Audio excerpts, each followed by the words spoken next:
Okay, guys, we are live once again. We've got huge breaking news right now. And I just got a note or a message here. Okay, guys, We are live.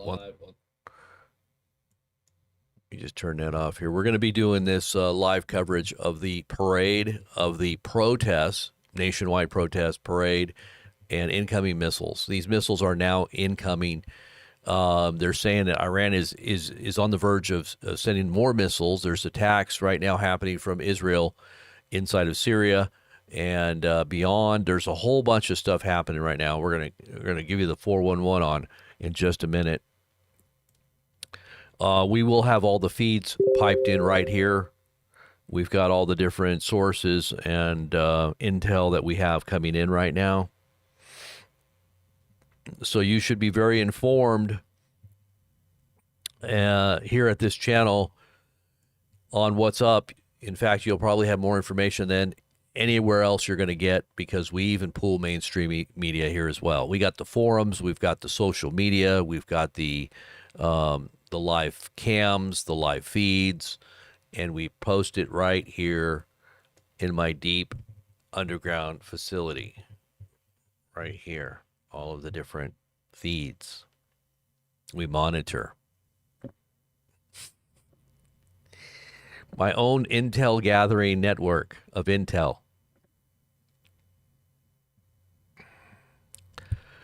So here we go. Let's get into all that stuff. Let make sure I got all the feeds up here. Let me make sure I've told everybody here. Does everybody know? Did you get the memo? Did you get the 411 and the 911? Because it's happening.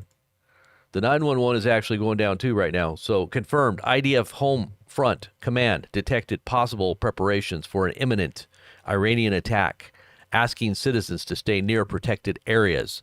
Another incoming salvo of Iranian missiles, which they now promise will be in the thousands. They just sent hundreds in the last couple of days, in the response or retaliation. But now they're promising, they said yesterday, 2,000 missiles. I mean, we only saw like 150, 300, 200 coming in these different attacks. Now they're promising thousands. What is about to happen, guys? This is huge.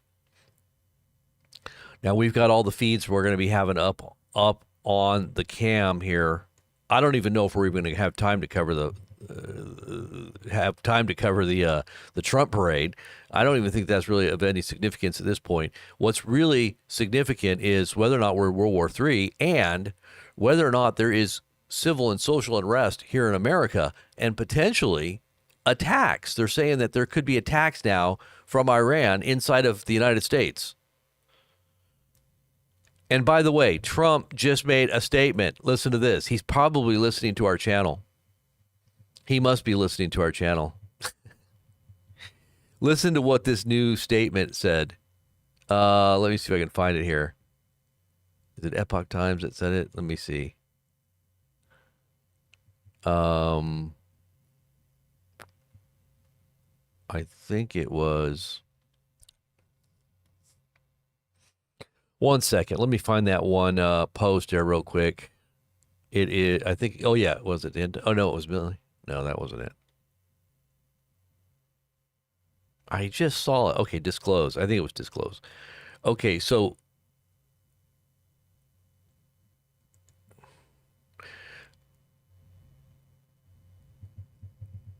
well, anyways, here's what it said because I can't find who posted it. So Trump says, "Hey, ICE, lay off the agricultural workers. People that go after the criminals." That's what he said. Go after criminals. Lay off the average Joes out there. The average Joe illegals, just lay off of them. Don't go to the agricultural, work stations. Don't go there, where people are all pissed off because these people are just trying to have a better life. But there's huge amounts of undocumented illegal criminals that are running around, and he's telling them to go after them. Right, so change your mode of operation here because the public doesn't like it. We've been monitoring Palantir and all the algorithms and listening to everybody's statements online, and everybody is upset about that. So stop doing that. Go after the criminals. So Trump, listen to this. Now, I wonder if this is a kind of a jab at Trump. So Putin calls Trump this morning to wish him a happy birthday. When has that ever happened? Now, I think it's like a jab. I kind of think like Putin may be saying, hey, see, you're trying to act like us now with your military parade, and you're under duress. You have lots of chaos going on. Happy birthday, Trump. So anyways, and Trump doesn't, maybe he thinks it's a great thing. Trump's very happy about it because he probably looks up to Putin. I don't know. But he says, President Trump says on his social media, President Putin called this morning to wish me a very happy birthday. But to more importantly, let's talk about Iran, a country he knows very well. We talked at length, but to more importantly, that doesn't, I don't know if that makes any sense. He called me to wish, President Putin called this morning to very nicely wish me a happy birthday, but to more importantly talk about Iran, a country he knows very well. We talked at length. Now, Putin did say he was trying to get Iran to stand down for some reason, because I think what he knows is this is going to pull their alliance into the mix. And also the United States now will be at odds with Russia. We're going to be directly confronting their proxies as well as we would with Israel, our proxy, right? So we don't want to have World War III now, do we? So let's talk. So we talked at length. Much less time was spent talking about Russia, Ukraine, but that will be for next week. He is doing the planned prisoner swaps. Large numbers of prisoners are being exchanged immediately from both sides. He makes it sound like he's in charge right here. Immediately. Now, are they really? Is Trump really directing this? Is Trump really running the world? By the way, let me ask you this, everybody that is out there. Trump says that he runs not only America, but he runs the world. Do you really think that he's running things here? Do you really think that he's running the world right now? Because if he is, he's got to be the prophesied leader of that last day in the book of Daniel, in the book of Revelation, and the one that the false church kind of rides on the back of, called the beast. Okay, so that's possibly what's going on here, or what? Is he really running the world? But anyway, he goes on to say, he is doing the planned prisoner swaps. Large numbers of prisoners are being exchanged immediately from both sides. The call lasted approximately 1 hour. He feels, as I do, that this war in Israel and Iran should end, to which I explained, his war should also end.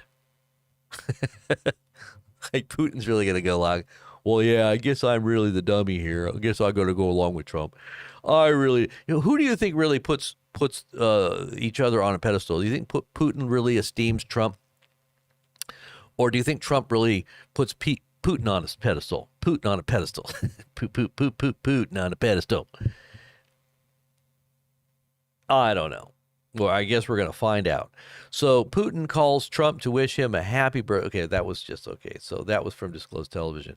But like I said, Trump has called ICE to lay off. This is what he told them. Lay off of agricultural workers. Lay off of, what was the other ones? He had a list of 3. Dishwasher. I forget how he said it.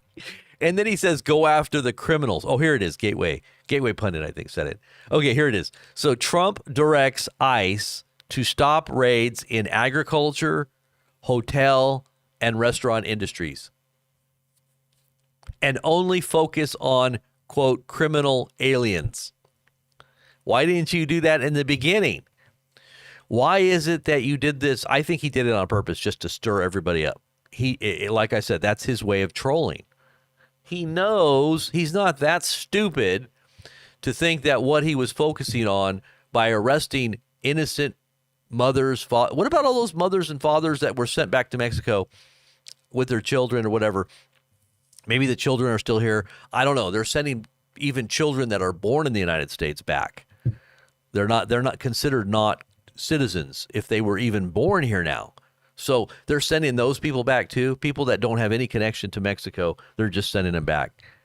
Or those that, did come over illegally. Maybe they're helping to supply and to support their families. Who knows?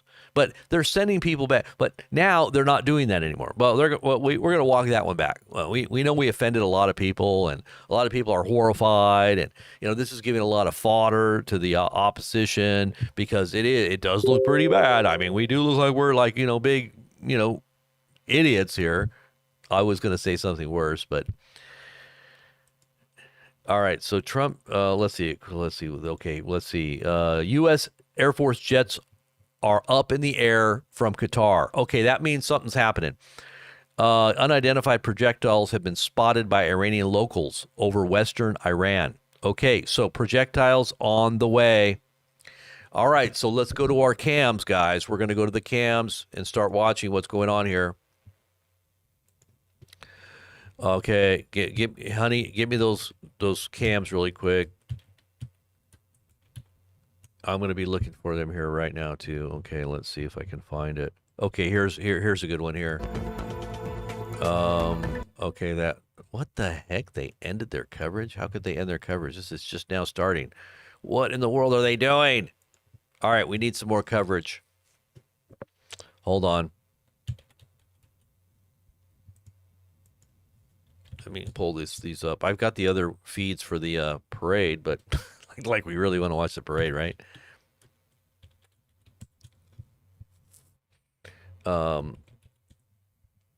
Okay, here we go. All right, so we should have. Okay, here we go. Okay.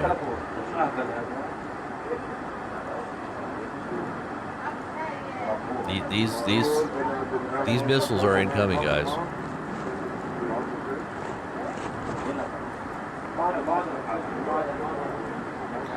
Let me just pull this up. I got it here.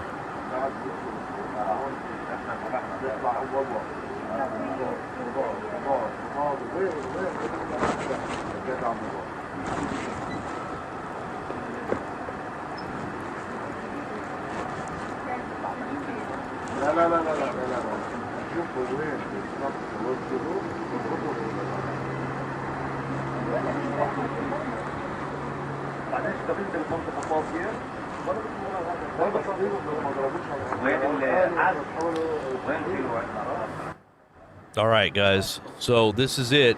They are incoming. You're going to see this here any bit. It should take.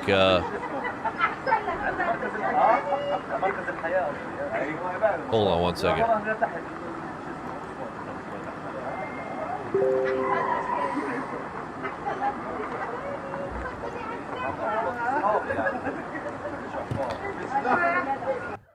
All right, let me give you guys some more updates here. There's been an oil refinery explosion at a Texas plant. Fire erupts. Residents are being ordered to shelter in place. Is there sabotage going on now in America? Is that what we're watching?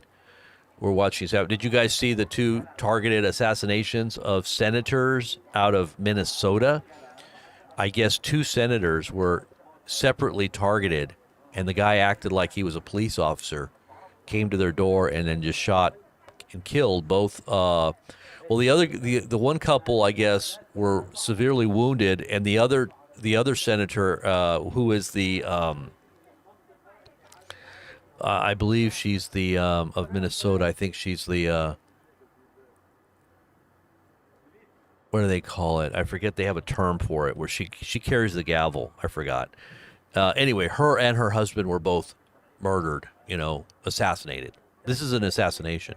And then the other senator and his wife, they went to his house and they shot him, but I don't think he died. I think they got severely wounded. But this is happening now. Targeted assassinations inside of America. You got to kind of wonder who's doing that. Now, they were a part of a...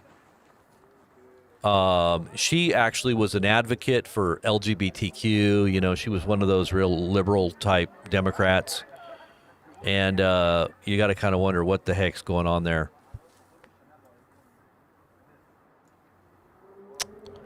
Hold on one second here. Oops.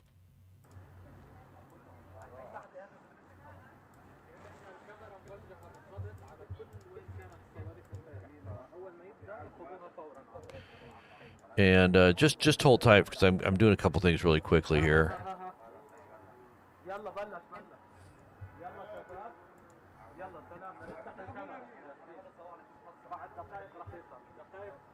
Uh-oh, I'm hearing something in the background.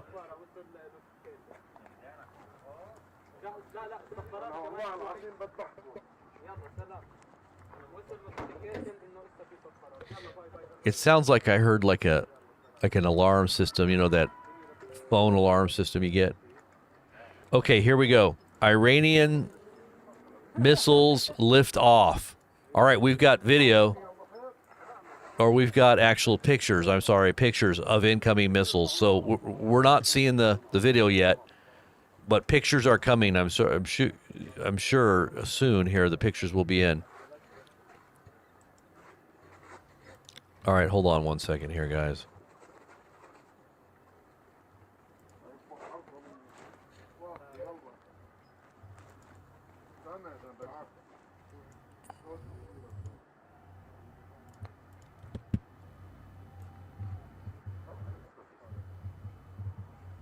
Let's go.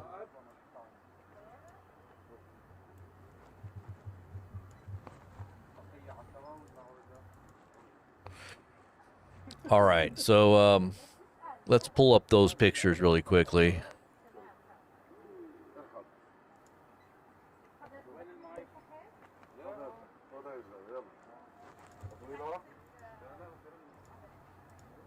Now, the pictures are really small, but these are pretty, confirmed events right now.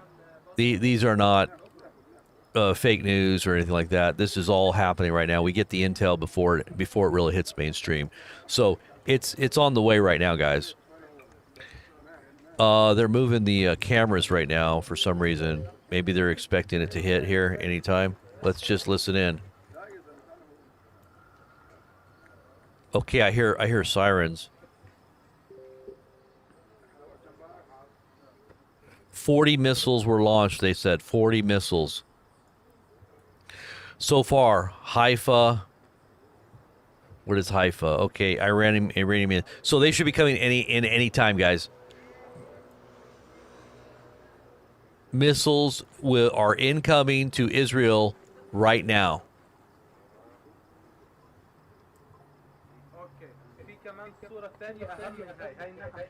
Okay, guys. Once they're launched from Iran, it takes about 5 to 7, 10 minutes. It depends on what they are, I guess. But we're looking at within the next 5 minutes, we should be seeing them come in. Brits are in the air right now. British Air Force in the air as we speak. The U.S. Air Force is also airborne in Syria and eastern. What they say, eastern Syria, I think it is. And they're there to shoot down these incoming ballistics. And or drones. And sometimes they use drones as decoys to try to, occupy the defenses. They'll send in a whole bunch of drones. But the Iranians have promised to send in 2,000 missiles here real soon. That's what they said last night. They're going to be sending in missiles by the thousands, not just hundreds now, because all they sent in recently was hundreds. Every time they sent a salvo in, it was, a couple hundred. Now they're saying they're going to be sending in thousands at once, 2,000 at a time. So you're talking about a large barrage of very massive and powerful missiles. Could that be their last ditch dying effort to try to stop the, what's going on here? Okay, so we got video now of missiles coming in. Pictures now, these are videos now. Look at, this is right now. These are Iranian missiles incoming as we speak. Okay, Israel is under red alert right now. Israel is now under red alert. You're going to hear the alerts coming in just in moments on our screen.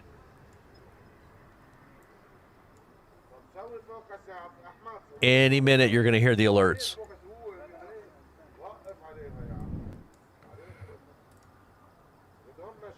Okay.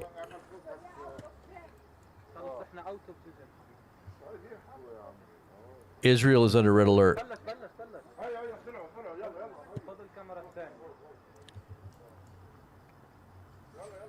Okay, well, it won't be any minute here. You're going to start hearing these alerts going off here. Now, they don't usually sound the alerts or the alarms until they're almost, coming into Israeli airspace. I don't know why. They've already told the Israeli public to go into shelters or to be near shelters right now. So they've already given them a heads up about income. Okay, here it is. Here comes the alerts. The Kupta alerts are now going off. Kupta alerts are now going off. Kupta alerts are now going off. And for those who don't know, Kupta alerts are Telegram alerts. Here we go. Alarm. Kerem Maharal. Serufa. Mirav Center. Geva Carmel. En Carmel. Neve Yam. Atlit. Daliat Al Carmel. En Khud. En Hod. Lumin Word Youth Village. Near Etzion. Yarot HaCarmel. Isfia. Megadim.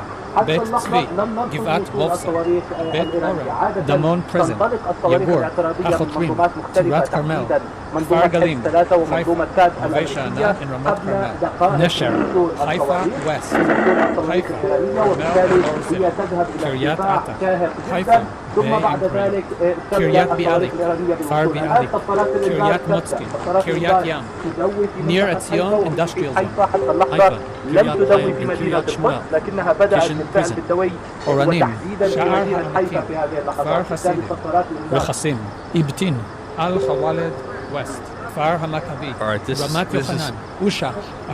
This is Tel Aviv. This is Tel Aviv right now, live. You're going to see these missiles incoming here. I don't know if they're going to hit Tel Aviv again or if they're going to hit something else, but they're coming in. Kfar Tikva, Nofit, Bat Shlomo, Nachshodim, Ofer, Abonim, En Ayala, Eliakim. Okay, Haifa, I believe Haifa's been hit. Let me see. Haifa.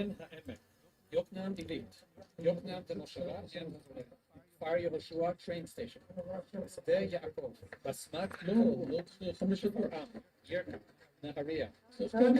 Oh, there was one. There was one. Did you hear that?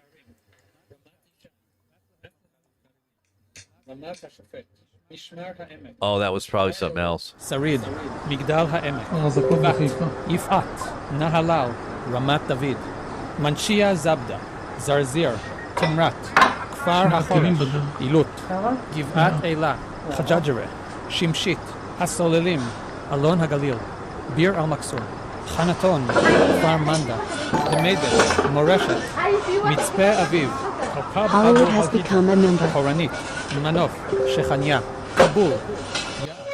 Also, thank you guys all for becoming members here at Blazing Press channel, the BP News. It is, you're going to get behind the scenes views of what goes on here. So stay tuned on the BP News channel. Binyamina Ort School, Ramat HaNadiv, Zichron Yaakov, Ma'ayan Tzvi, Amikam, Foradis, Meir Shefaya, Dor, Beit Jan, Sasa, Nitwa, Even Menachem, Turan, Masad, Kalanit, Amirim, Farod, Shefer, Kfar Shamai, Meron, Merom HaGalil Regional Center, Bar Yochai, Tzivon, Golani Memorial Site, Zalman Prison, Afula, Tiberias, Safed, Dover, Givat Nili, Gal Ed, Even Yitzchak, Rosh Pina, Chatzor HaGlili. All right, guys. So they should be coming. You should be seeing something here real soon.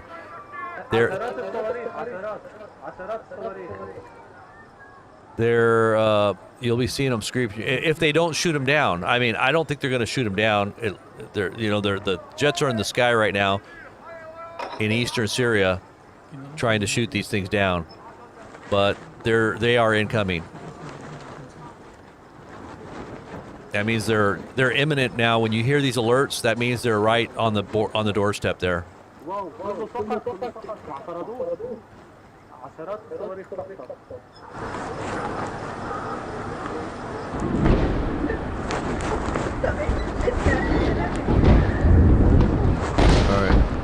right. So we have television. It sounds like the Israelis are going into their bunkers. You can hear them shutting doors. It sounds like metal doors in the background. It sounds like they're closing their doors. Or these could be explosions. No, these are explosions in Haifa. Explosions in Haifa. We don't have a Haifa feed. We don't have a Haifa feed, though. I don't think this is Haifa. We have Jerusalem, Bethlehem. We have Tel Aviv.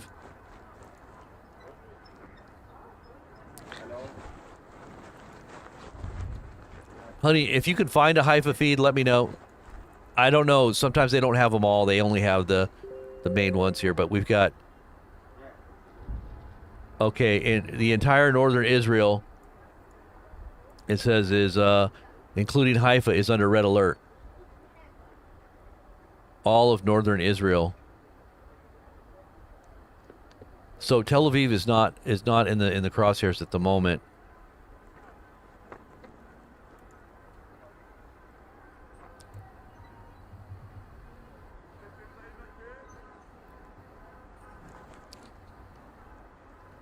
Let me see if I can get a Haifa feed here.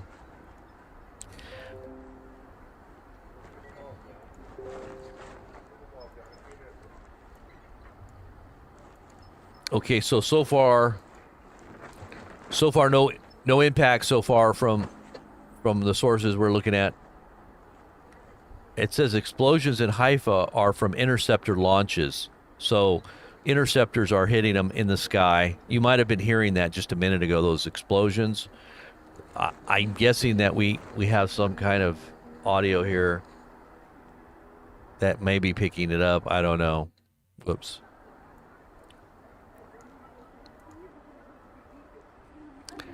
But it's saying right now that Tel Aviv, here, I'll show you guys.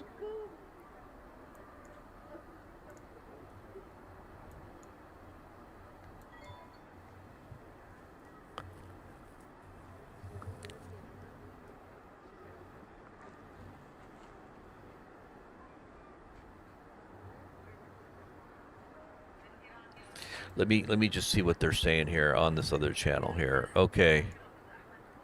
Right now, this was at 117. Okay, so this is being reported right now. This is what they're saying is coming in. This is right now. This was just posted within less than a minute. Less than a minute.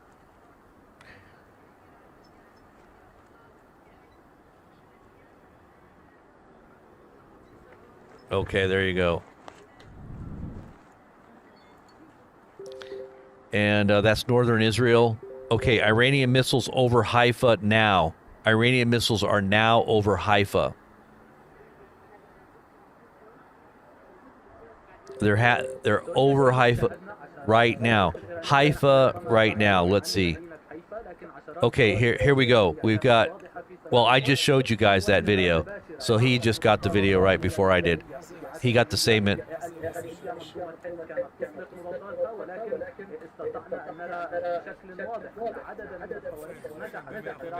Oh, they're hitting. I can see them hitting the ground.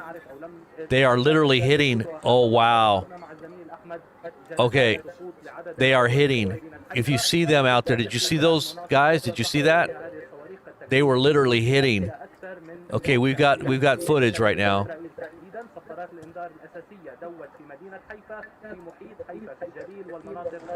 Haifa is being pummeled, man.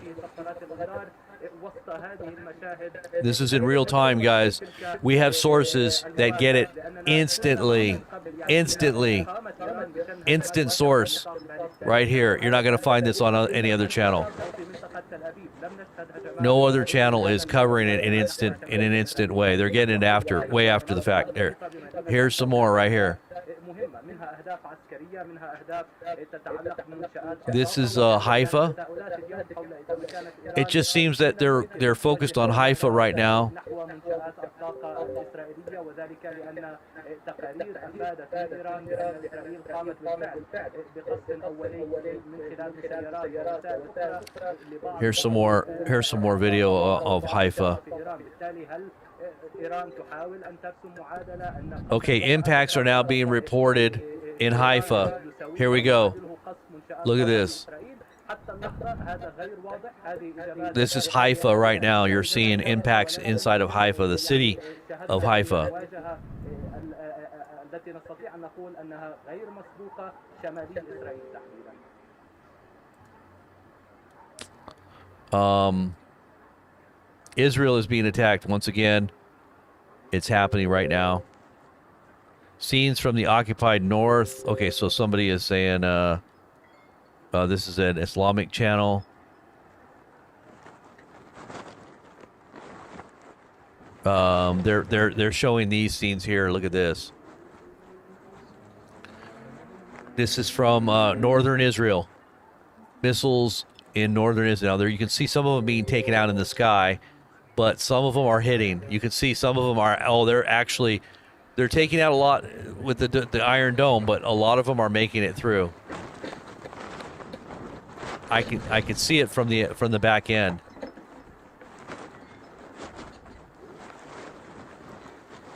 Wow.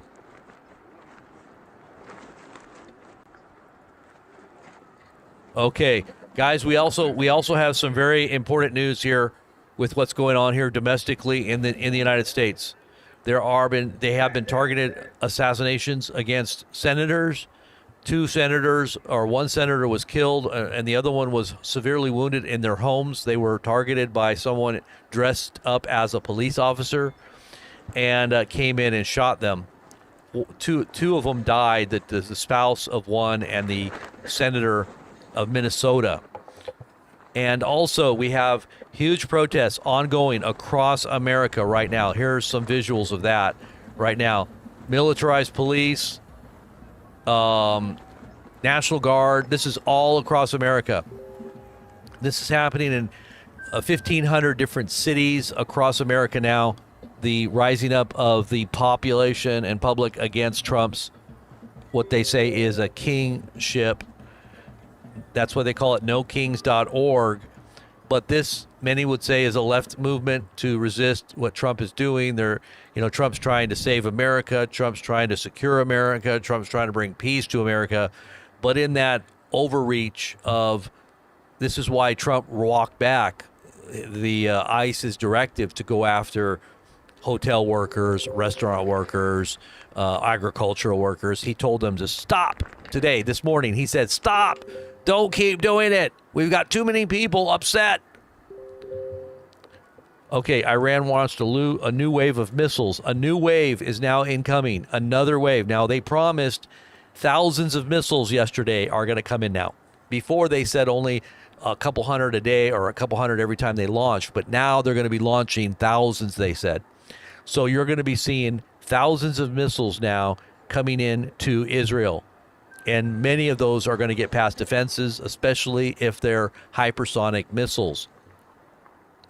And yes, they do have hypersonics, and we've been seeing them come in. Okay, so here's a new wave right now. Let's look at this.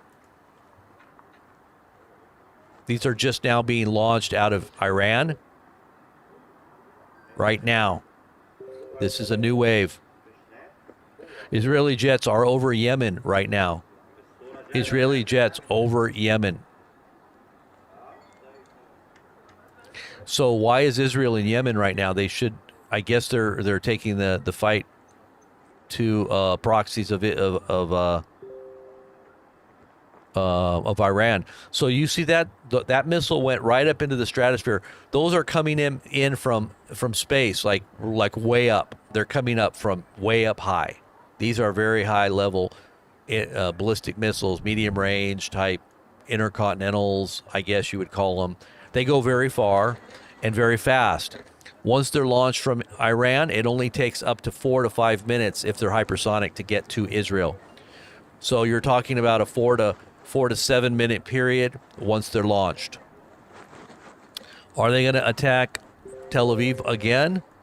Israeli warplanes are active over I mean, look here. The Haifa airport was one of the targets. Haifa port. Oh, the Haifa port. The Haifa port, which is the shipping area, was targeted.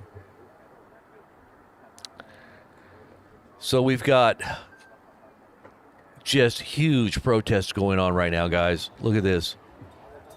This is happening right now. No kings. I'm just going to move back to the coverage here on this. These are the No Kings protests. They're happening all over. We're going to cover that too. We've got live feeds on that as well. Let's see what we got on this. These are some of the live feeds of the protests. America is in a spiral of protests right now. This is a live feed here, but we're going to stay on this right now because we want to make sure we don't miss if there's incomings here. We'll go back to the No Kings protests, and we'll show you all the feeds there as soon as this calms down a little bit. Trump is doing his military parade today. We're going to be also looking at that. I'm going to be kind of wondering if he's going to be on a little pedestal, kind of like you'd see Kim Jong-un on or something, or how he's going to frame himself while this is all unfolding. The No Kings March. Or parade, I should say. Okay, so we have some more video here of this coming down here. Look at this. So this may be the incoming attacks right here. Look at this. Okay, so you see the missiles coming in the background there? Look. They're incoming right there. You got to go out to... Okay, these might be launches. These might be launches. Or they may be coming... Okay, wait.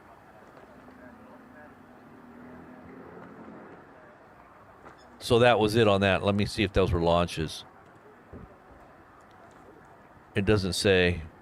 Okay, we already saw that. We already saw that. No, we didn't see this one.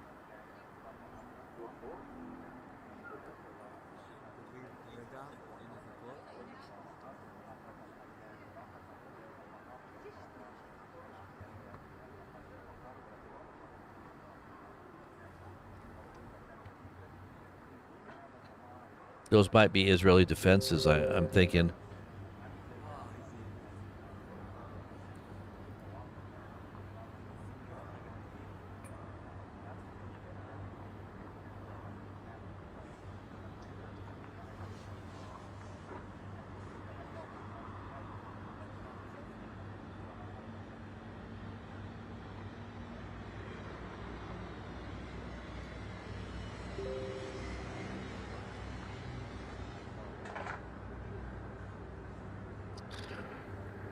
Airstrikes are now continuing as we speak inside of Yemen.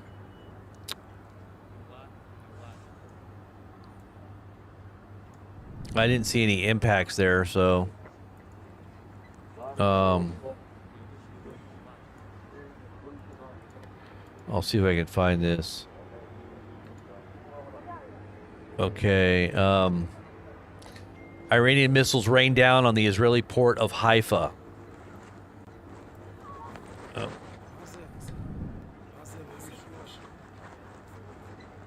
Those actually look like they hit.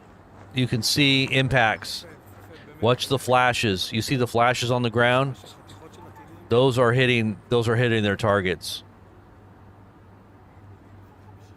Yeah. Those hit targets.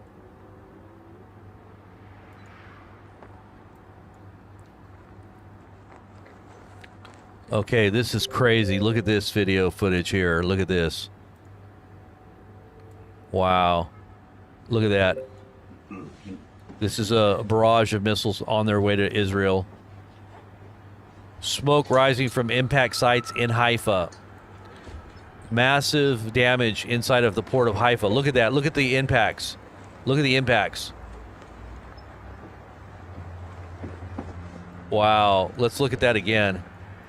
Look at the impacts onto Haifa port. That's the port of Haifa in the background. What you're seeing is the port of Haifa.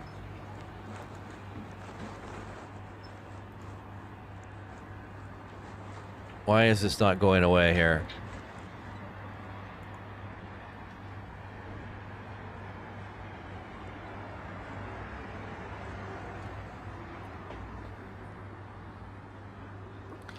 Look at the impacts.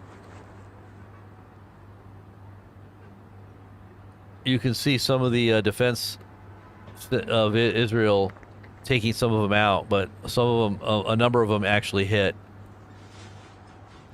Were you able to see that very well? Let me see if you can see the actual. Okay, maybe you didn't see the whole thing. Let me pull it up a little bit higher. Okay, here we go. Let's try that one more time. Sorry about that.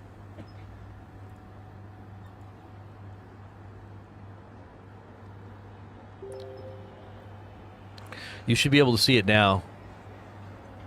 New airstrikes right now inside of Tehran. New airstrikes are happening right now inside of Tehran. Iranian missiles rain down from the sky. Okay.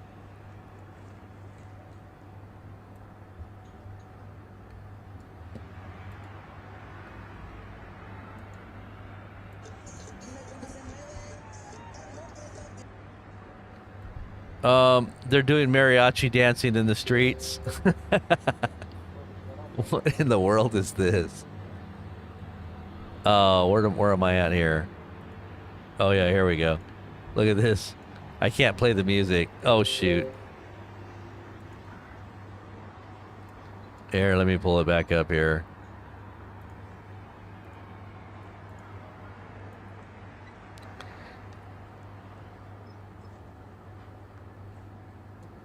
They're doing mariachi dancing.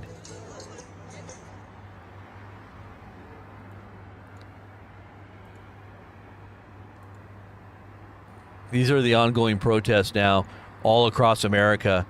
Every major city should be having large protests against Trump's overreach. And this is why Trump's backing down. This is why he's pulling back.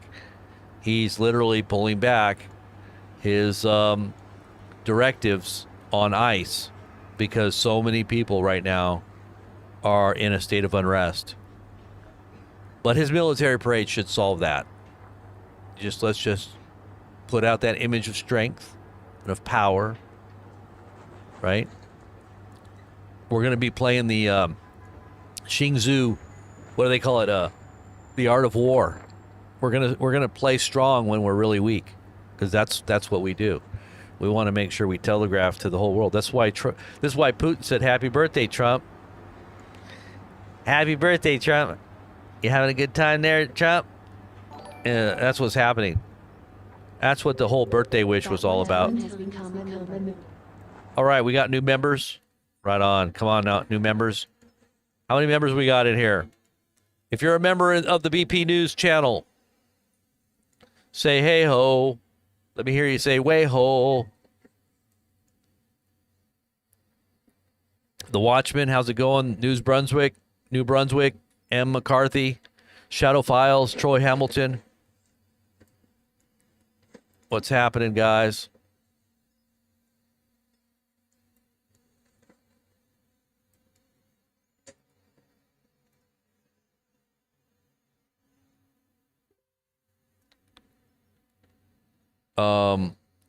Let's see what this says.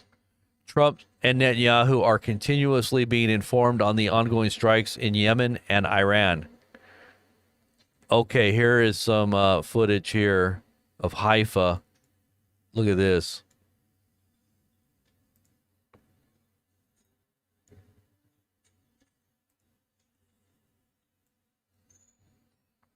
Looks like a fire. Is that a fire? What is that?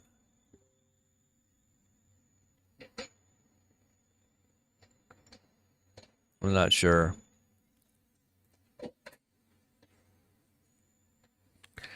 So it looks like the Israelis have taken out the Houthis leader. The leader of Houthis right now has been eliminated, I guess.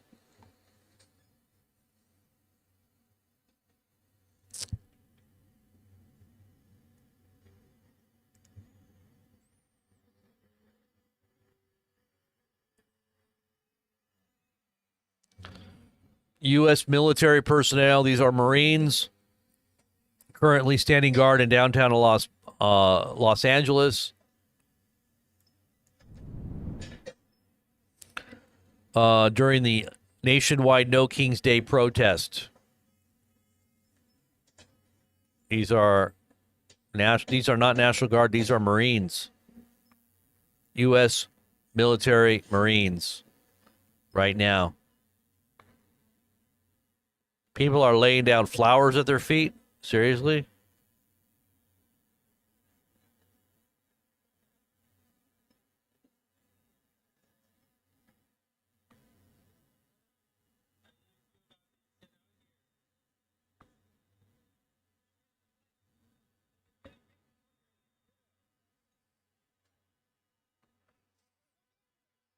They're Mexican. They stick out the Mexicans. They're like sticking the Mexicans out there. Listen to what he says to them. Listen to what he says to the Marine. Listen.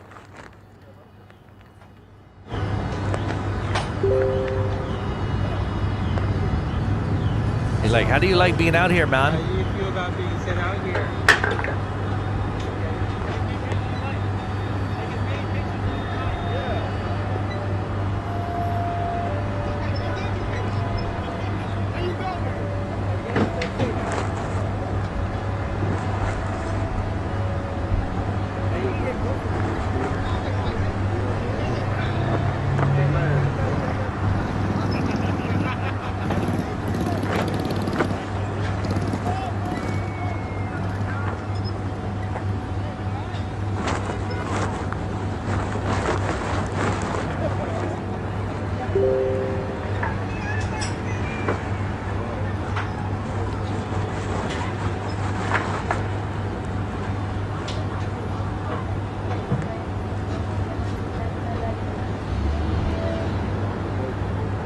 They got the Latinos out there on purpose. They're like, hey, you Latinos are out here. You are the military guarding us. Is that cool, man? SA? It's all right. We are just low riders in the military. Down, down, down, down, down, down, down, down, down, down. Low riders. We don't get too.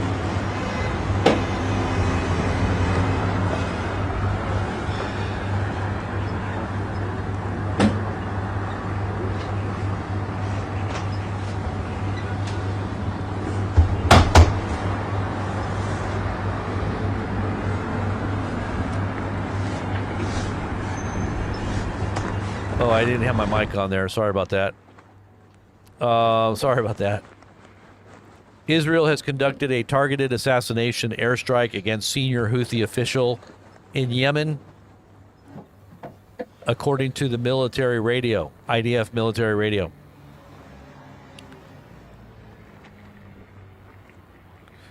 All right, so it looks like the incoming missiles have subsided, and if anything does happen more, we'll let you know on that. But we're going to go over to the No Kings protests that are taking place across America right now.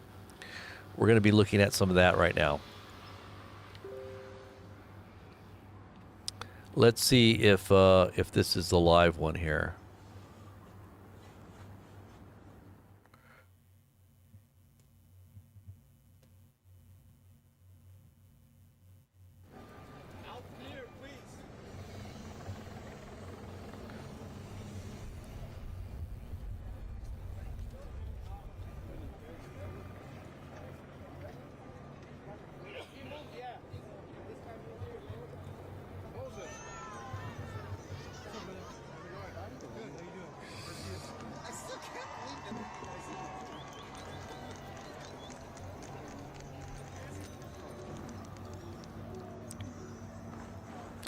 All right, this is this right here is in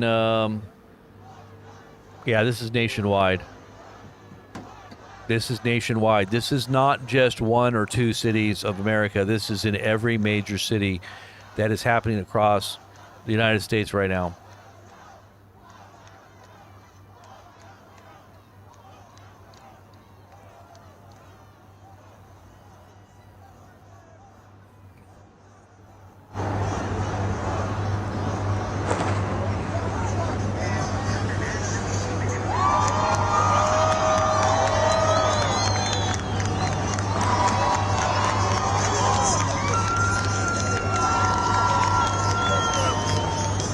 And as Trump's parade begins, as Trump begins to parade his military hardware across the streets of D.C., we're going to watch as he... I'm kind of curious to see who's going to be sitting next to him. That ought to be interesting. Who's going to be sitting next to him? Or if he's going to be up on a high pedestal, on a little podium really high up, all by himself. Who knows? But I just get this picture of him like being on this little, like kind of like a stepped up area where there's like a little seat up there where he sits and watches over the military parade as it goes by. I don't know why, but we'll see. We'll see how it's set up. It's going to be happening in about within an hour and a half. This parade should begin, and we're going to be covering that as well. Not to mention the possible unrest that's going to be happening in America today. Definitely, the seeds of unrest have been strewn and have been planted for quite some time. So this is not something that's just brand new, that just popped up out of nowhere. This is a feed out of, I'm not sure where this one is.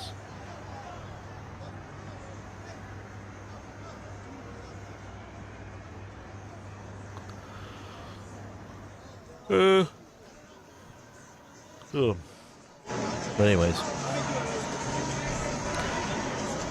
I'm going to go get me some coffee really quick, and I'll be right back, guys. I will be right back. A little coffee, a little something to munch on here, and then I'll be right back.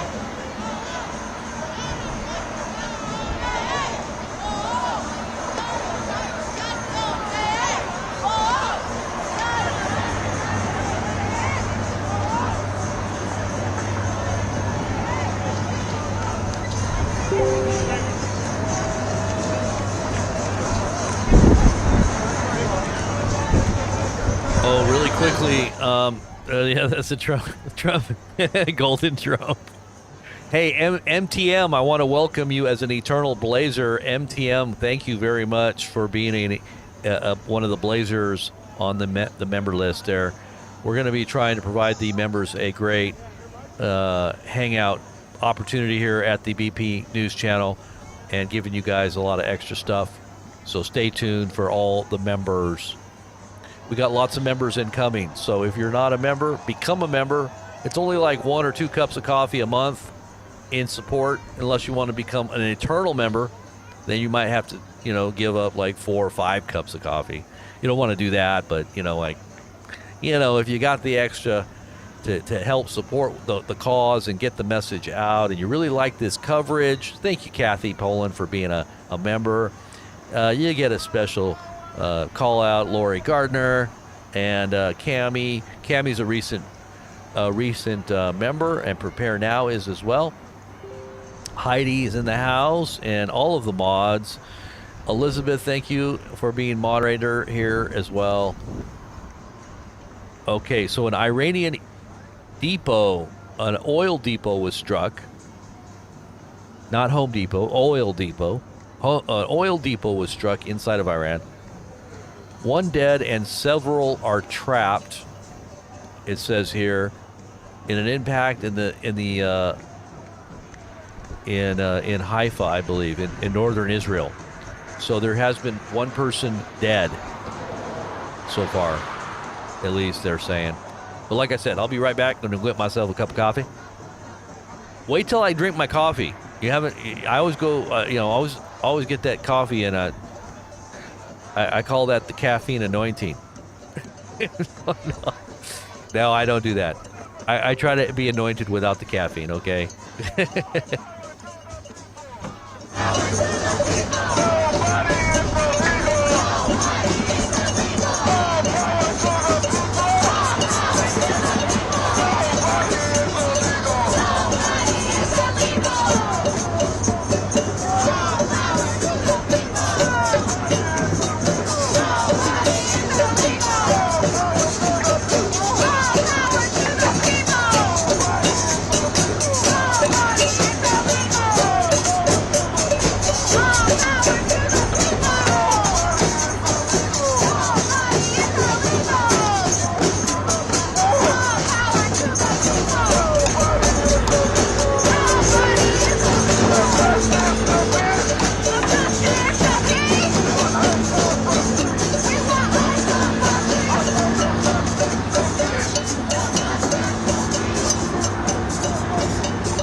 יש שם, כן, יש שם אש של הבתי זיקוק, אבל זה לא אש ממשהו. כן, אני יודעת. רגע, תגיד לי משהו, גילי, היית בחוץ? ראית טילים? אוקיי. לא, רק הביאו את זה עכשיו עוד פעם. כן, ביום חמישי, איך שהם הביאו, פתחו עין. כן, לדעתי יש חום. הנה, אתה רואה, אפילו השכן אומר שהיום קיבלתם חום. לא, ברור, שאלה... מה? לא, מה את רואה בתוך המצב עכשיו? במסך, מה אני רואה? את המפרץ. אבל אם לא יותר מדי למטה, לא. אני רואה את המפרץ. מה אתה צריך? שנפל שם היה נפילה? כן, היה נפילה, אבל אתה לא רואה מכאן את השריפה. היו נפילות. רגע, זאת המצלמה שאני רואה גם בטלוויזיה? כי בטלוויזיה הראו בול את הכיוון הזה ואת הנפילות. יש מצב, לא יודע מה רואים. כן. איזה אחוז? אני ראיתי עכשיו ב-13.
بدهم لبكره الصبح ليجي.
All right, I'm back.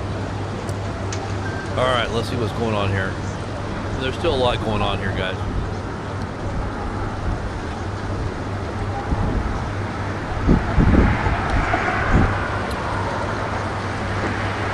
Wow. Here's some more images of Haifa and the incoming barrage. Oh, look at this one.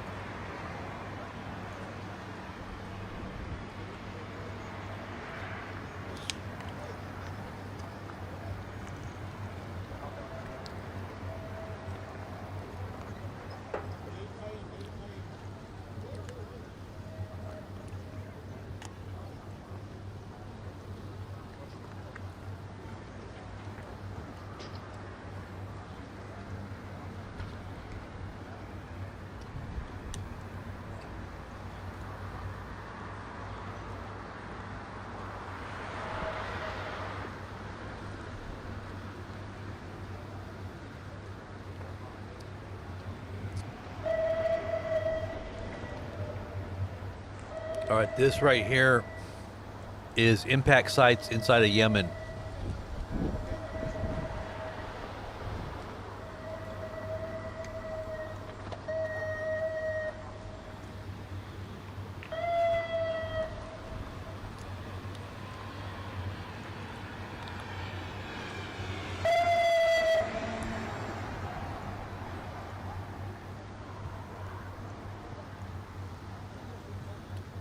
This is a huge protest. I'm not sure where this one is.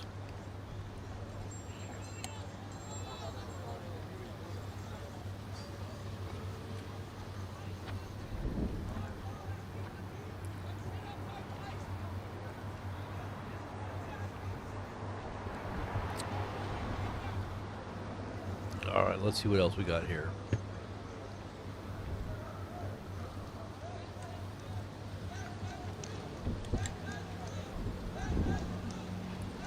It may be that the Israelis knocked off the Houthi leader.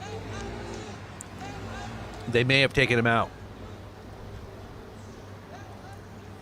New airstrikes inside of Tehran right now. Look at this.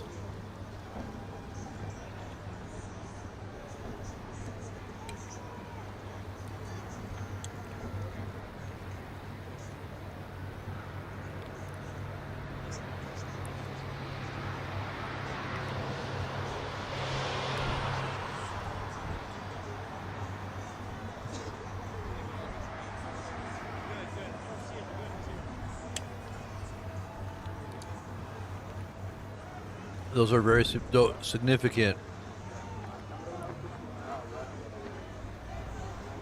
This is Tehran right here too. Oh no, these are fires in Haifa.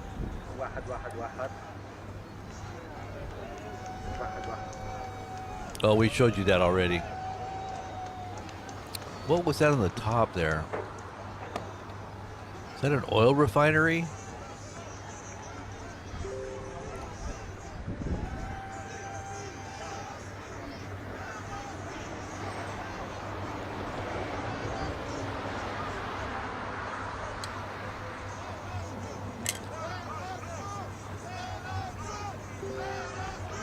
The guy they said they knocked off, the Houthi leader.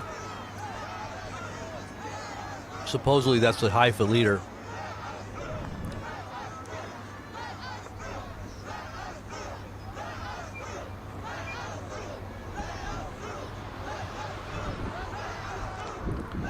Fires still burning in Haifa. Here's some more footage of that.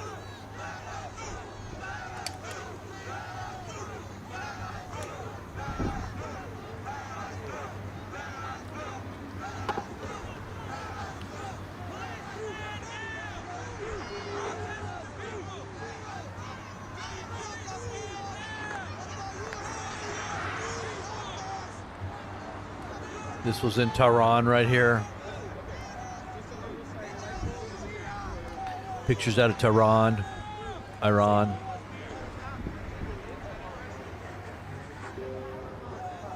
Here's some more pictures of Iranian oil depot that was struck inside of Iran.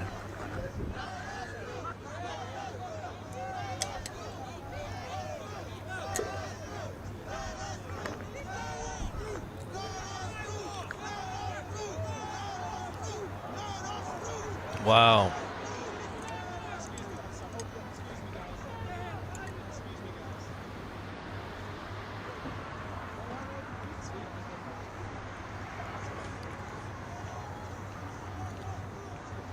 We're waiting for reports on the Yemeni strike, whether or not they got the top leader. Ongoing airstrikes in western Iran from where the missiles were launched. This is the moment that Haifa was hit by Iranian missiles. This is the moment that Haifa was hit. Here we go.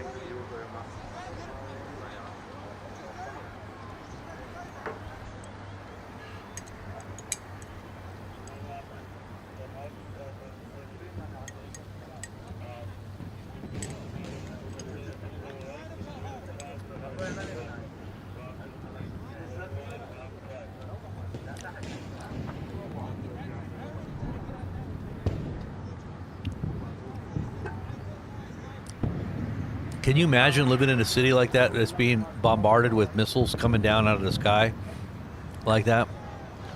Let's see that one more time. I didn't have the sound up, so here we go. Let me turn down that music or that sound. Oh wow! Look at what's going on over here. There's all kinds of scuffling going on with police here, right here. Let me turn that down. All right, so here, look at this.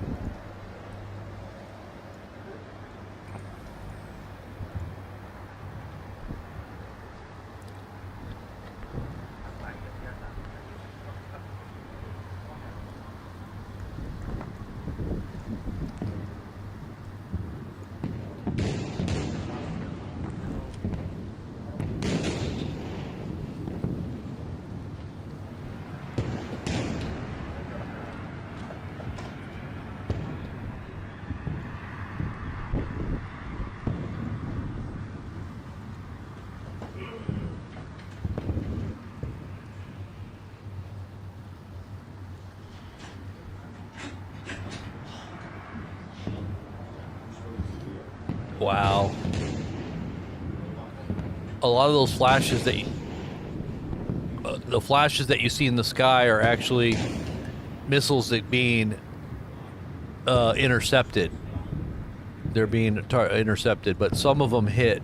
It looks like I saw about 3 or 4 that actually hit the ground, and those are large, very large bombs. You can see the fires in the background there.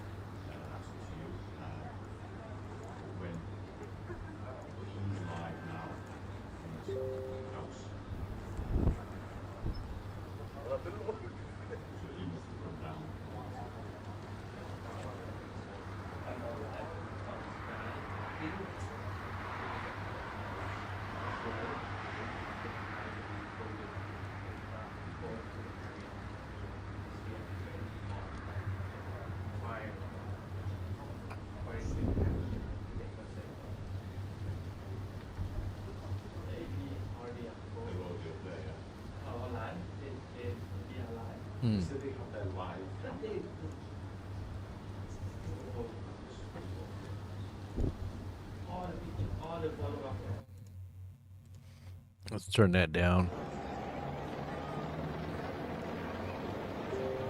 Ongoing protest. Every major city in America now under protest. People need to understand how wide scale this is.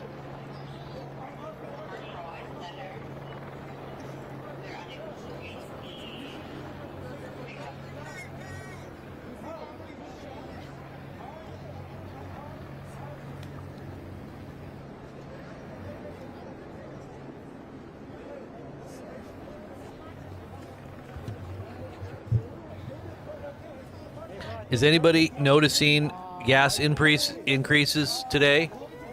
I haven't been to the gas station yet, so I don't know.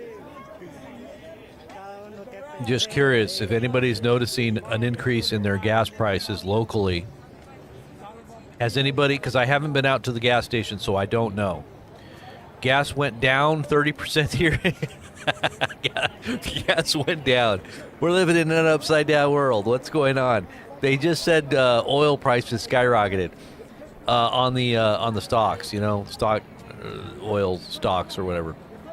So I'm just curious. Anybody seeing any increases in prices in the chat? Just type it in the chat. Darrow says, my teeth and my nose feel pressure. What the heck are you talking about? Frequency pressure feels intense today. Even radar in North America must be running double time. Really? Can you feel it? Seriously? Oh, wow. Here's some footage. I got to show you guys this one. No, you paid $2.77 today in Central Florida. Cheapest it's been in this month. Isn't that crazy, Leah? Not yet. I guess it takes a day or two for it to hit, I guess. Our gas is around 350, right around 350 a gallon. He said it was 289 and now it's 259. Crazy.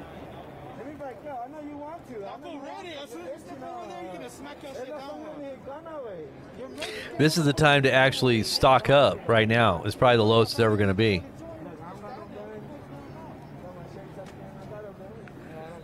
These guys look like cartel members.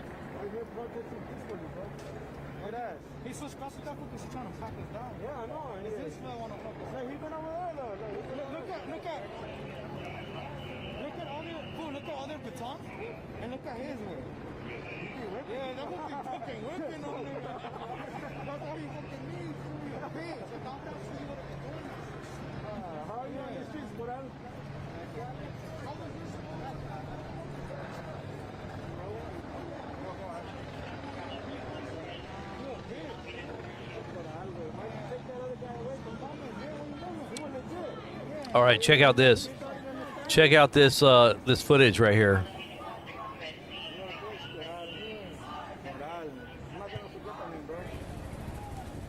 Wow, this is out of Haifa?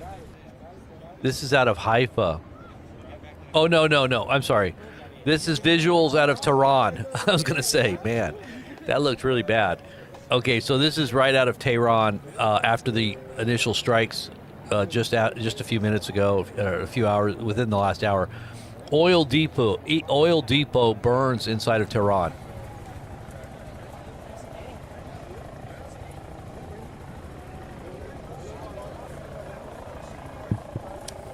Wow.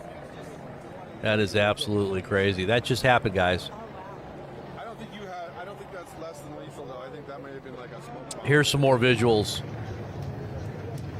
out of Tehran. You have a big welt. You'd probably have a big welt. Jeez. Look at that. Yeah, that may be serious. My goodness. Let's see what else we got here. Telegram is like a box of chocolates. You never know what you're going to get. Here's Haifa right here. Look at Haifa. This is Haifa. After Iranian rockets rained down, this is Haifa, Israel. This right here, I believe, is Haifa as well. Haifa is literally on fire there. Look at that. That's some pretty major damage there. I'm sure there were some people killed. Oops. What did I just do? You guys took your branding off, right? Yeah. You took your branding off after Christina Gonzalez got thrown out? All right, so that was Haifa. Muhammad al-Amiri, the most important figure in the Houthis, was killed in an Israeli attack a short time ago, CNN. So Muhammad al-Amiri, the most important figure after Abdul Malik al-Houthi, he's the second most important person as a Houthi in Yemen, was killed today. So that's pretty significant. Resumed airstrikes inside of Tehran are taking place now. These are some more visuals out of Tehran. If you want to see some of these, look at this. This is some video as well, Tehran video.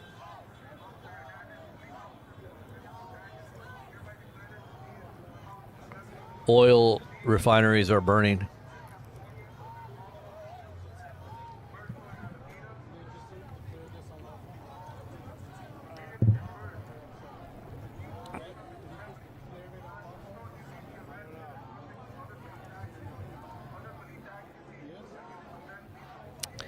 Okay, it says, all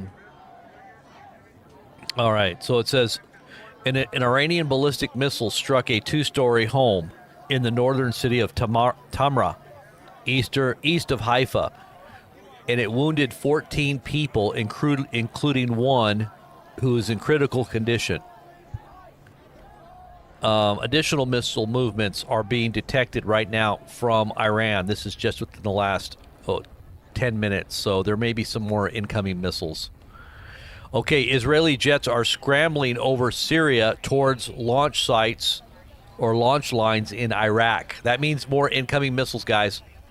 This was only 7 minutes ago.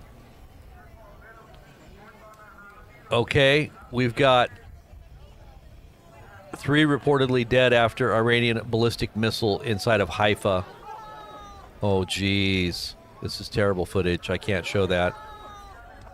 That's terrible. My gosh. I can't believe I'm seeing that. That's bad.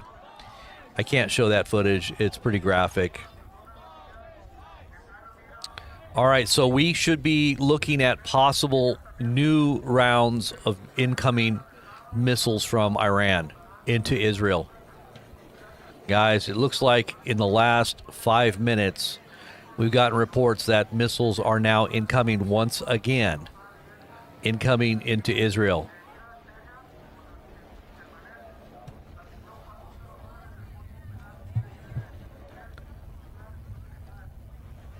Yeah, Leah, that's true. It seemed kind of like they didn't really were aware of what's going on or something. I don't know. It's very strange.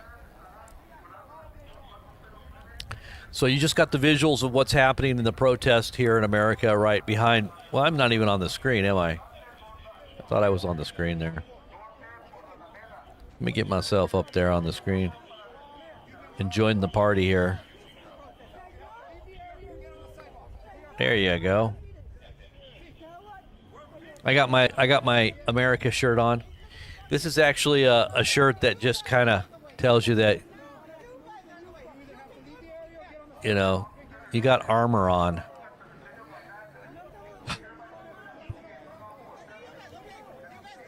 This sounds like the Mexican radio song. Remember that song from the 80s?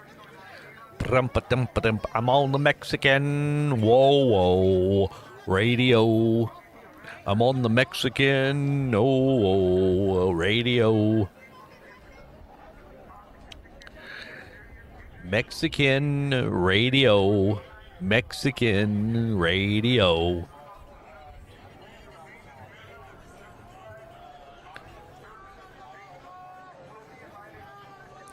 It says the Defense Ministry, the nuclear headquarters, and the nuclear laboratories and oil facilities were attacked inside of Tehran.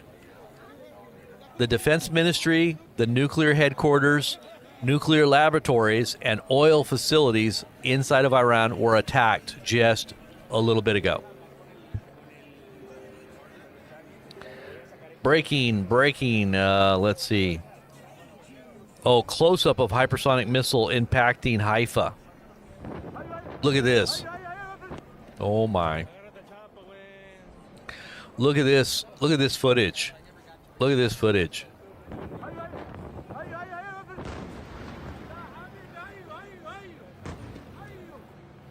He's like, aye. Aye, aye, aye. Look at those. Look at those impacts. Those are all missiles. Look at how close it was to this guy. Look at that. He actually sounds kind of like he's Spanish. He's like, ay, ay, ay. No, look at that, though. Look at that. That's a hypersonic coming in. Wow. Wow. That is absolutely crazy. Wow. All right, what else we got here? Okay, we got some more. Thousands and thousands are rallying, chanting "ICE out of LA" as the March for the No Kings Day rally is officially underway inside of Los Angeles. Look at the footage here.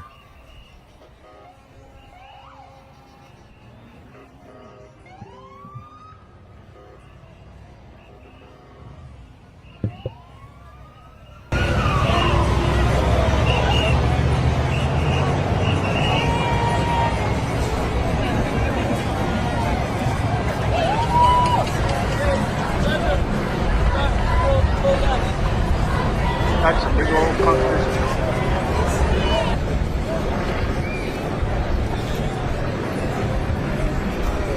Here's some more footage. Here is some more footage of the moment of impact. Let me see if this is... Oh, yeah, that was the same guy. Okay. I'm getting it from two different sources here. Tehran is burning. Yeah, we can see. They're saying, yeah,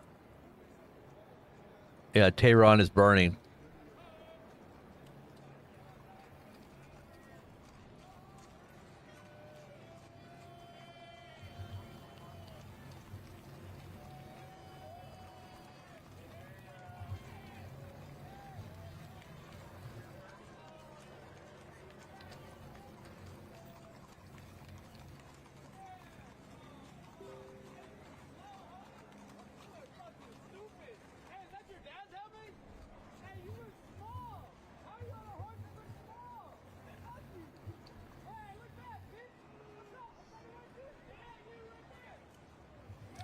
Protesters with the Mexican flag shouts at Marines at the federal building.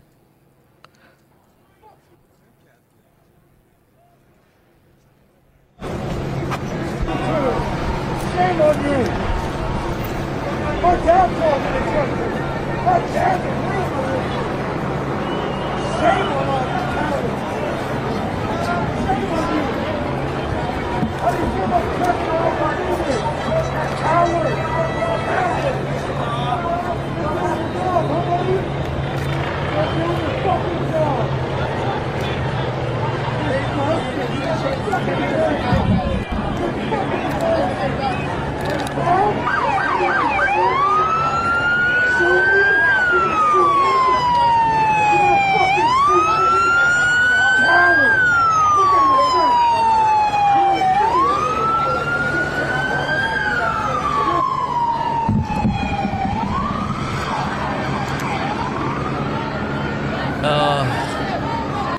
America is in chaos right now, but it's all part of the plan.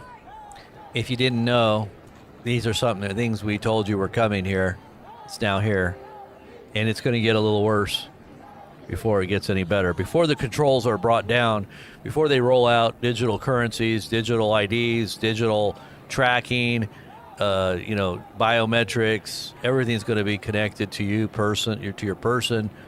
Until then, things are going to continue to get pretty rattled, pretty shaky, pretty scary. Everybody's going to have to be scared out of their wits, thinking that the world is going to end if they don't do it. If they don't submit to Palantir's overarching surveillance network, if you don't submit to it,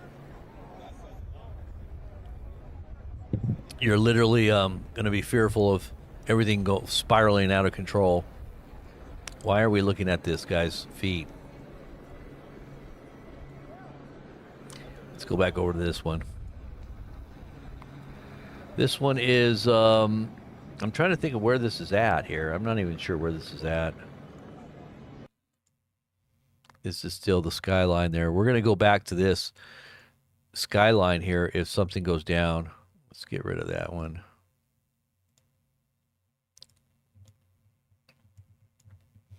Just too much chaos. I just want a little peace here, man. A little peace, a little security, a little peace, a little security.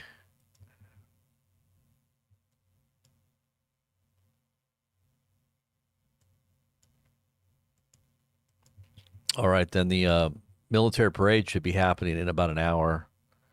That ought to be interesting. Let's see what's happening here. In Haifa. This is Haifa. A live view of Haifa. And if it's true that missiles have been... Okay, here's arrest clashes in New York City as violent protests. So they're turning violent in New York. It says spread across the U.S. Arrest clashes in New York City as violent protests are now spreading across the U.S. Police disperse anti-ICE pro-Palestinian protesters from Foley Square after they hit or lit a pink smoke bomb across the Federal Plaza. Okay, so another thing, like I did tell you that Trump rolls back the ICE mandates to go out and arrest anyone who's illegal. Trump is now saying, do not arrest illegals that are in the hotel industry, the restaurant industry, or the agricultural industry. Do not arrest them. He's telling ICE. The state capital of Texas has been evacuated during No Kings protest due to credible threats against state lawmakers. Oh, this is right after those two lawmakers were literally assassinated. Did you hear about that? Inside of America, this was in Minnesota. You're not hearing about too much about this right now, but maybe they're scared to death that they're going to be next. Who's assassinating? These are targeted assassinations. Somebody dressed up as a police officer. Somebody dressing up as a police officer was able to get access and ultimately executed two lawmakers out of Minnesota. Now, one of them I think was mortally wounded, was not mortally wounded, but was critically wounded. The other lawmaker was murdered, and her spouse. Both her and her spouse were shot to death. The other lawmaker, they gained access to their house, and they were critically wounded, both him and his wife. The other one was the lawmaker was the woman. She was the emeritus. I think she's the one that held the gavel in the chamber for Minnesota. She's I forget what her position was, but she's a Democrat. They were both Democrats.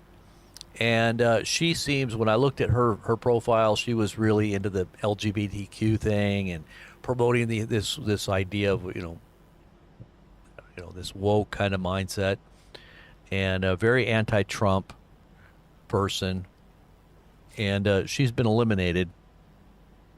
And she was talking in her social media about how nothing that Trump is doing right now is going to be enforced inside of Minnesota.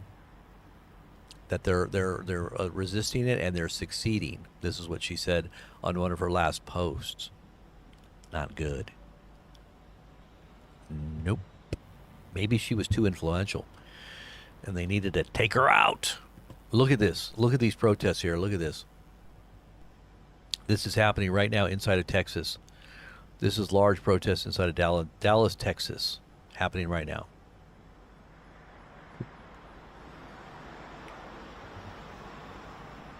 The Texas, what is it? The Texas government is basically evacuating their building right now because of this. Let me get that headline one more time. It says Texas state capitol has been evacuated during the No Kings protest due to credible threats against lawmakers. Yeah. I did have a very strange dream last night, but I won't share it right now, but it was in lines with this stuff right here. I'll just tell you that right now. Very strange. Okay, so Israeli jets are scrambling over southern Syria. Okay, that was it. Okay, that was 2000. That was at 7. Let me just see where we're at here with this potential incoming. 6 minutes ago, Israel attacked Tehran's main gas depot in northern mountain slopes area, setting off massive explosions, according to an official at the oil ministry. The official said that the depots were exploding one after another and threatened to significantly damage residential neighborhoods in the area. And by the way, there's a huge amount of dependence on oil from these other countries. This is destabilizing the oil markets in a very huge way. And this is going to cause shortages because they've basically took out the main, the infrastructure, really, the main source of oil, which is the industry of Iran, for their income in many ways. They took it out. They just took it out. So it says, They were exploding one after another and threatened to significantly damage residential neighborhoods in the area. A residence whose high-rise apartment is directly across from the depot said that the force of the explosion felt like an earthquake. Power outages reported in multiple sectors across Tehran. The IAEA, which is the watchdog for nuclear issues around the world, says that based on information available to the IAEA, no damage seen at site of Ferdo fuel enrichment plant, nor at Kandab heavy water reactor under construction. No further damage at Natanz since yesterday. So I guess they didn't destroy it, maybe. Okay, so the Israeli jets are returning. Okay, so it looks like maybe that whole situation may be more under control, maybe.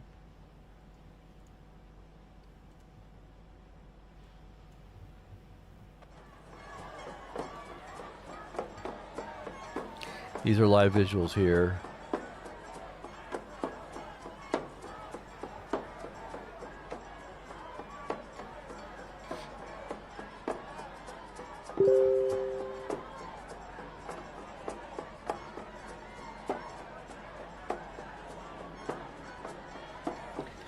So during the missile attack inside of Haifa, Israelis were filmed taking shelter in a tunnel. Look at this. Look at this. So Israelis are in a tunnel here.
Let's see if we can find some more feeds on the protests. As I said, the birthday bash of Trump with the military parade is about to happen, and as I said, maybe the one of the most popular feeds that we ever did have was the military parade of Kim Jong-un, where we had 50,000 people live in our chat during their live stream. Maybe we'll get the most. No, the only reason we had so many people was because nobody had the feed. We were the only ones that had it. We found the link on some forum, back channel forum, and we happened to be streaming it right out of North Korea website. It was just crazy how we found the link. Nobody had it except us, and everybody wanted to figure out where we were getting the feed from, and we wouldn't tell anybody because everybody was hanging out at our chat, literally.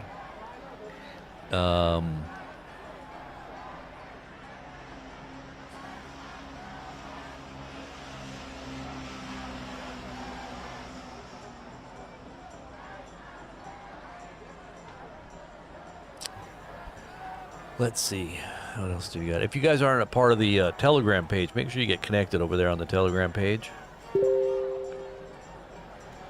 We're always updating things here.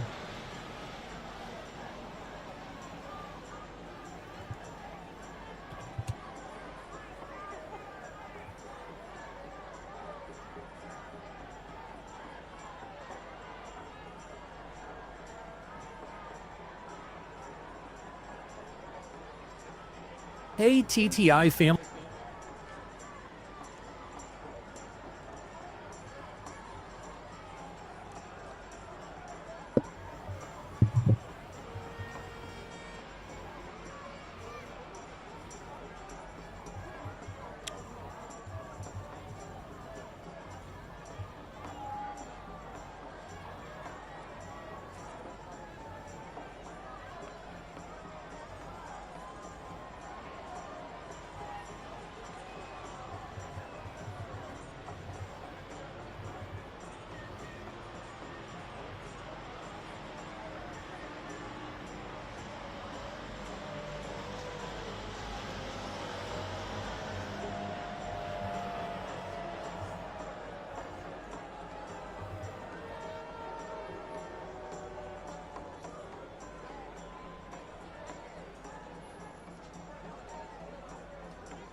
Uh-oh. I'm hearing something here. Hold on.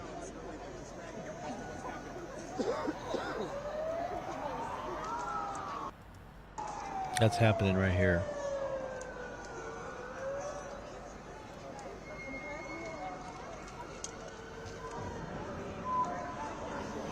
Okay, so the birthday bash, is it happening now? Let's see.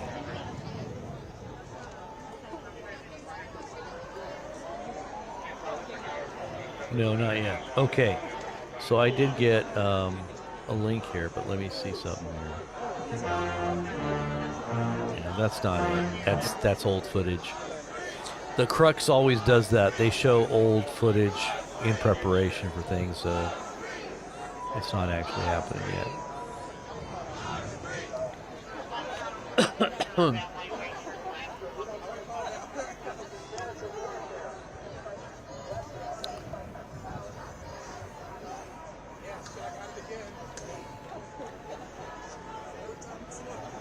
I was thinking about doing my own little military parade in the background. What do you think? Are you guys thinking that's a good idea? Maybe not tanks or anything, but like all my armaments and everything, just to kind of scare everybody. If they ever thought about doing some kind of operation, they would have to encounter all of these major weapons of war. I got to show my strength. Just show off all my weapons.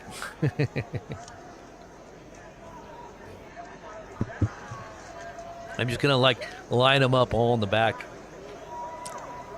You know what I could do is just here in my deep military underground bunker. I'll just line them up all on the walls. I'll just have them all lined up there. I'll just do a parade of weaponry. Show off. Don't mess with us, or else this could actually happen. But anyways.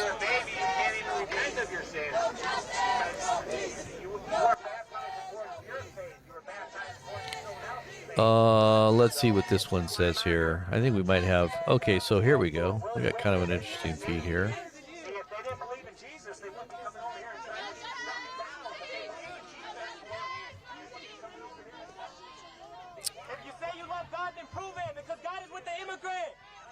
God is with the immigrants. He said, if you love God, then prove it. God is with the immigrants.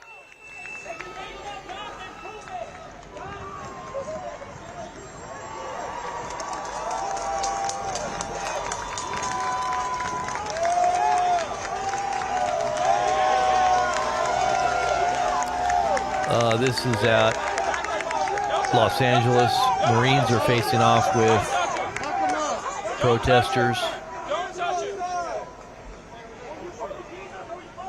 Hey, don't touch it.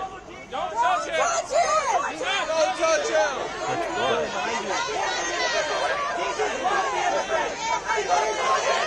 Talk about Jesus, so you do not have God in your heart today.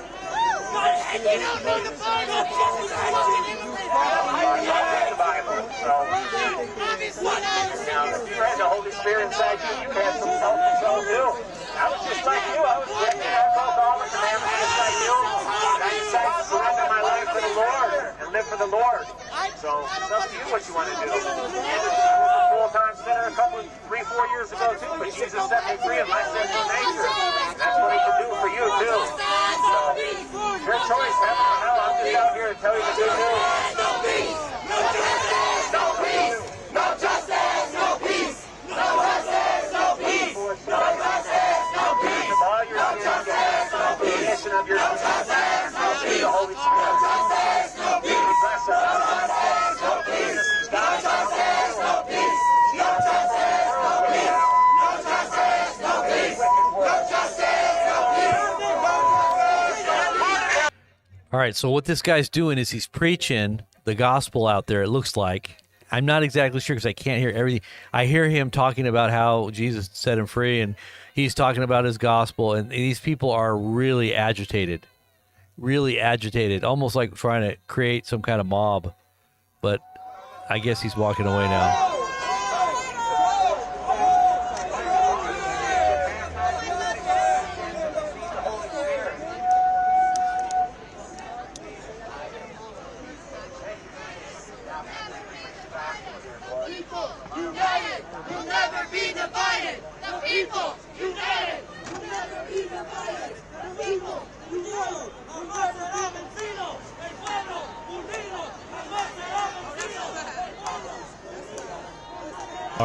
All right, so this right here is the protest outside of the the military parade of Trump.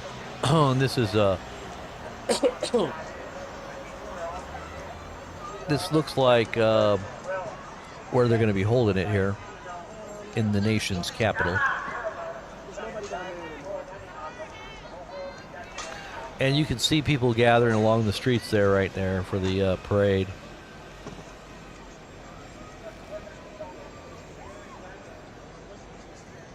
Right behind me. Oh, so sorry, Jim. My fault. No, it's okay. I'm used to being alone. That's my bad. It says Iran used hypersonic missiles to strike Haifa. So information's coming out that these weren't just ballistics, these were hypersonics. Hypersonic missiles used to strike Haifa.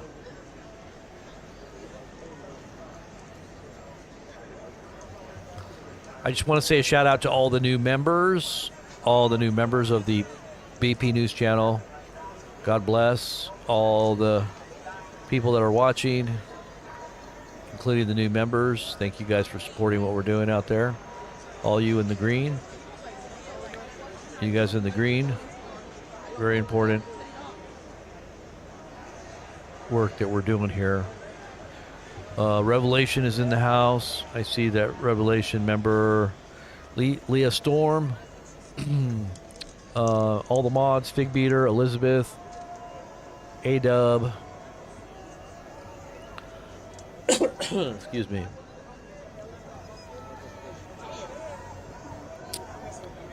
Yeah, we did get a lot of members. MTM, Heidi. A lot of members recently signed up. That's really good. We're going to be promoting a lot of interesting giveaways, information that we would just share with the members just because they're, supporting what we're doing. We got to give back something good.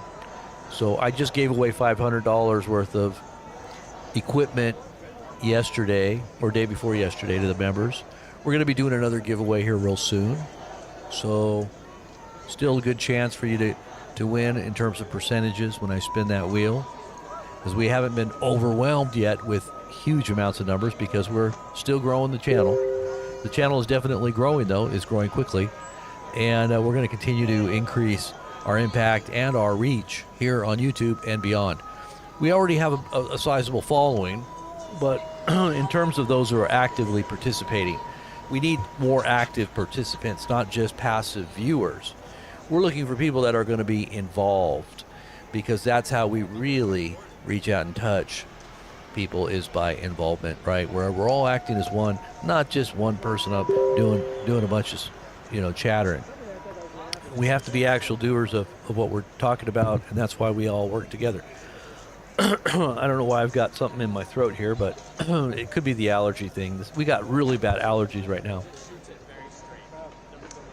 All right, so we got some more updates here. Let me see here. This says, okay, I think I saw that one already. Apocalyptic footage out of Haifa. Oil depot is burning in Haifa. Okay, so is that Haifa? Yeah, that is Haifa, isn't it? Yeah, that's Haifa. Okay, so here's Haifa right now.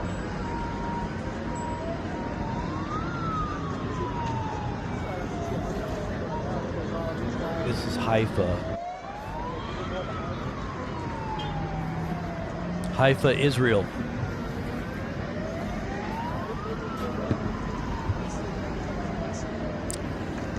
Yep.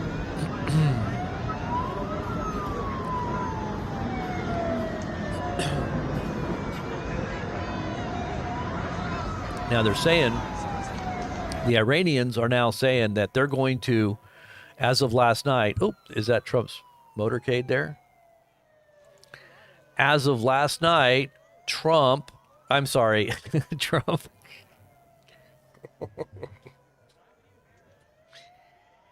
as of last night, the Iranians had stated that they are going to send in barrages of 2,000 plus missiles all at once.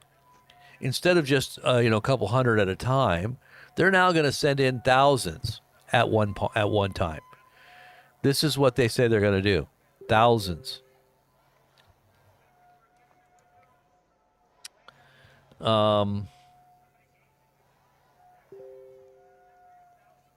There, we got some more here. Let me see here. Trump says people who don't want to do anything but about Iran having a nuclear weapon, that's not peace. So he's saying that we have to do something about Iran, otherwise we are not going to have peace. They say that Tehran is now burning. The whole of the city of Tehran is on fire. And Trump says that that's the way it's got to be. In order to have peace, we got to just destroy everything there, including their civilian infrastructure. Everything that is, because, the citizens of Iran are the Iranian Revolutionary Guard. They are the government. They are basically an extension, just like when America is going to be held accountable for things that other countries deem to be against their laws. They're going to hold the American people responsible. So when they nuke a city like Nagasaki or Hiroshima, we held the citizens responsible for what their government was doing in order to bring an end and an end to hostilities and peace to the world, right? So if people deem, like other countries in mass, start to see America as the reason, if they do. Now, I don't know how the rest of the world is. Maybe they all do think Trump is running the world. Maybe they do think he's the global president right now. I don't know. But if you've got other countries that don't feel that way and they think that America is responsible and the American people have been behind the government of what we are, policies that we are putting out there, then they might justify, destroying cities in the United States because that's a way to bring peace to the world. They're going to have to stop America at all costs. And the only way to do that is just to start holding the citizens of America accountable. And maybe that's what's coming, because Iran says that America is going to be learning a hard lesson here real soon. So I don't know if that's true or not. If they do send in, or wake up their sleeper cells, because they say, Marco Rubio said yesterday that they're monitoring Iran's possible operations inside the United States with sleeper cells, and that could be a very bad thing. So I'm praying that we get to the root of the problem and understand it, so that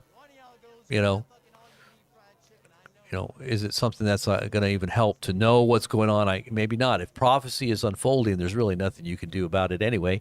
You just got to make sure you're right with God. You may not be able to stop what's happening, but it's actually happening. So you can say, at least you know what's going on. And how do you find that out? By hanging out here at Blazing Press Channel to find out the play-by-play and the Holy Spirit intel that comes from the Most High. Amen. We do believe God gives us heads up on things here. Somebody is making fun of... They're making fun of the officers. Let me see. Where is this happening? That's right there. So they're making fun of the ICE officers.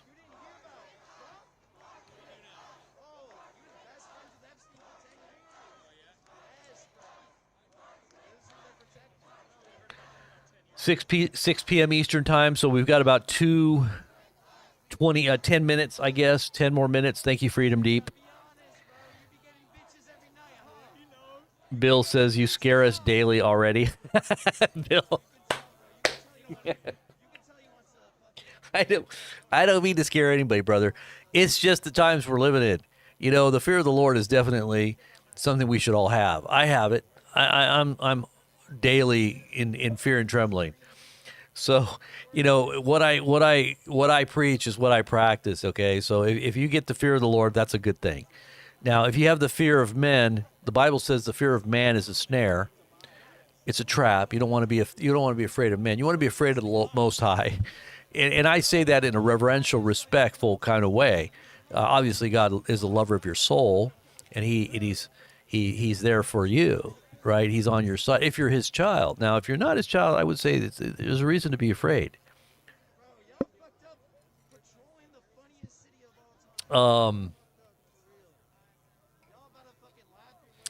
Rattlesnake says not scared, and that's true. You shouldn't have the fear that is the fear of men. You should not be afraid of the devil.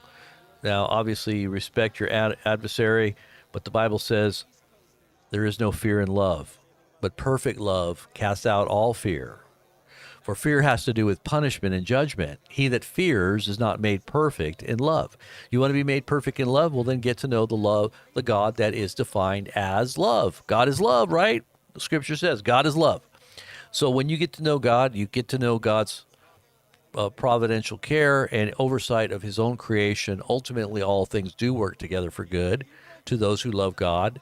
Good does win in the end. Good does overcome evil. Overcome evil with good, it says, right? So love your enemies because they don't know what they're doing. They're literally contrary. They're going contrary to their own well-being. They're destroying their own lives. It's just like any other natural thing that you would see in the world where you see somebody addicted to drugs, for instance. They're killing themselves. You can try to help them. You can try to, prevent them from doing it, but most of the time, they're not going to listen if they're not, sick of their own situation, and they make a concerted effort to stop. If they don't choose it, if they don't choose to let go, they're not going to change, right? And the same thing goes for spiritual things as well. Now, I do think that there is divine foreordination, and that God knows those who are his, and that those who are the called, I guess you would say the remnant, and that the whole idea of predestination is a very interesting topic if you ever get a chance to really get into the study of it. But I do believe that people that are called, what is that, a clown?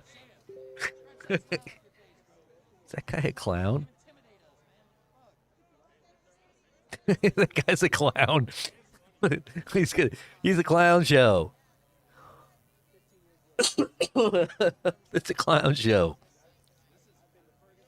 He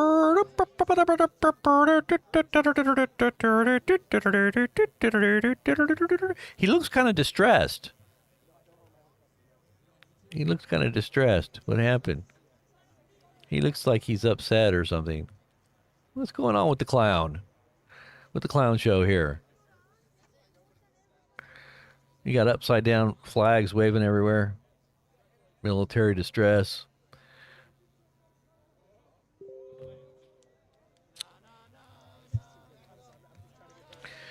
The air defense in Tehran is now trying to deal with a major attack. Okay, so there is still ongoing attacks going on in Tehran. Look at this.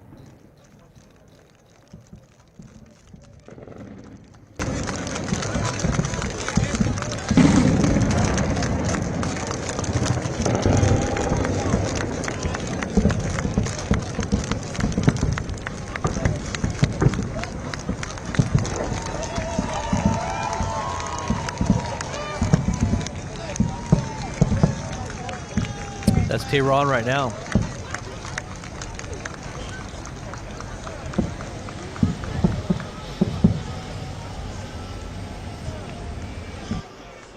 Wow. I swear the mental gymnastics is crazy. Okay, so let's see if we've got the. We're trying to save the Constitution. Y'all are stopping us from saving the Constitution. What the fuck? Let's see if we've got the parade started yet here. No, not yet. On the channels we're looking at here, they're not covering anything yet.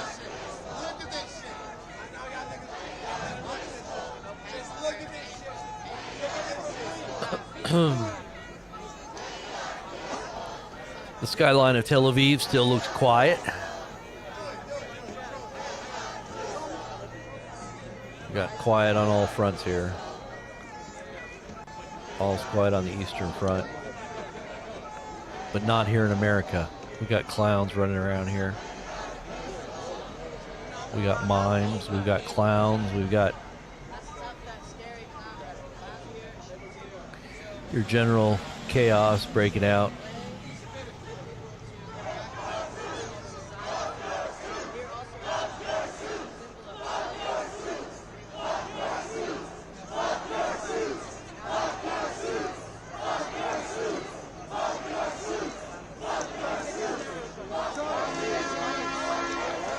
What are they chanting there? I can't tell.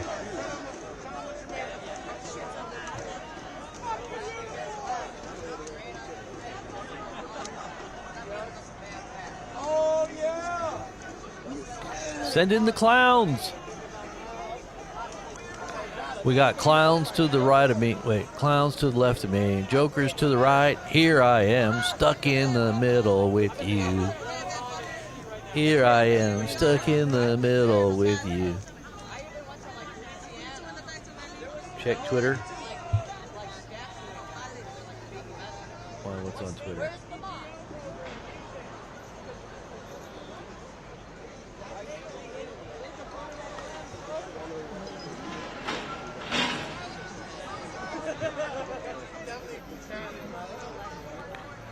Let's see what we got going on here. Twitter. Twitter. Somebody sending me stuff on Twitter? Is that what you're trying to tell me?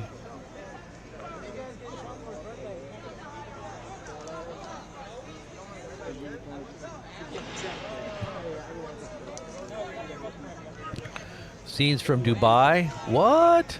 A huge fire in Dubai at a high-rise building. Look at this. What in the world? This is 10 hours ago.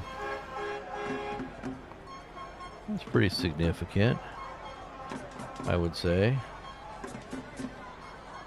Let's see if I can show you that here real quick.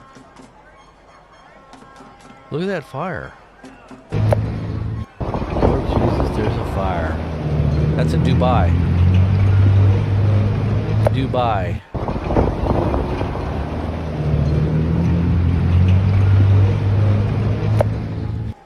Now be careful, because that building will come crashing down in a big heap in its own footprint. Because, you know, steel beams melt. They just melt.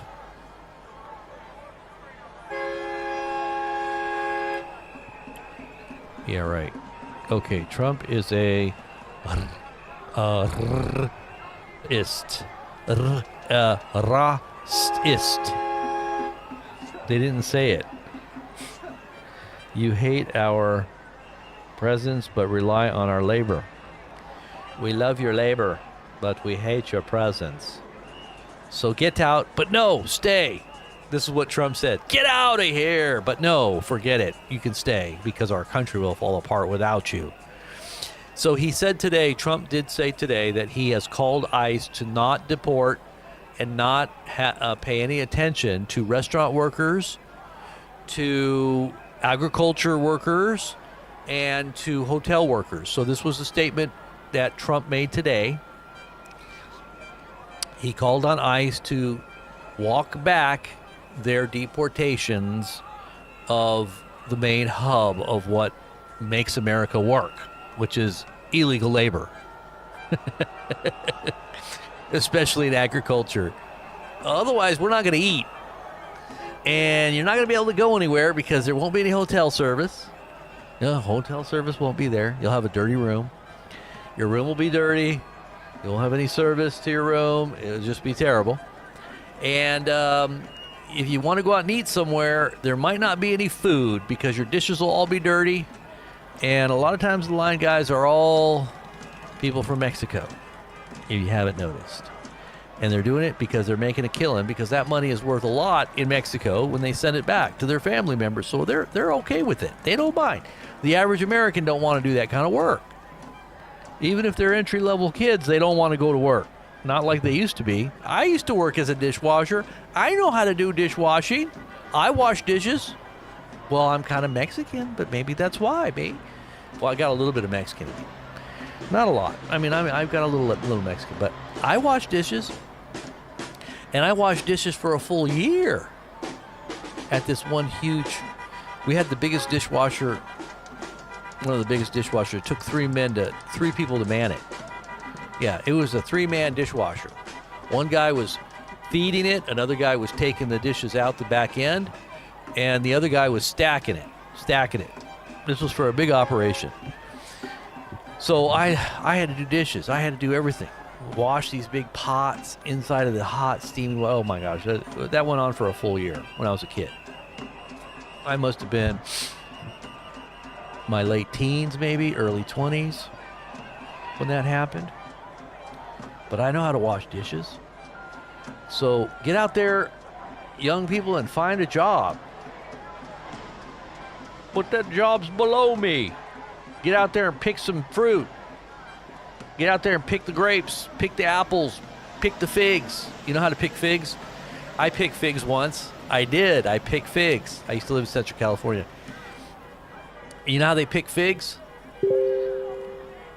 Here's how they pick figs. You pick them up off the ground. You don't even pick them off the tree. You pick them up off the ground. And what was crazy is that a lot of the figs that we were picking up, they were all like, ugh. You know, some of them, they look kind of yucky, you know, like they said, just throw them in the box. They're going to be fig Newtons. And I'm like, oh, I'll never eat a fig Newton again. Never, ever will I eat a fig Newton again. If they're putting what I put in that box inside of fig Newtons, I will never eat fig Newtons again. Just like I won't eat hot dogs. You know what's in hot dogs?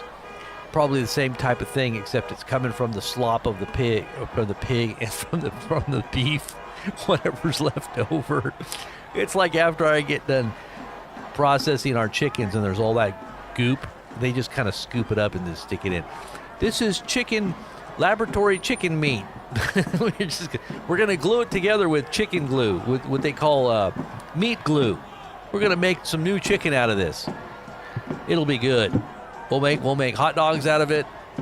It's called meat glue. Go look it up. Meat glue. You're eating meat glue. I don't know how I went from Mexicans to meat glue, but there you go.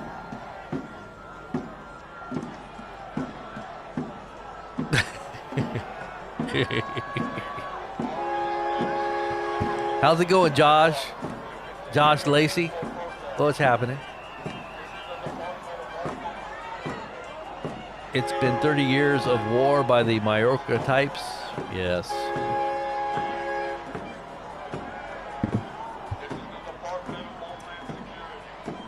All right, I think we're getting closer to the parade here. It's starting. The parade is starting. The parade is starting. Everybody, wake up. The parade is starting. Here we go. Oh, I don't want to put the music on. I can't put this music. Look at these. Look at this. Military parade here. Okay, here we go. Let's go over here to. Kumta alerts. Kumta alerts are now incoming. Which we're gonna watch the parade. Oh, look at that! They got the mean picture of Trump up there, the mean look, the Trump mean. Hold on one second here. Okay, so Kumta alerts are coming in now. I don't know if that's like another round of.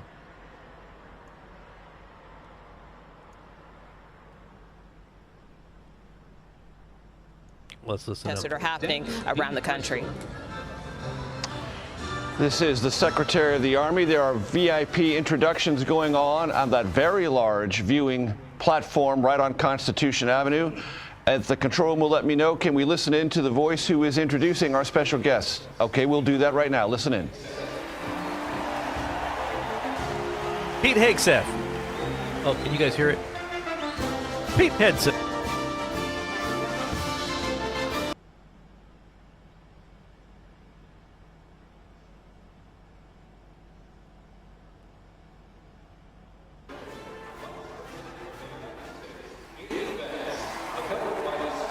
United States, Ushavets, and their 3 children.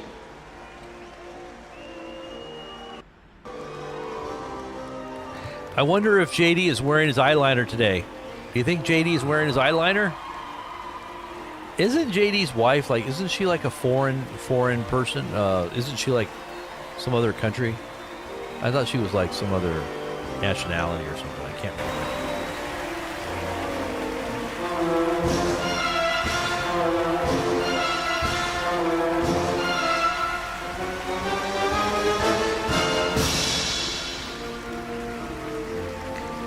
So I see that they're all sitting next to each other. This ought to be interesting. They've got the bulletproof glass up there so nobody shoots at them. Oh, here comes the president, right? Here comes the president. The king has arrived. King Trump. Ladies and gentlemen, please welcome the President of the United States, Donald J. Trump, and First Lady Melania Trump.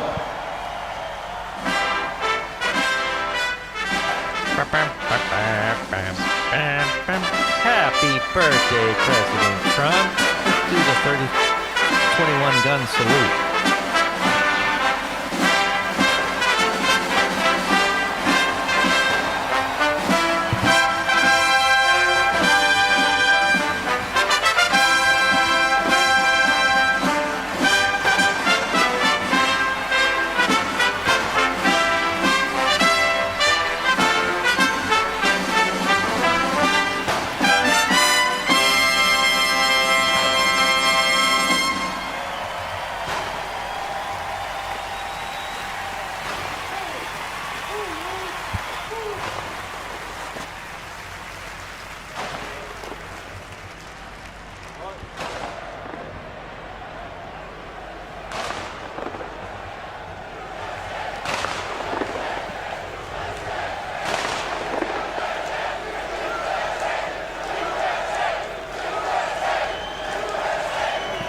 Ladies and gentlemen, to honor America, would you please rise for the singing of our national anthem?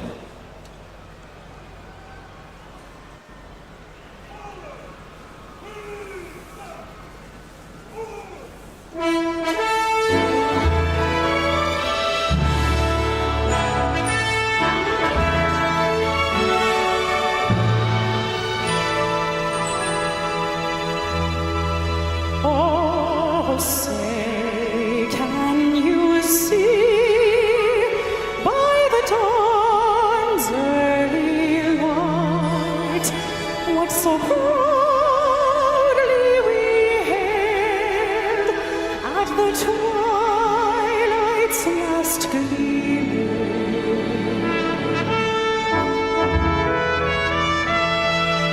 whose broad stripes and bright stars through the perilous fight, where the ramparts we watched were so gallantly streaming.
Army Staff Sergeant Caroline Nielsen with a stirring rendition of the national anthem. I want to go to our White House reporter, Willie James Inman, on the reviewing stand. Willie James? Hey there, Major. Good to be with you. Well, just moments ago, as you saw, along with us here, the President and the First Lady coming out to cheers of USA, USA, a warm welcome for both the President and the Vice President and the Vice President's family as well. We, of course, know that this is the military parade that Trump has wanted for years. It was in France back in 2017, and if I'm not mistaken, he saw that grand military parade, and he wanted something here in the United States. That did not happen his first term, but now it's happening on the 250th anniversary of the U.S. Army. President Trump essentially saying that people shouldn't protest this event. People have really been talking about the price tag of such an event, up to $45 million, but President Trump, White House officials maintain that this is a way to not only show off America's military might, but to show how the U.S. Army has had an influence and also an important role in defending our country and maintaining freedom. Major. Willie James, can you tell us from your vantage point what kind of crowd size is around you or around this parade event? Yeah, that's a good question, because you can see the crowd behind me here, but there are also people gathered just in front of the Washington Monument, which is off to my right shoulder here. People gathered to try to see what they can. Of course, we're standing here on the riser with other members of the press. We did see a lot of folks. You see a lot of folks gathered here to our right, all along the parade route. They have special sections reserved for individuals who perhaps have a lot more access than others. We did see a lot of the president's supporters here, a lot of people wearing Trump hats, wearing a Trump campaign memorabilia, wearing those T-shirts. So a lot of people here that support this president and perhaps happy to see him, but also happy to see those U.S. troops who really put their lives on the line every day for us all throughout this country, Major. Willie James Inman on the parade route on the reviewing stand. Thank you so much. There is, of course, a broader national context to what's playing out here in Washington. Yes, it's the president's birthday. Yes, it's the 250th birthday of the United States Army. Yes, we're preparing to celebrate the 250th birthday of our country, and it's Flag Day. But there are also National Guard forces in Los Angeles. Marines are there too. Both of those deployments against the wishes of local and state officials. This has created a broader national conversation about the propriety and the images from this particular event. One of the parts of that is protests going on across our country called No Kings, meaning there is something that parts of our country feel uncomfortable about with this president, his approach to federal power, and maybe what it all means in the context of this parade. I want to go to Adam Yamaguchi, who is in Los Angeles at the site of one of those protests. Adam, what are you seeing? Yeah, it's a much different atmosphere, tone, and tenor than what you're seeing at the parade in Washington, D.C. There are upwards of 20,000 or so people who are thought to have been here at the No Kings protest in L.A. earlier in the day. The protest ended about an hour ago, and so many people left, but many thousands have remained, and they've all descended from the main protest site down to the federal building here, which is, of course, the site of the protest that we saw here in L.A. over the last week or so. Now, there's still a lot of anger, a lot of frustration in the air. When you look at the signage, the flags, and you listen to the people, ICE, immigration raids, are the issue that most people here seem to be concerned about. Now, amidst all of that frustration and anger, what's compounding all of this is the presence, if you can see behind this large crowd, there is a phalanx of National Guard that are guarding this federal building. There are Marines stationed at other federal building locations, and that is again drawing the ire of the people who say, look, they don't belong here. The mayor of Los Angeles earlier spoke to the people of Los Angeles and said we need to maintain peace, and that in order for essentially, we don't want to create an environment in which President Trump would be justified in having sent the federal troops and the Marines down here. But given the fact that these ICE raids are continuing for the foreseeable future, the energy here is unlikely to dissipate anytime soon. Adam, before I let you go, I know it's loud there. I know there are several people. You can see them clearly. They're agitated. But as to what's gone on that you have seen, Peaceful or violent? It has largely been peaceful. I mean, it's certainly boisterous, energetic.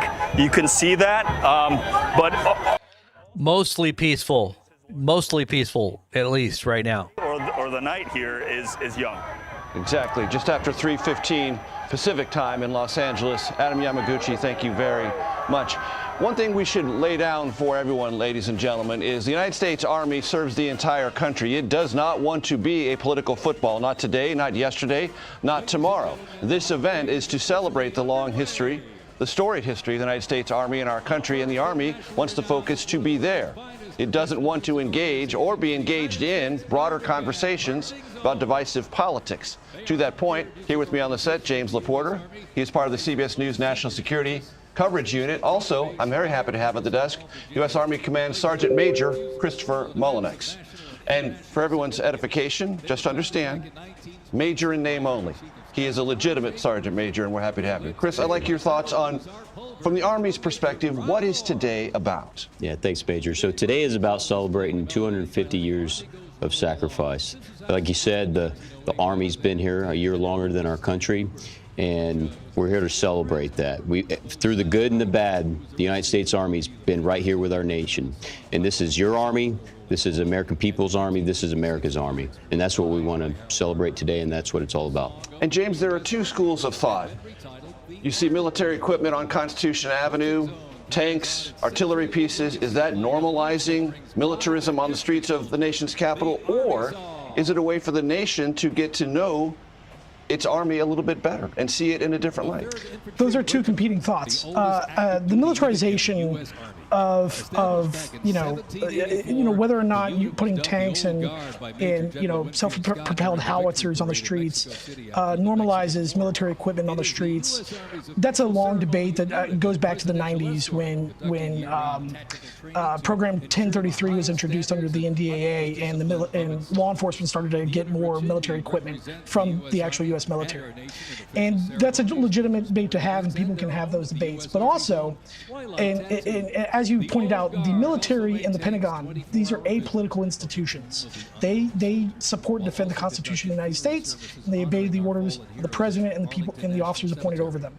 And so what they would agree with is, for particularly post-Vietnam and the ending of the draft, there has been a divide created between what we call the civilian-military divide.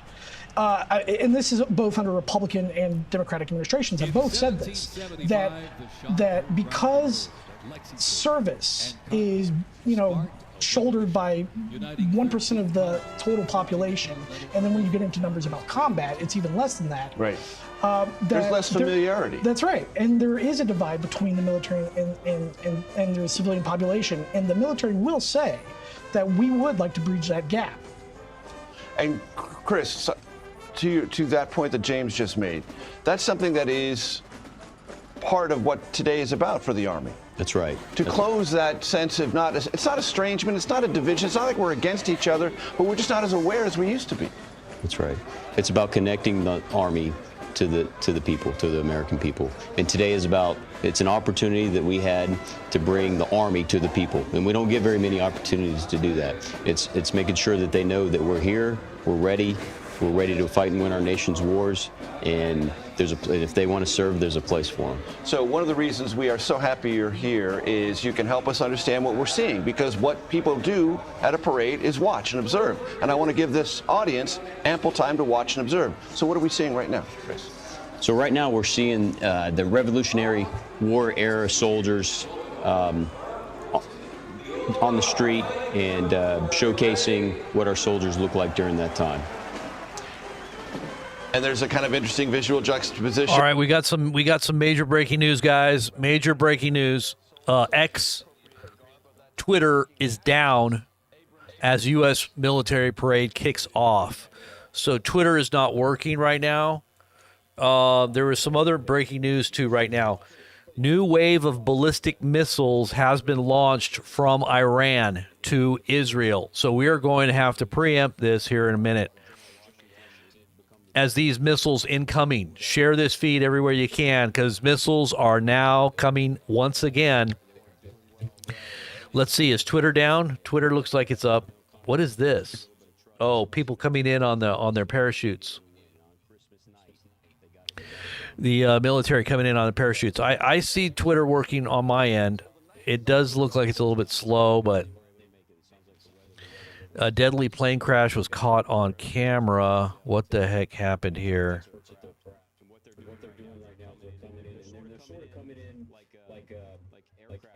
Oh my gosh. He's filming the crash of that Indian airline when it started to go down.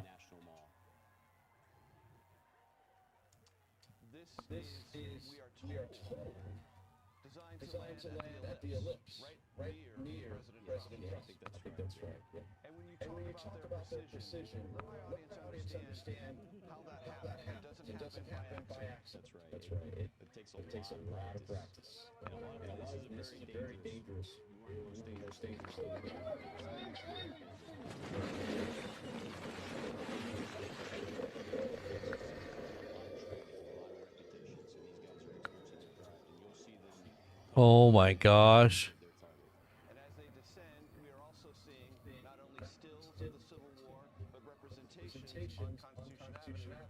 That is horrendous. Horrendous. Oh my gosh. Represented states who showed up. I just watched this guy on that Indian airline. He was videotaping it while the plane went down. He died. Everybody died except for one guy. And the camera actually films everything as it crashes. You can see the flames fly up and the whole plane just oh my gosh. That is just horrendous. My gosh, I'll never fly in an airplane again. I've only flown in an airplane twice in my life, I think. I just will not fly in an airplane. No, thank you. Oh, Lord. Okay, so we've got incoming missiles right now coming in from Iran. Guys, we've got some major breaking news unfolding right now as this parade starts. Oh, Lord. Oh, gosh. That just gave me the EBGBs. I just can't stand. Oh, I'll post that video on Telegram. If you guys want to see that, I'll put it in a spoiler so that nobody can watch it unless they really want to see something terrible. I mean, this is really horrendous. So this was somebody on the Indian Airlines filming his own demise, as well as the demise of most everybody on that plane. Everybody died except for one guy.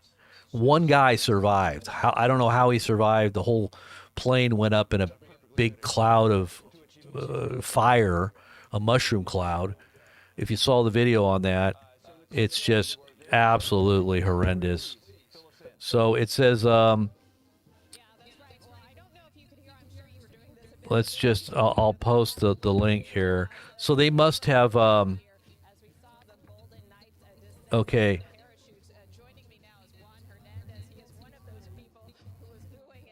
What is this? Okay, so I'll post it on our Telegram page. So this is the parade ongoing, but we're about to watch again another round of incoming missiles into Tel Aviv, possibly Haifa. These are hypersonics. They're en route as we speak. En route. Get the word out, guys. This is a live view right now of Haifa.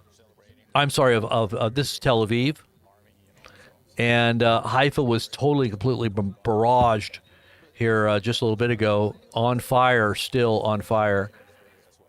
And I'll put that with a spoiler unless you don't want to see that. Okay, so I posted that video of the crash of that Indian airliner from within the inside of the plane with the video. I don't know how the cell phone survived, but the cell phone survived. They were able to get the video off the cell phone. And it shows the moment the plane crashed and actually during the actual fire as it's on fire.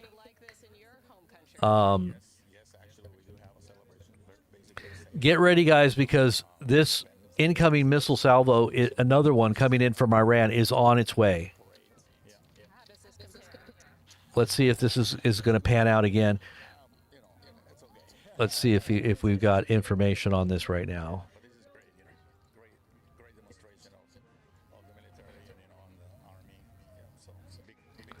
Yeah, Israel claims that there was an interception, but it clearly shows otherwise. Israel's trying not to put out bad images and make it look as though they're being not defeated, but they're actually having damage, because there's been major impacts from missiles incoming from Iran, hitting Haifa, Tel Aviv, and massive explosions.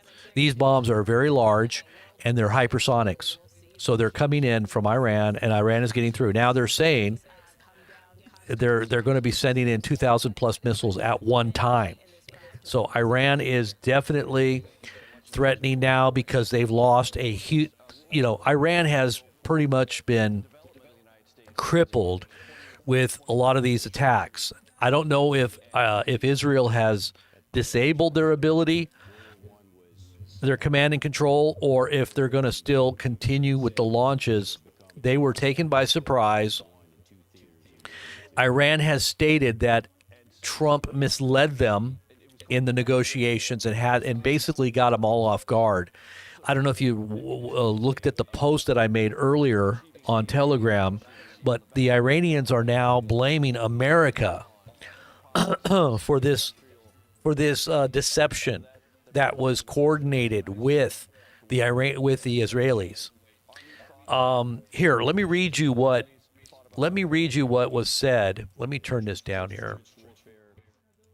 This is all just, America. Ouch. America exceptionalism talk. We're exceptional here. We got to talk about how great we are here.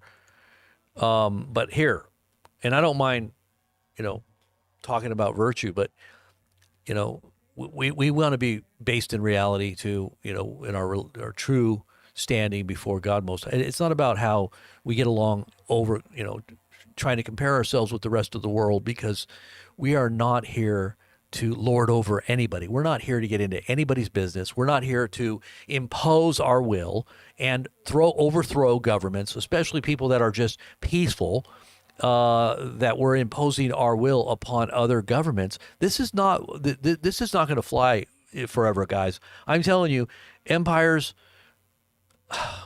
just so you know, there's going to be consequences for pride, and when you have a nation that has a great amount of pride, I fear for what the biblical scenario is, that pride comes before a fall, and a haughty spirit before destruction. So I would say, be aware that when people justify sin, when they have exalted it as a virtue, when they glory in their shame, judgment is right around the corner. You can bet your bottom dollar on that one. So please, guys, humble yourselves, pray for America. I'm not saying to hate America. I'm not saying, we need to pray for America. We need to pray for humility. We need to pray and intercede on behalf of those who are blind to their true fate and what's incoming. These things are incoming. Just like these missiles are incoming right now to Israel, we've got things incoming to the United States, and I don't think people are ready for it.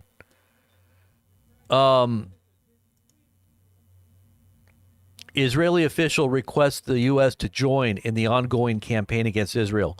Israeli media reports an official is now saying there is a significant likelihood that the U.S. will join Israel's campaign, in particular to target the Fordo underground nuclear facility. They're talking about bunker busters, and how much you want to bet they're going to do tactical nukes. They got to do tactical nukes, if not a large nuke. It seems that Israel's attacks on Iranian nuclear facilities have reached the limit, with only 2 of them damaged. Trump told Israel that he will join in, Axios reports. So America is about to engage in, let's wave the flags, everybody. Let's all rally around Trump, because he needs our support. Forget these protests. We're in war, guys. We're going to war. This is exactly what we told you was coming. We are going to war with Iran. America is going to war with Iran. Do you guys understand how serious that is? This is just now coming out. Well, this is exactly what we told you was coming along with this parade. We told you this was what they were going to do to distract everybody away from really what's really going on in the heart of what's really happening here, to get you all focused on war and America. You know, we're threatened. This is a big event. Like, right, this is the end of time, and people are thinking this is just for our security. We're trying to secure ourselves. We're trying to bring peace to the world, right? Peace through war. Iranian regime media says Tasnim news agency confirms that Israel attacked the Islamic Republic's Defense Ministry headquarters in Tehran.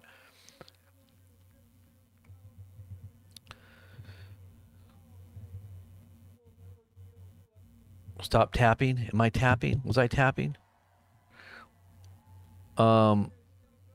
I'm sorry if I was tapping. That was a half hour ago? Okay. I'm just now reading. Somebody said I was tapping. World War II. It's really interesting that they're showing imagery of all of our past wars. You know, Trump made some statements that actually seem to be preparing people for military conflict in the last few days. So here we are, guys. We're headed to war, and they're showing all these imagery, you know, giving the goosebumps, you know, the patriotic goosebumps, so that we can all rally around the flag and send our sons and daughters for more sacrifices. Thank you for your sacrifice. What sacrifice are you talking about? Oh, your children. You're sacrificing your children on behalf of the United States of America. Are you ready to do that? Are you ready to send your boys and girls out there on the front lines with all these new types of weapons they have now? It's a sacrifice. Here we go. The U.S. will very likely fight a three-front war against Russia, China, and Iran, Palantir's Alex Karp says. This is Palantir's Alex Karp. You know, the guy that said that his software kills people and puts it on kill lists. You know, the software now that is the sponsor of this parade of Trump. You know, the software that has one of its big-time major investors is J.D. Vance. You know, that software. Yeah, that software that just databased everybody in the United States through Doge, through the back door of all the major, institutions of America that went in there and supposedly was looking for fraud. Oh, no, they basically started the whole thing. They're basically the ones that just hooked everything together. Palantir, we told you Palantir was a hub. And then this fake fight that happened between Trump and Musk was just to throw everybody off of what they did, because Musk had stated on X, singularity has happened. Ask the monkeys.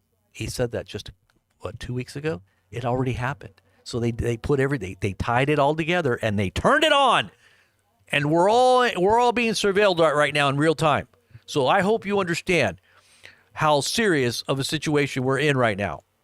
You see these military people, goose stepping right in front of the president. This is in preparation for war. This is in preparation for America going to war.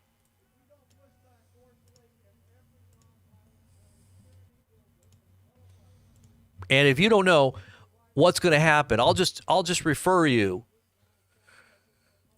to the movie The Patriot. You remember the movie The Patriot? This is where I kind of see myself. I see myself like Mel Gibson. Remember when they were saying we're going to go to war? I got kids. I don't have the luxury of going to war. Okay, I understand what war is going to bring. They're going to be fighting in your streets. They're going to be fighting in your streets, in your homes, in your towns. This isn't going to be contained over there. This is coming to the homeland. Okay? I don't want to see this happen, but it's going to happen.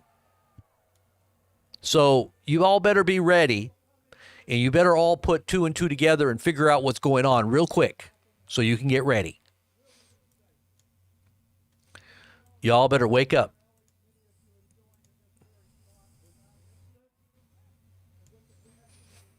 Okay, let me see here. Let me see what's going on here. Where am I at here? What is this? Okay, this is the wrong screen here.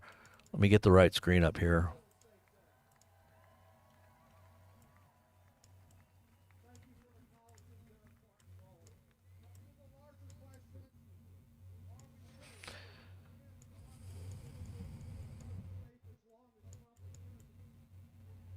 I mean, I love you guys. I love you. I'm telling you this because I do care about you guys.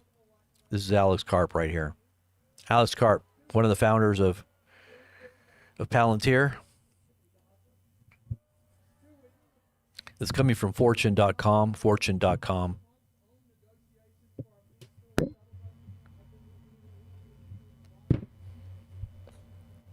You can find all these links at our Telegram page.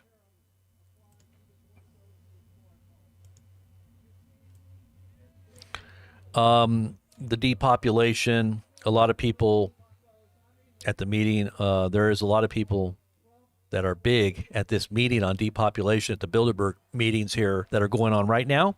Microsoft, Pfizer, and they're talking about depopulation. Okay. We'll be posting all this very important, vital information right now on our Telegram page. Now, as the skies of Tel Aviv and of Haifa light up again with incoming missiles from Iran, we will be covering this with all the feeds as it happens. We will show you all the video footage as it is available. We get all of that way before anybody else does. This channel is way out in front of anybody else, just so you know. That's why you need to become a part and a supporter and be a backer and one with us, because you're actually going to receive the reward that we get as well. Okay, we're doing this for a higher reward. Okay, you want to be a part of it, then get in here and support what we're doing. Become a part. Don't support all those false people on YouTube, the false prophets and all the false predictors and the false, people out there that are just trying to get rich. Okay, they're using the scripture's really clear about this.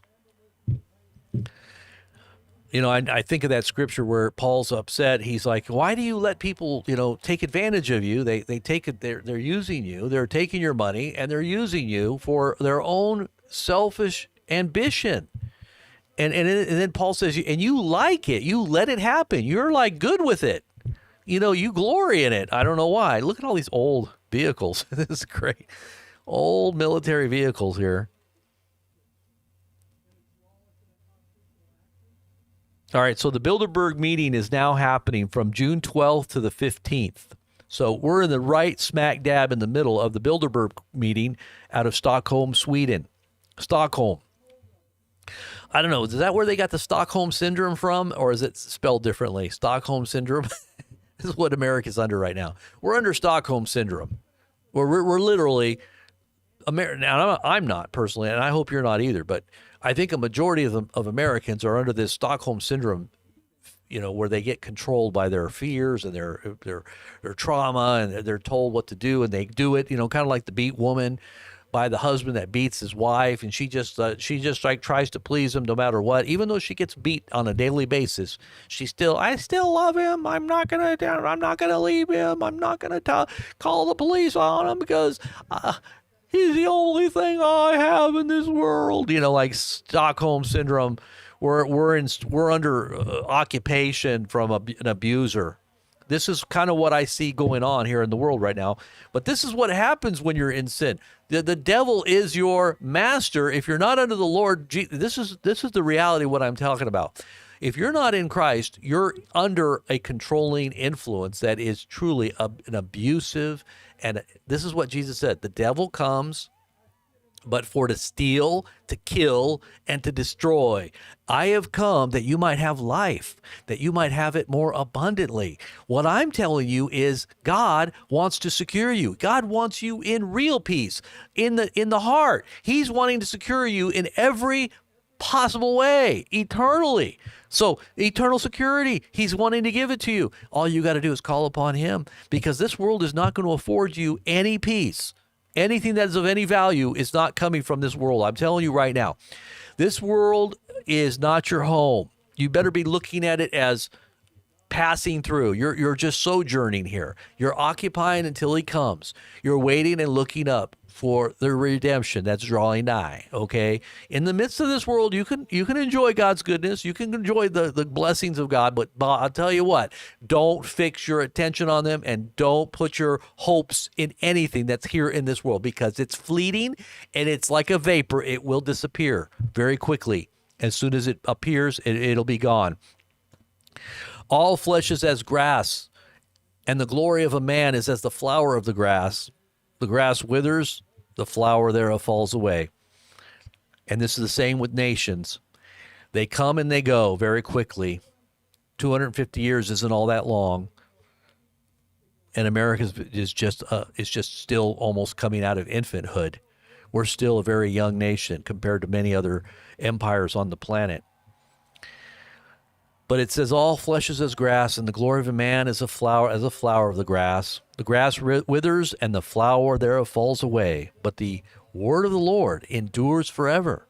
This is an eternal message. This is an eternal treasure. This is an eternal relationship that you have with God Most High. And it says, and this is the gospel. This is the word by which the gospel was preached unto you. This is the word that I'm giving to you right now, is an eternal significance, and it is eternal at the essence of eternal life itself, the very uncreated spirit that is God coming into your heart that is eternal. You become one, and the seed of his presence grows within you. This is what people say America was founded on, but I'm going to tell you what. The message is very remnant. It's been in America. Obviously, it's seeded throughout and influenced as the salt and the light of the world. We have definitely influenced, the message has influenced America's course. We have a bunch of red alerts going on right now. Okay, so the Kumta alerts are going off now. I think we might be looking at possible... Okay, they're still going off. Let's go over here to the Tel Aviv here. Let's see what's going on here. Let me turn these down here.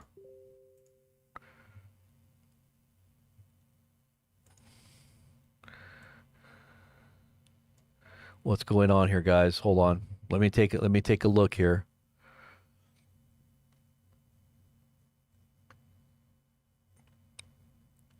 State Department says U.S. citizens should depart Iran immediately.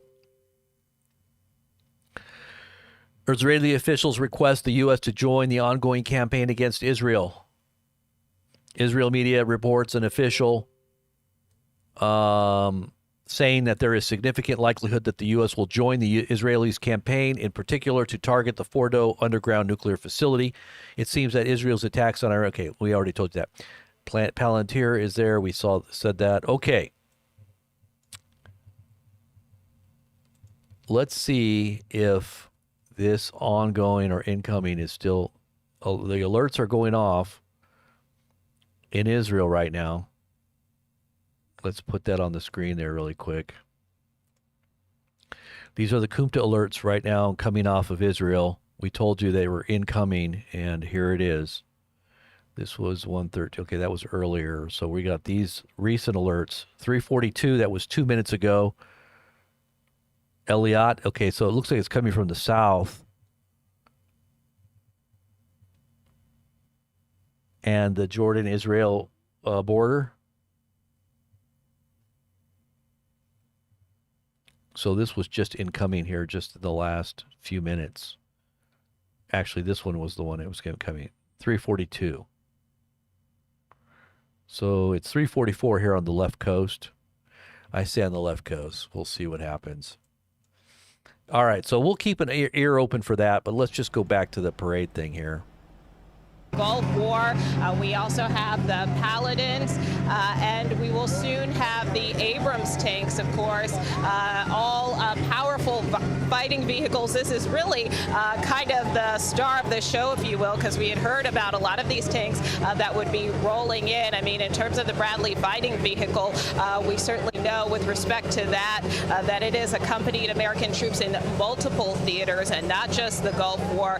The Paladin, for its part, sounds like a tank, but technically it is a self-propelled howitzer. It was first introduced back in the 1960s, but also it has been used on a range of battlefields. And then, of course, the Abrams tank, the Army has used that since 1980, but most specifically, it was first used in combat during Operation Desert Storm in 1991. Now, of course, there have been some concerns expressed about bringing some of these tanks into the nation's capital and what impact they may have on the streets, but quite a show of force here right now along Constitution Avenue. Nicole Killian, as always, thank you so much. I want to go to Willie James Inman, who's on the reviewing stand. Willie James. Hey there, Major. Good to be with you. Well, the 1st Cavalry Band just passed by me here, and I was excited to see them because I spoke to some of the members of the 1st Cavalry, that unit that still uses horses. They still use the carriages, the mules, everything that they used centuries ago.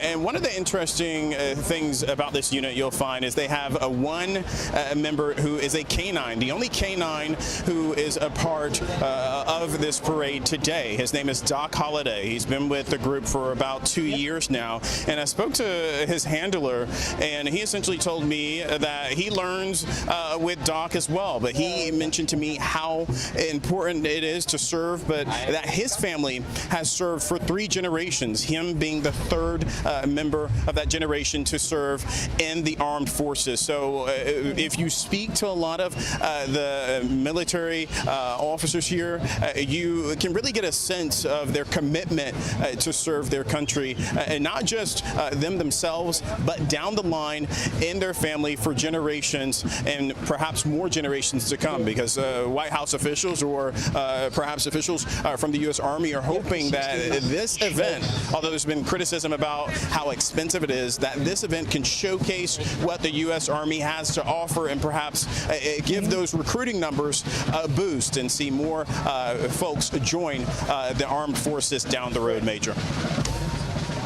Willie James Inman, thank you so much. Sergeant Major Chris Mullinex, 2 questions. One, so those in America who are concerned even slightly about the presence of military equipment on Constitution Avenue. All right, some new waves of missiles are incoming here, guys. Let's look. Hold on. All right, we got some new missiles on their way. Here we go. I'm going to show you guys the footage here. This is now just coming in. Okay, this new wave of Iranian ballistic missile strikes Israel. יציאות באילת, יציאות.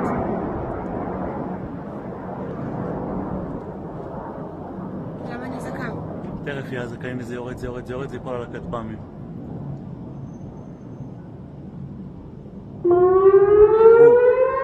בום, 2. להירגע, לאט, רומי, סגרו אותנו פה. Okay, the depot in Iran that's on fire right now. Here it is. This is inside of Iran. That's the oil depot inside of Iran. There's a fire over there. Major. I don't know why they're so close to it. It just seems like they're way too close to this thing. These people are sitting there filming this, and they're so close. Those things can blow up pretty big. Okay, so we're going to continue to monitor what is incoming here, because it sounds to me like we just got another alert here, but let's see. I'll keep an eye on this. For quite some time, this celebration of the Army's 250th birthday. It's not just because President Trump became president. The Army's been working on this for some time. Over the last year, very hard, and then thinking about the 250th anniversary for as long as I can remember, the last several years at least. Now, to that point, it is quite obvious to anyone watching this that this is ramped up and more visible because President Trump, as Commander-in-Chief, asked for it. That is a fact. How do you think, Chris, the Army views this as a recruitment tool? I think that this is the Army, a way that the Army is attempting to connect with the American people. When you think about all the soldiers out there that are serving today, if you would ask who knew somebody that served before them, about 80% of them would raise their hand. They had a grandfather, a father, a cousin that served before them. And so what we want to do is we want to be able to connect with the other 20% who never knew who didn't have anybody that served before. We want to connect with all of America and know that the Army, if they're interested in serving their country, the Army is the right place to. And you would want that connection whether it was President Trump or anyone else? That's exactly right. James, any thoughts? No, he's absolutely right. Recruiting is harder now. The Army will tell you that recruiting is one of the hardest jobs in the military. It is. There is a smaller, year after year, there is a smaller pool of qualified applicants who can come into the military. And when you say qualified applicants, James, help my audience understand what you mean by that. What are the various qualifications and what percentage fall below them? So the percentages, I'm not quite clear off the top of my head, but for example, we have an obesity problem in America, among our youth. That lowers the recruiting pool in terms of who you can actually recruit, who can meet the actual standards to come into the military. That lowers the pool. There's also, college used to be a big selling point, right? In terms of like, well, if you come into the military, you get the GI Bill, which I used the post 9/11 GI Bill. It was phenomenal. All my, not only was my college paid for, I got housing allowance, so it paid for my mortgage. So it was quite nice, but there's now more routes to college. That lowers the recruiting pool. So recruiting is at a point where it is very hard to recruit more people in. So things like this, to where the Army can be more visible, is helpful. Eleanor Watson is at the Pentagon, and she has a couple of things she wants to throw into our conversation. I'm glad she does. One, on how the equipment and the personnel got here, and two, Eleanor, you've done some very good reporting about the trend lines for recruitment in all services, and including the Army, of course. Yeah, so I want to start with first what I'm seeing on the street, because the Paladins, the Bradley fighting vehicles, and the Abrams tanks are representing previous U.S. wars, but are currently on the battlefield in Ukraine. The U.S. The Army's exhibiting some of the stuff the U.S. uses, but this is also currently in use and is an example of what the U.S. has given since the war in Ukraine started. They've given nearly 200 Bradley fighting vehicles, 31 refurbished Abrams tanks, and the Paladin, which looks like a tank but is actually a self-propelled howitzer, uses a 155 millimeter gun, which is the caliber of artillery that has been given in almost every package committed to Ukraine since the war started. On recruiting, we have seen an uptick lately. The Army, your guests can tell you, the Army has reached its goal early this year, reaching the 61,000 recruiting goal. That initiative for recruiting, that upswing in recruiting, started a few years ago when the Army completely redesigned how it was recruiting to get out of the COVID-19 era slump where they reached record lows in recruiting. They created things like the Future Soldier Prep Course that, to James's point about all of the problems with getting qualified applicants, the Future Soldier Prep Course helped with their tests, their education, and their physical fitness, so that when they tried to sign up for basic training, they could actually make it and enlist. So this has been a factor, an upswing over the last several years. Eleanor Watson, great perspective. Thank you so very much for that. Sergeant Major Chris Mullinex, I saw you nodding your head. Walk us through what you, what Ellie described and what you know to be true. Yeah, she described it well. And the Army had a really tough decision to make a few years ago because we weren't meeting our sessions goals. And it's, do we lower the standard or do we maintain the standard? And the Army chose the right answer, which is to maintain the standard. And so what we did is we said, hey, let's meet them in the middle. We introduced the Future Soldier Prep Course. And what is that? So basically, we're taking a civilian, we're putting them into a program that's not basic training yet, but we're preparing them physically. We're preparing them so that they can get higher scores on the entry exams, and if they meet those goals, then they're offered the opportunity to start. It's sort of like training. an Army prep course. It's exactly right. It's an Army prep course. And it's worked. It's tremendous success with it. And has that been used by other branches of our military, or is the Army the unique first adopter? I'm not sure if they started using it, but I believe they're looking at it. And is it clear to you that if that had not been put in place, this deficit in terms of recruitment would have persisted because of the things that James mentioned? It would have. It's been tremendously successful. And for those who are not completely read in, why is it year to year important to meet the recruitment goals? What does that allow the Army to achieve? What happens if it doesn't achieve that over time? Well, if we don't meet our sessions and recruiting goals, then there starts to become a gap where we don't have those young soldiers that turn into leaders that become senior over time. It takes 20 years to make a sergeant major or a colonel, and so you've got to start. If you lose that if you have a gap there, then you have a gap in those leaders that get developed over the time. You have developing leaders, but no one to lead, or fewer people to lead. Exactly. To carry out the basic core missions of the Army. James? On the back end of that I remember years ago I covered a unit where they were graduating 100 service members into their force, but fiscally they were losing 40 to 50. So if they were only graduating 10 into their force, but they were fiscally losing 40 to 50. So not only is recruitment important, but retention, because as more people are coming in, there's a majority of people who are also getting out. And why are they getting out? End of career, perhaps medical discharges. They're moving on to bigger and better things. Things like that. There's a multitude. Retention is also part of this conversation. It is. And we've actually done well over the last 2-3 years on retention. Soldiers want to continue to serve, and so we're looking pretty good there. And now, with meeting our sessions goals, the Army's in great shape. So we're going to continue to turn back to the parade, look and listen.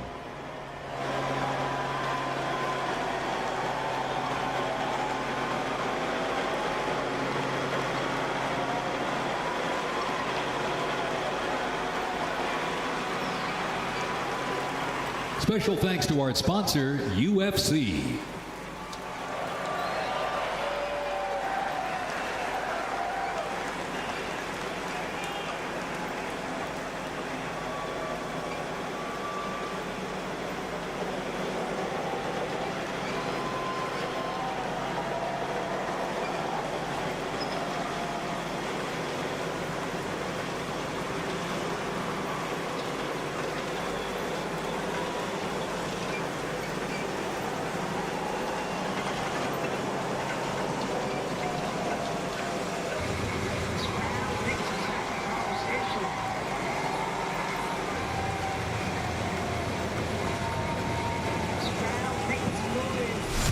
On September 11, 2001, terrorists destroyed the World Trade Center in New York City and struck the Pentagon in Washington, D.C. using commercial airliners.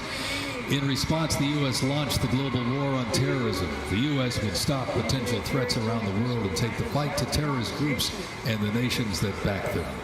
The Army immediately deployed forces to Afghanistan to destroy Osama bin Laden's al-Qaeda terrorist organization and depose his sponsors, the ruling Taliban. The 2003 President Bush expanded the war to Iraq. Soldiers and other armed services overthrew Iraq's dictator Saddam Hussein. The fight to stabilize Iraq and prevent terrorist groups from overthrowing its new government continues to this day. The campaign in Afghanistan lasted until 2021 when U.S. forces withdrew and the Taliban returned to power. Over the course of the two-decade conflict, over 2 million servicemen and women, less than 1% of the American population deployed in support of the global war on terrorism. Most of those who served were members of the United States Army.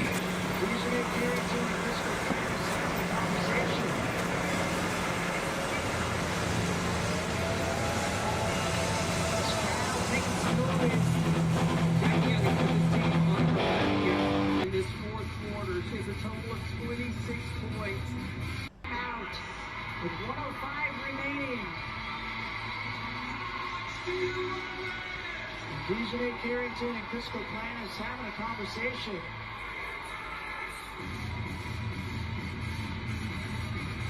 This crowd making some noise. Jackie Young has put this team on her back. Yeah. In this fourth quarter, she has a total of 26 points. Out with 105 remaining. Dejanay Carrington and Crystal.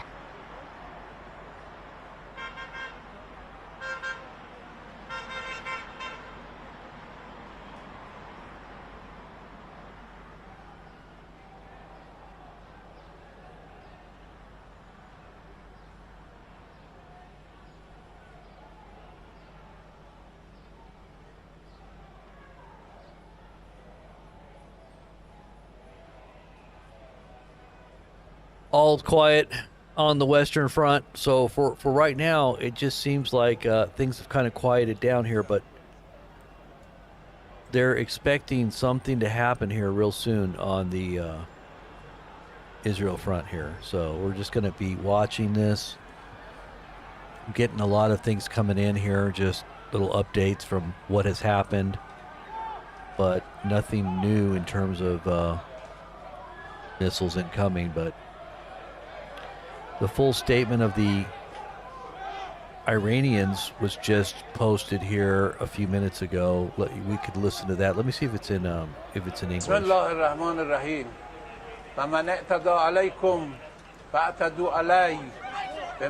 Okay, so we can't in any way interpret that, so we'll just forget that. It's a full statement. It's about. I wish they would have interpreted it, but.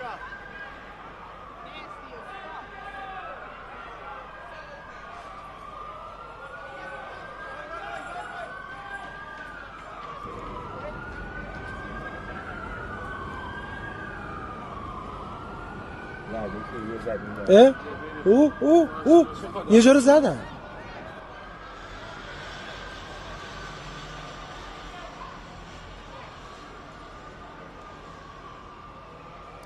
The chaos that's happening in cities across America is very striking, the things that are going on here. And I think America's awareness of what's really happening is lacking hugely. Just look at what's going on here. This is live video right here. Look at this. And this is just one area. This is happening all across America right now. You guys, these incidents that you're seeing right here are happening all across America in major cities. We can't even cover it. There's so much. Trump is reportedly, listen to this. He's so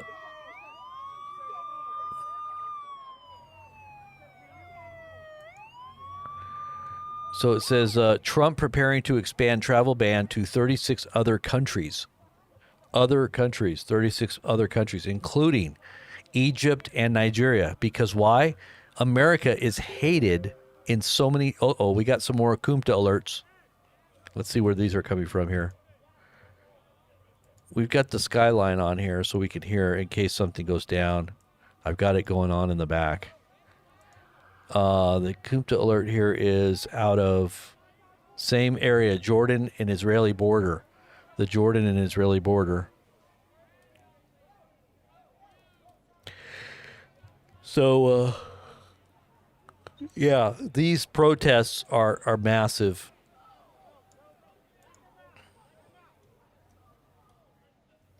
Federal and local police deploy tear gas, crowd control munitions on anti-ICE rioters outside of Seattle field office in Tukwila, Washington. So this just happened here. Look at this. Look at this. This is just some of the stuff you can see going on here in America, just so you can get a visual for this. Look.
This is happening right now, guys. I didn't have the sound up there, but this is happening right now. Look at this. This is just what's okay, we got more alerts out of Israel. But look at this again. Look at what's going on here in this is in Seattle, but this is going on everywhere in major cities across America right now. So just understand the severity of what is happening and what it means, what's really behind it. You know, you can justify it according to what mainstream tells you, especially the right-wing media, but there's something more going on here. You guys got to see the big picture here. And we're trying to alert, and we're not left or right here. We're neither left nor right. So this is like an unbiased outside opinion just looking in, okay? So listen to what I'm telling you. But watch this again.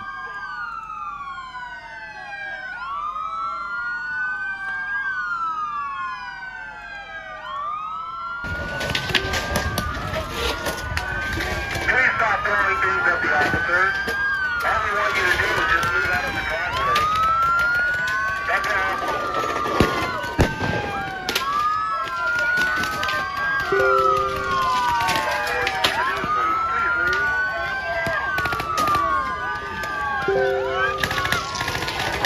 All right, Kumta alerts.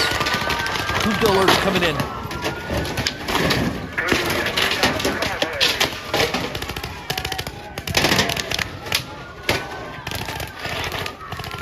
You guys see the military? The military's in this too. You see the military troops in there? You got military troops in there, militarized troops. Kumta alerts are going off right now. Israel is under attack again. But these are militarized police as well as military that are taking on these. Who they are, I have no idea, but they're all dressed in black.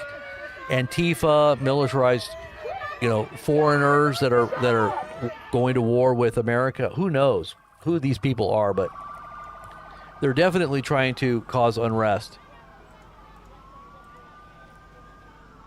But this is going on all throughout the country in different ways. All right, so these Kumta alerts that just came up. Let me look at this.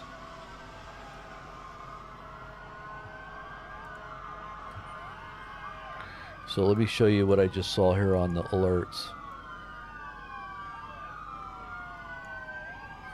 Don't mind me, I'm just kind of hanging out here. This was just now 4:07 p.m., which was about a minute ago. So this is where all the alerts were, right here, 4:07, right there. We're looking at all along the border of Israel and Jordan. So this is coming off right off the Jordanian border. These are all the different sites. This was just about an hour ago here, out of the south.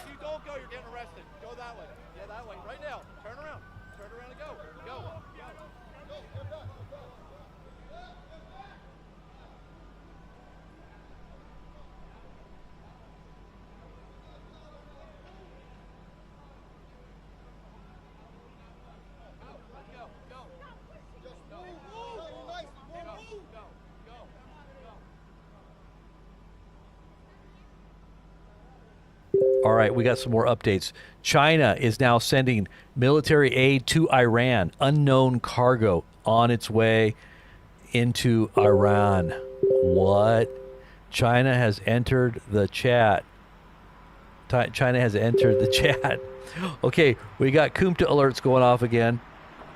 More Kumta alerts. The U.S. has rejected Netanyahu's request to join the war. Israel pushed the Trump administration to take part in military action against Iran to dismantle its nuclear program, but a U.S. official says it's not on. The U.S. rejected Netanyahu's request to join the war directly. Axios.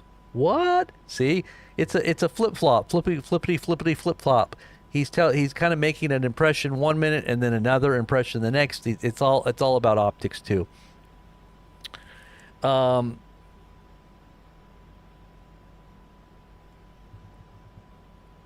Hold on. Maybe more of the side. Okay, so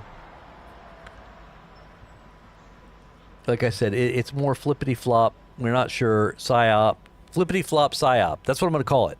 Flippity flop psyop. Trump is flippity flop psyop. That's what we're going to call it. Flippity flop psyop. I love it. I just coined that phrase, okay? You got it right here on Blazing Press Channel, BP News, flippity flop psyop. I love it. Trump is the flippity flop psyop man. President. All right, so coverage here. What happened here? We lost coverage. Let's go back over here to the feed here where the military parade may have been, but you can see and feel it here. So everyone seems to be coalesced around this corner here. We're still looking at protests. Probably a few thousand protesters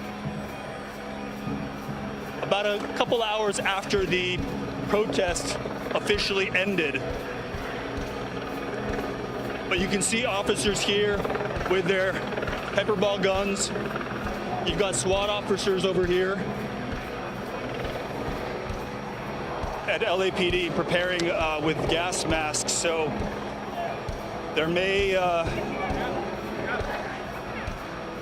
right, we're gonna hang back here. Understood, Adam. Adam, and just to underscore the points you made, these are Los Angeles Police Department and Los Angeles County Sheriff's deputies, not the National Guard. Okay, I got some updates here. The individual suspected of fatally shooting Minnesota Rep. Melissa Hortman and injuring State Senator John Hoffman possessed documents in his vehicle that stated, quote, no Kings connecting the assault to the rising tide of leftist domestic terrorism. So this is just now breaking about the targeted assassinations of these representatives coming from the left wing of this protest movement called the No Kings protest. So this is what you're seeing, this mass protest that is happening from the people on the Democrat side of the aisle have some very bad actors that are the very extreme element of the left that are Antifa. They're like the Antifa people. They're like the Black Lives Matter group, communist kind of inspiration. As the Black Lives Matter movement is communist organized. It is a communist organization. And there's a lot of other communist, if you will say communist, what that means, but it's orchestrated by adversaries of what our order is currently, our current order as America. And I do believe it's a planned plan to, it's an orchestrated plan to undermine and destabilize the order that we have now. Now, there's a lot of reasons why I think that's all happening, and I go into details on that when we have our fellowships, etc. But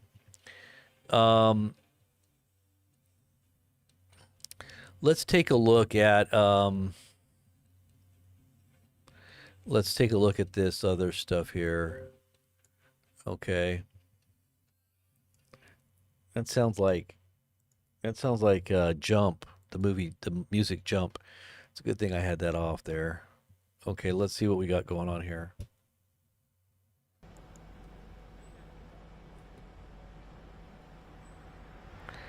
This is out of,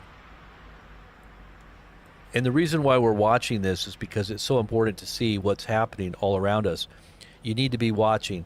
This right here is anti-Trump protest. Okay, so that the coverage there is done. Here's the tanks rolling in front of the president. Yeah, and everybody's like, hooray, this is amazing, thank you, let's kick some butt. America is the butt kicker of the world. We've got weapons that will blow you away, sound weapons. We've got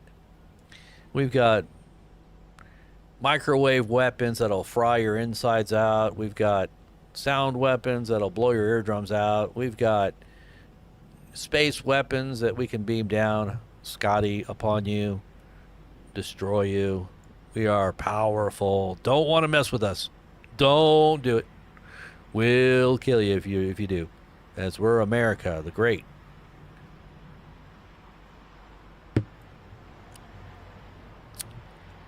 But no.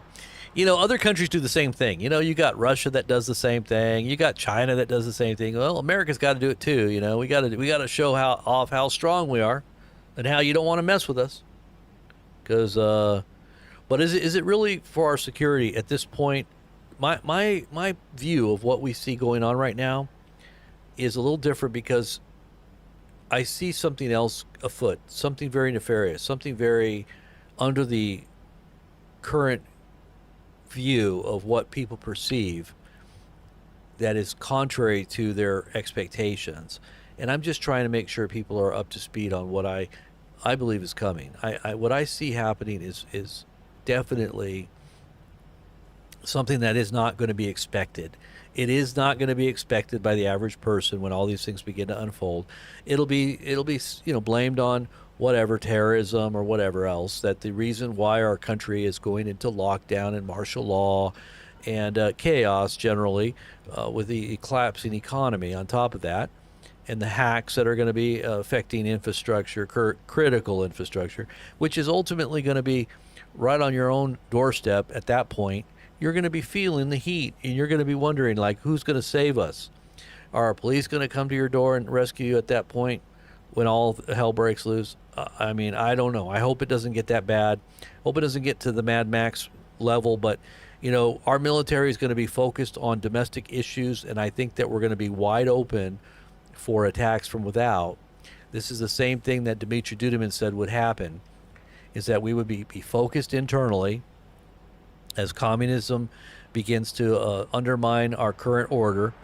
And then at a certain point, this was a prophecy going all the way back, 30 years ago, 30-something years ago, 40 years ago. And he said that at that point, we would be sneak attacked off of both of our coasts by China and Russia and a few other countries, and coming up from the south, coming from Mexico. And it looks like we're on the trajectory for that to actually take place. It does look like things are lining up in my estimation when I look at all the geopolitical, maneuverings and things that are happening in different parts of the world, and the way America is now being perceived, along with Israel itself. It just looks like we're getting closer to that scenario. So internal strife, internal revolution, internal civil war, this is what they're talking about all over mainstream media now. They're talking about this. This isn't us talking about this. This is mainstream media talking about this. This is mainstream media talking about civil war. We're just reporting it.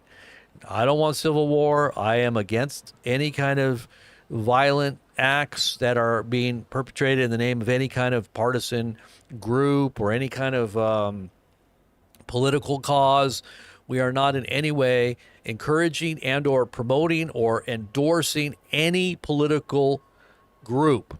Okay, we are representing the kingdom of God, and we are preaching peace in the heart and soul that will affect your environment eventually if you receive it, and also cause you to pray for the people in this world that are completely oblivious to it and are subject to this mindset, this mindless, chaotic mindset that they themselves are promoting, and they don't even realize it. They are the ones that are promoting this chaos in the world, and they don't even realize it. The only peace that you're ever going to find is going to be found in Jesus Christ. So receive him, embrace his will and his path for your life, and you will have life more abundantly.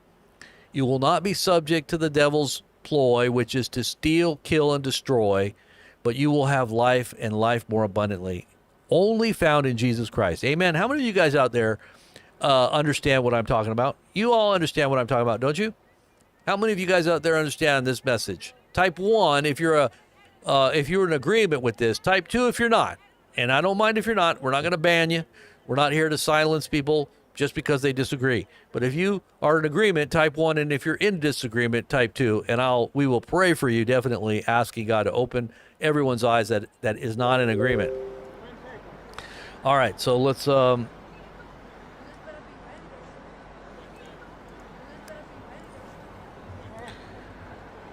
What does it say here? The Trump administration is reportedly not considering direct U.S. involvement in Israel's war with Iran at this time. So this is another indication. Okay, we got more Kumta alerts just now. This is in same area, right on the border of Jordan and Israel.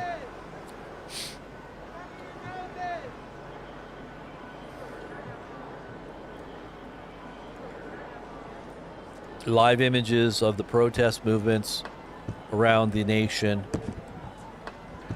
Sounds like they're deploying munitions here, or some kind of okay, we got more Kumta alerts. Let's see what we got here.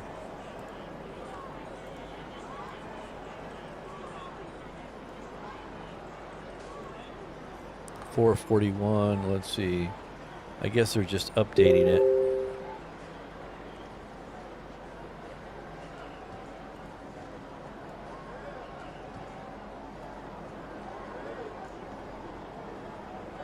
What is this?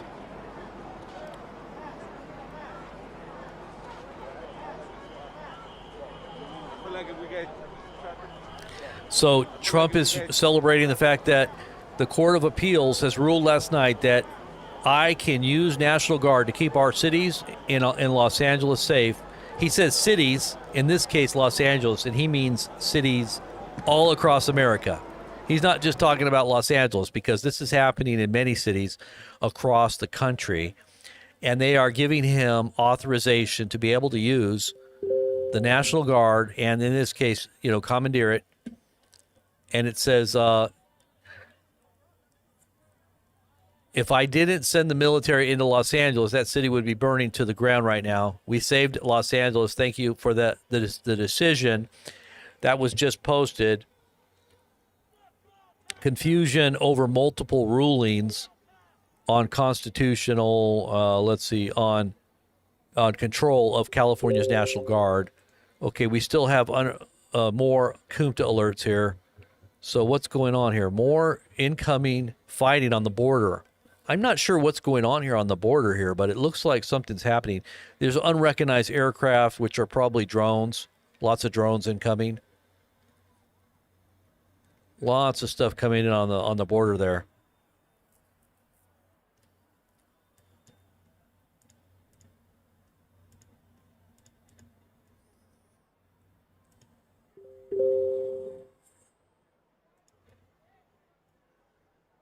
More Kumta alerts.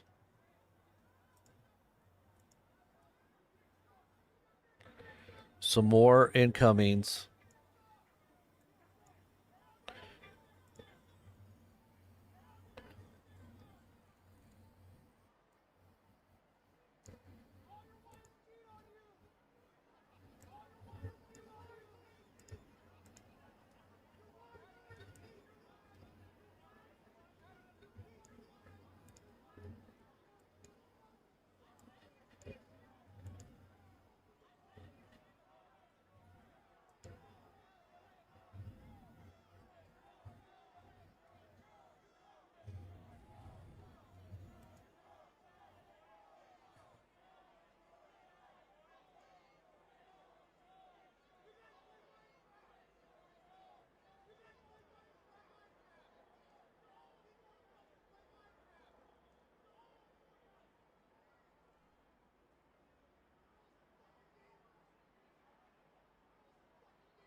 All right, this is Los Angeles right here. This is Los Angeles. Look at what's going on down there. Look at, they're all running down there. This is a live view from... Yeah, this is some live footage right there. We should pull up some of these feeds here. Let's try to find a few more of those feeds of the protest here. It looks like things are getting really kind of dicey out there now.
You know why Trump won't release the Epstein file? Because he's in it! Because he's fucking in there! Give us the client list! Give us the client list! Coming in out. You're blocking. All he's telling you is that everybody back up. Everybody. Do you guys fight over this race? Fight over America. I mean, the longest spreading country in the world. Stop this, guys. Damn. Excuse me, please, I'm sorry. Hey guys, can you move? Move closer to the sidewalk. It's an entry exit, please. Thank you. 47, 86, 47, 86. Entry exit, please. Entry exit. Thank you. Go on the side, Man, look at these cops up here. They probably watched Tango 1 game and started with Steven.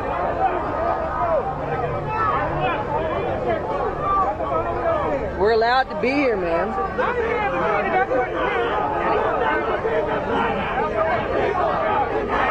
We'll never be divided. People united. We'll never be divided. The people divided. The people united. We'll never be divided. The people. Take your space, whatever you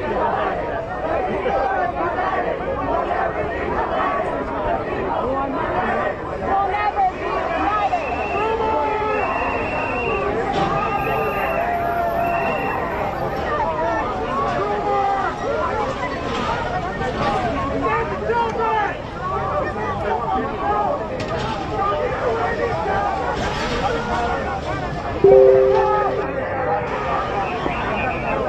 They're looking like they're getting ready to do something.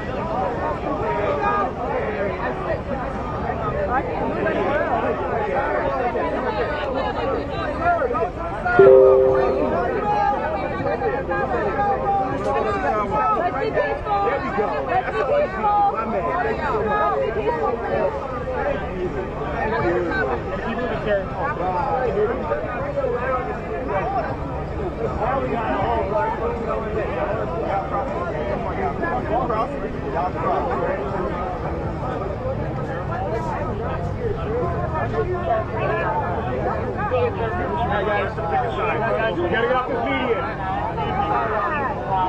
You go left, you go right, you gotta move. They're running it down. My left, your right. My left, my right. So we're gonna need to clear this median. That's the move off the median. You can standing over there. They want us all. So please make your way over there. Thank you. You got crossing? All right, come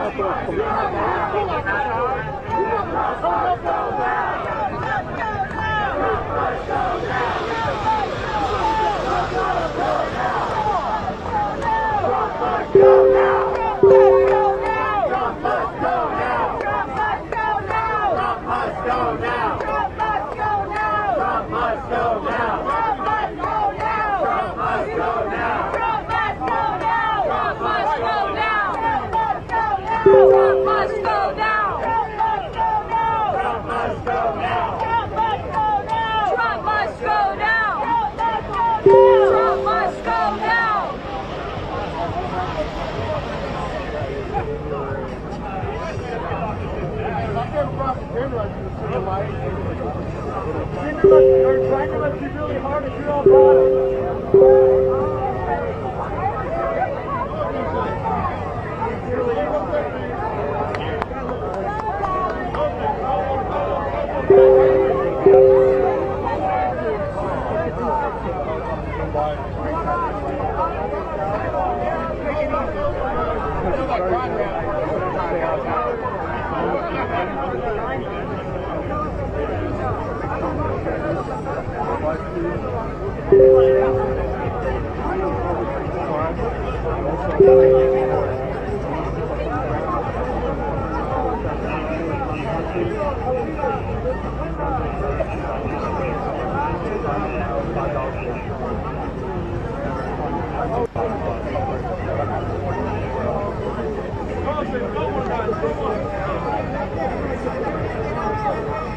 Okay, guys, I got some more updates. So, according to Amir, launches from Iran were just detected 2 minutes ago. 2 minutes ago, launches from Iran.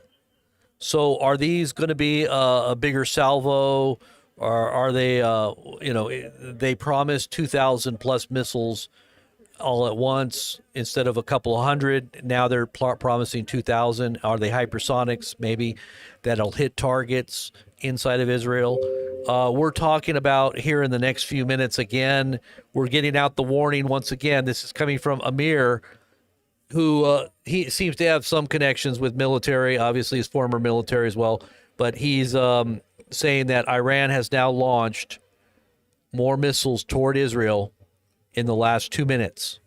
So they were expecting a big launch in the next 2 hours. They said, we thought it was about an hour ago, but it didn't turn out to pan out. But this might be it here. Alarms are expected in the coming minutes in large areas of Israel. This was only 3 minutes ago. 3 minutes ago, large areas of Israel will be under alarm. Okay, launches now from Iran. Once again, this is very big. UAV landed in Jezreel.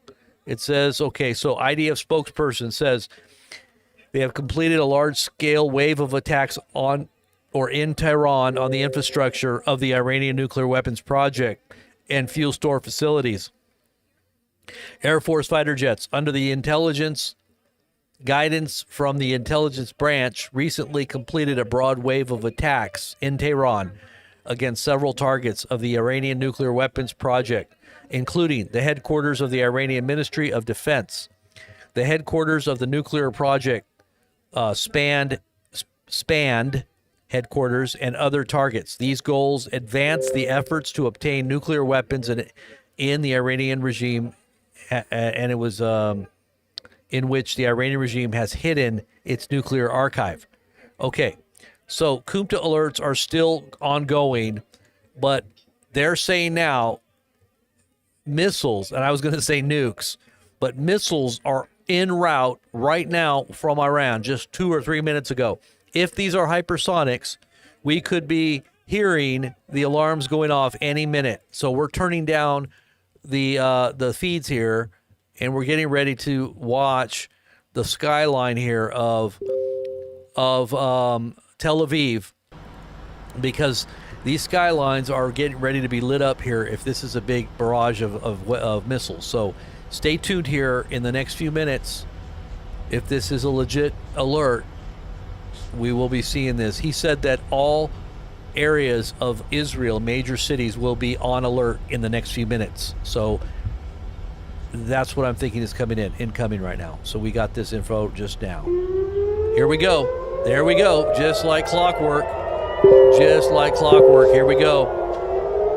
Okay, we've got major incoming missiles now coming into Israel.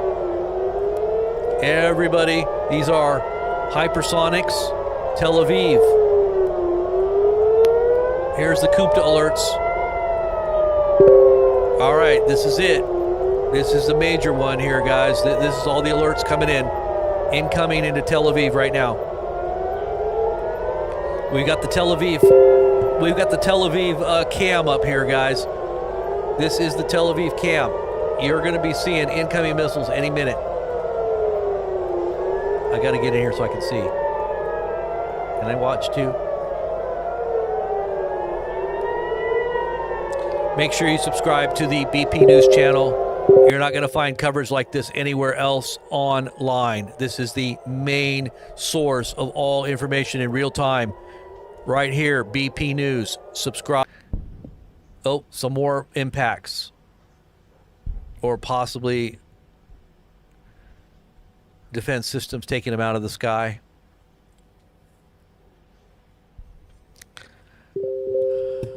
Red alerts in Tel Aviv. Red alerts in Tel Aviv. I guess that was it. Is that all there was? Really? Serious? It didn't seem like that many.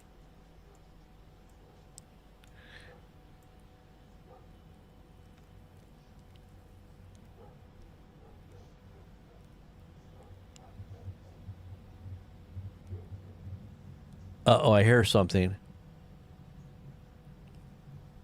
I hear something in the background there.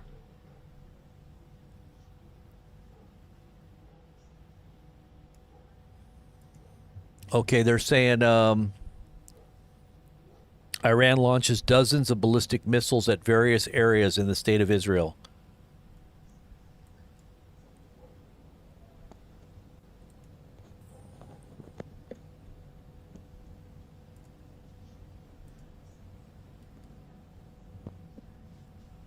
I guess we just wait and see.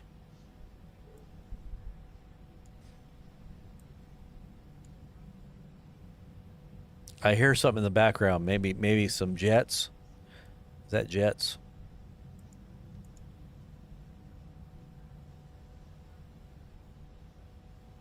Yeah, there's been a lot of countries that have been trying to shoot down these missiles before they get to Israel. At least 10. So there must have been some stoppage there. Morales says, you sound like you are disappointed that Iran didn't send more.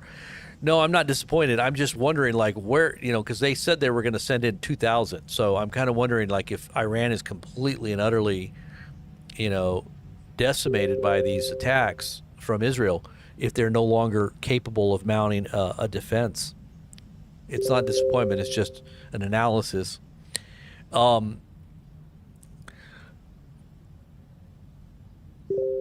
I think that the big picture is still not understood. But here we go. There is more alerts coming in from Kupta right now. This is right below Tel Aviv, so we're not able to see it because this is only a Tel Aviv feed. But there is incoming missiles south of Tel Aviv right now, south of Tel Aviv, in Rishon LeZion, below that, below south of Rishon LeZion. So that's what's happening right now.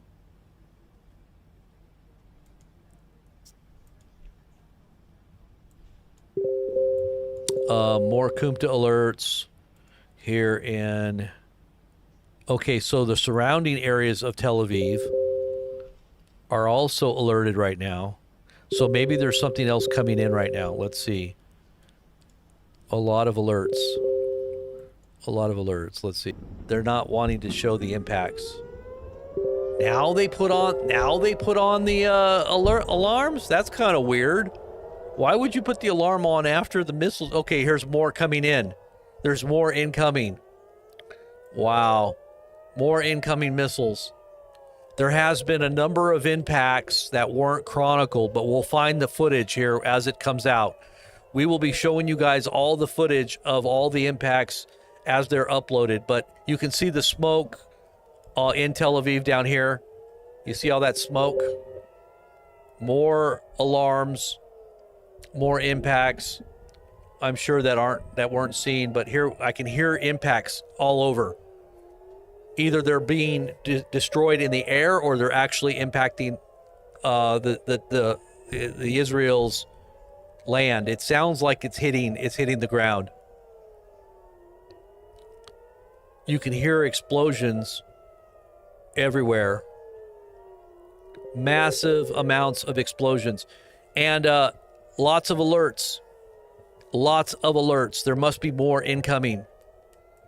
There must be a lot of rockets incoming.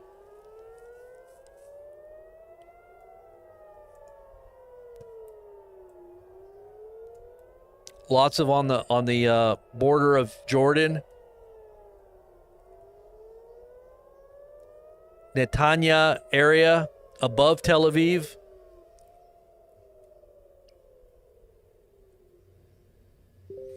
Jerusalem, also Jerusalem. Areas around Jerusalem and Jerusalem itself. So these rockets have been coming in everywhere. There's probably going to be a lot of footage from this, guys. It looks like they're still looking for incoming. Now, if it's true that Iran is sending in thousands of missiles at once, is this it? Is this the one that they're going to be starting to do it with? Or is it just going to be hundreds, or what? Because when they send in thousands, that's going to be bad. Like literally, if Iran makes good on their threat to send in thousands of rockets or missiles, I mean, that was probably not even 100 missiles right there. Can you imagine 1,000 coming in, or 2,000 rockets or missiles coming in, especially if they're hypersonic? I don't know if they can launch that many at once. I mean, they're probably launching them in batches, is what I'm thinking. They're just launching them in batches. All right, there's still more alerts here. I'm still getting alerts here, so there must be some more incoming. See, these alerts on the coast or on the borders are probably detecting these missiles incoming, and where they're going remains to be seen, but these alerts that we're getting right now on the coast or on the border of Jordan and Israel may be the missiles incoming. So there might be some more coming in right now, because we just got another alert from the border. So if we hear these sirens going off again, you can say that this is the indication they're on their way, is when we get the alerts off the border.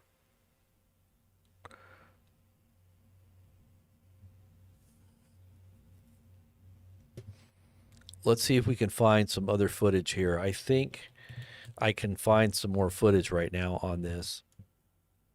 Hold on, let me just get it up here. That's not it.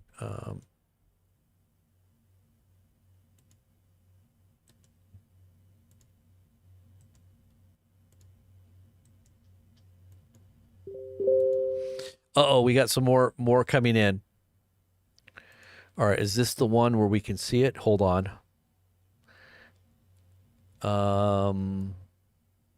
Yeah, feeds from Israel. Okay, so here is a feed from Israel that may have the Tel Aviv one. Let's see if we can see it.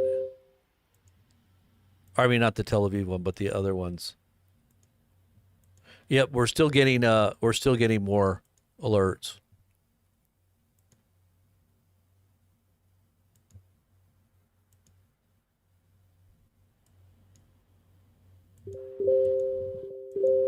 More alerts.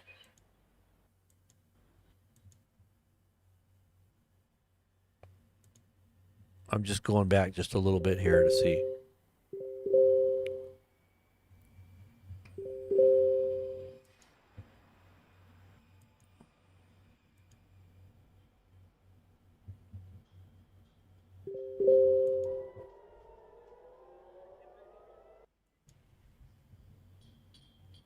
And this was Tehran when the missiles were flying from Iran. Okay, so let's just go back to our main feed. The main feed is basically the only one that's really been capturing anything. So the Kumta alerts are still going off. It looks like there's been a new alert just now over by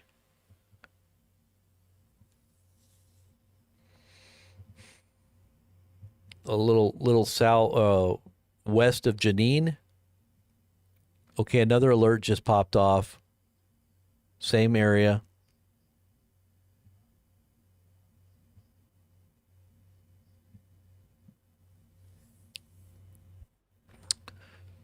Okay. More alerts. Same area.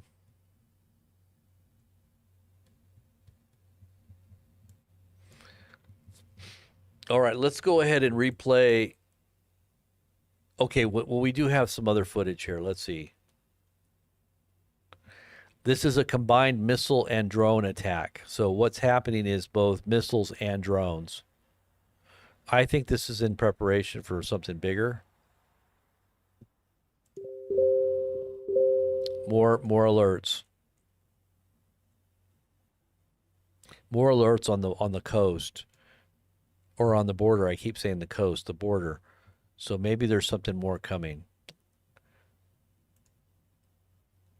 Yeah, there's more alerts on the coast, on the border. the border coast.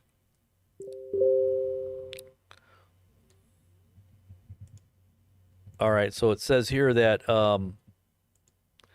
U.S. Marines, rioters clash. Marines and rioters are now clashing at the federal building amid escalating protests. U.S. Marines order the crowd to get back outside the 300 North Los Angeles Federal Building. Here is that footage here. This is pretty crazy footage here. We'll stay on this. Don't worry, we're not going anywhere. But just look at this.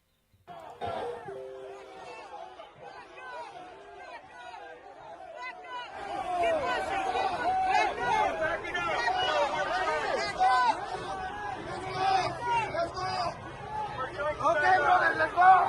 Let's go. Let's go. Move. Move. Let's go. Let's go. Peaceful. You guys act peaceful as well. You guys act peaceful as well. Let's go. Let's go. All right, let's go back. Go back. Go back. Back it up. Back it up. If you guys want peaceful, make it peaceful with us too. If you guys want peace, peace and love. You guys. All right, so that's happening outside of the Los Angeles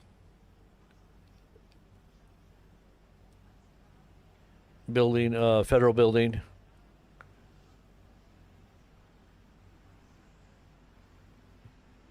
Let's see what else we got here.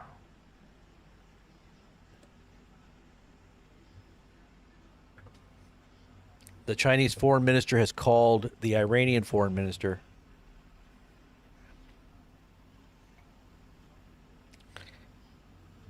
Iran and Israel have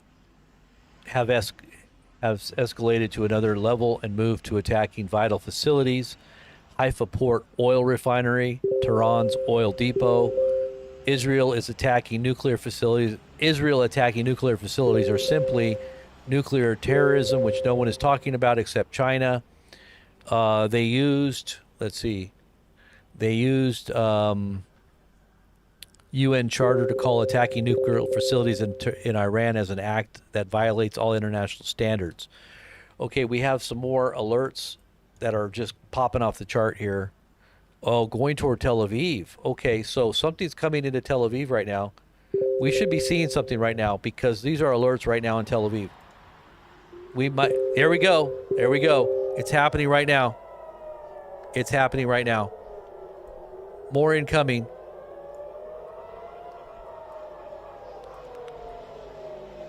This is real-time video right here, guys. You're not going to get this anywhere else. Subscribe right now, BP News Channel. BP News Channel right now. Tel Aviv right now is under attack. Incoming missiles any minute. We've been seeing them on the Kumta alerts. They give you official updates before they actually happen with radar, satellite imageries that are detailing where these things are coming from. But only minutes. You only get minutes because these hypersonics only take 4 minutes to get to Israel from launch. Only 4 to 6 minutes from launch they're detected and alerting the population. Only have a short moment of alert. And this is the alert they're given right now. So incoming missiles into here they come. There's one right there. You'll start seeing them coming out of the atmosphere and they'll come down really quickly. Here's some more coming in. I can see some more behind the clouds. They'll come through the clouds and light up the sky. This one's coming in very quickly. These are hypersonics, like I said. You'll see them coming through the clouds, lighting up the sky. There you go. Something just happened there. You're going to hear a big boom in a second here. A big kaboom as the sound travels slower than light.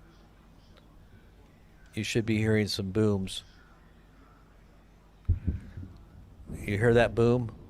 There you go. That was probably the Israeli defense Iron Dome taking it out, or maybe the THAAD. I think it might be THAAD, the one that we gave them. Are there more incoming behind this? There was only a few there. I'm guessing there's probably more coming.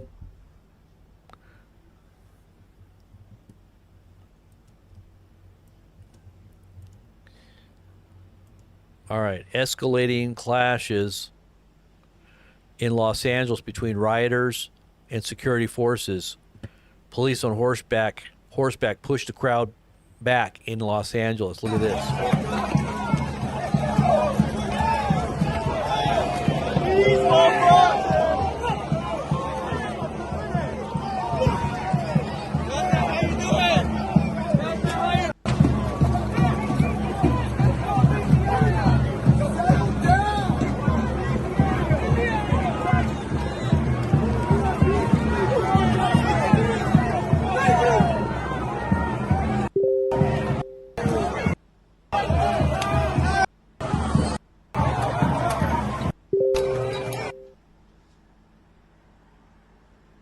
I gotta hurry because it looks like there's more incoming missiles right now. Hold on.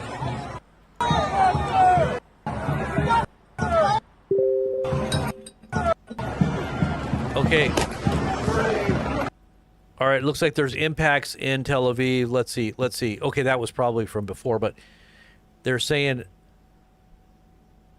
there's more incoming right now.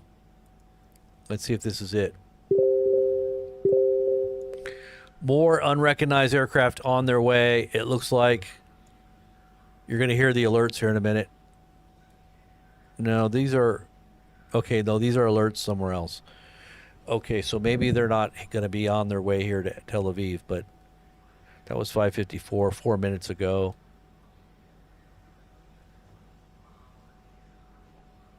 All right, this is south of Nazareth. South of Nazareth, there's alerts, and also in okay, what is this? The border with Jordan, right there.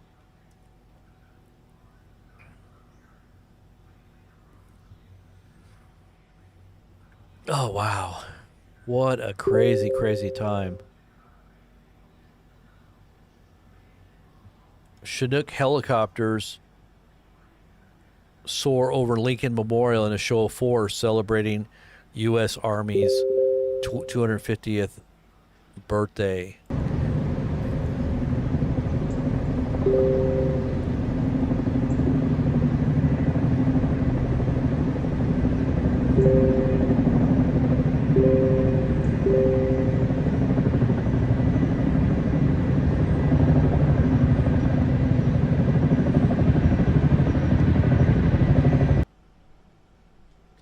Okay, we also have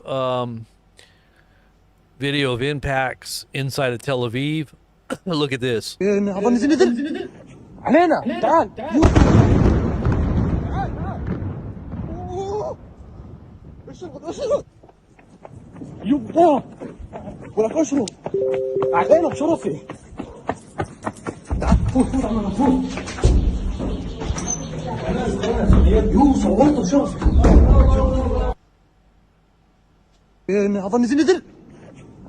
تعال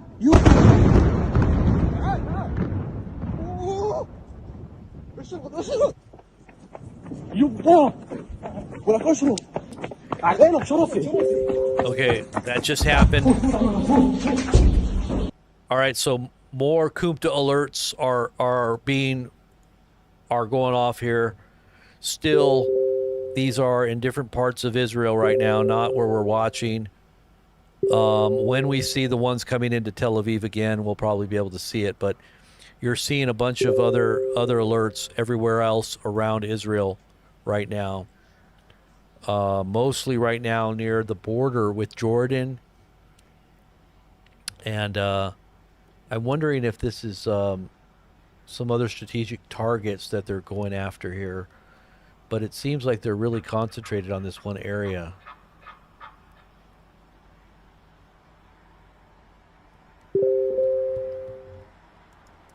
Fires in Tel Aviv.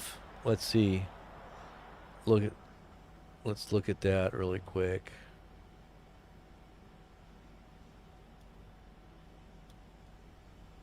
All right, so this is what just happened in Tel Aviv.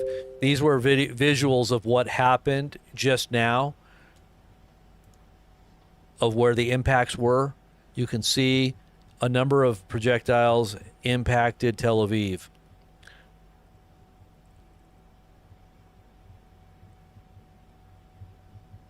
Okay, and then this one here basically is showing, let's see, it's still going, hold on.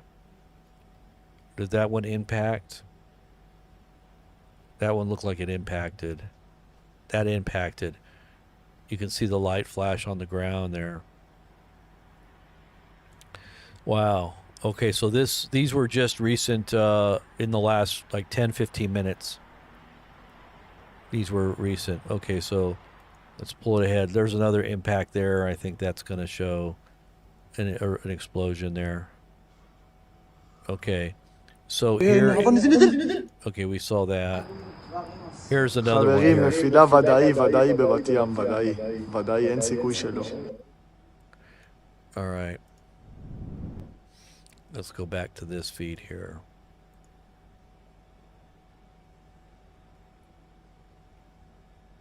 Fires in Tel Aviv.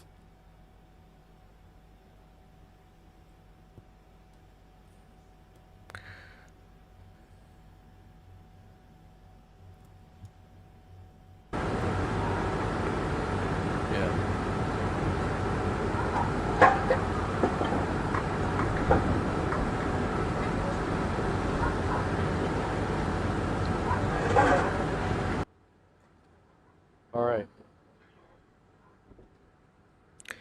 Okay, so we're gonna kind of look at this feed here for a sec.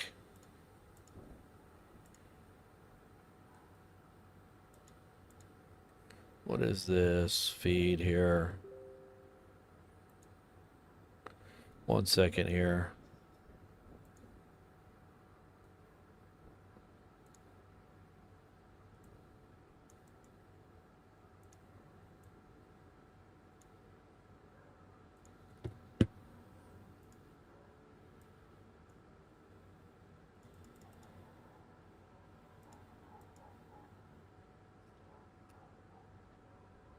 Okay, so I'm gonna scroll back and see if we can find the moment of impacts or around other areas. Let's see. At least 4 buildings were hit by Iranian missiles inside of Tel Aviv.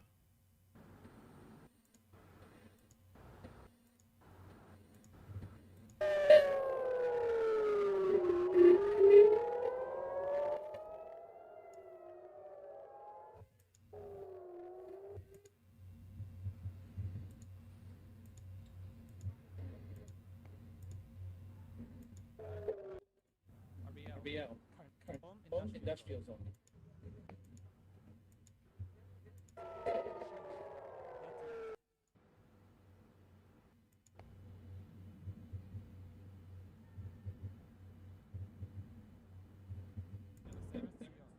מוצא עילית, נבי סמואל.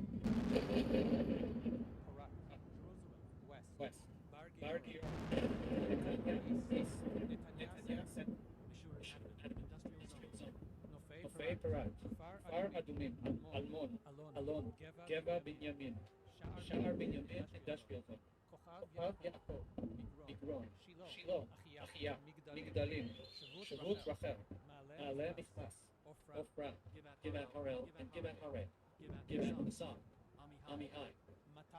קדימה. צורן.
So the FBI offers $50,000 for information leading to an arrest of the guy who killed the Minnesota assassination of the representatives, two representatives.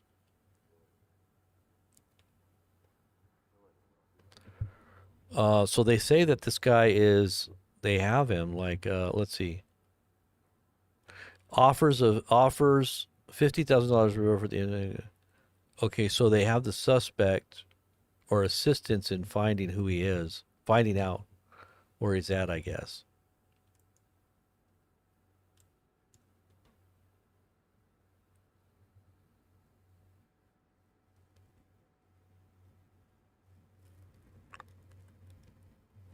He was accused of orchestrating the targeted assassination of Minnesota's House Speaker Melissa Hartman and her husband. These two were killed. It's so sad. Man, oh man. What a world we live in, huh?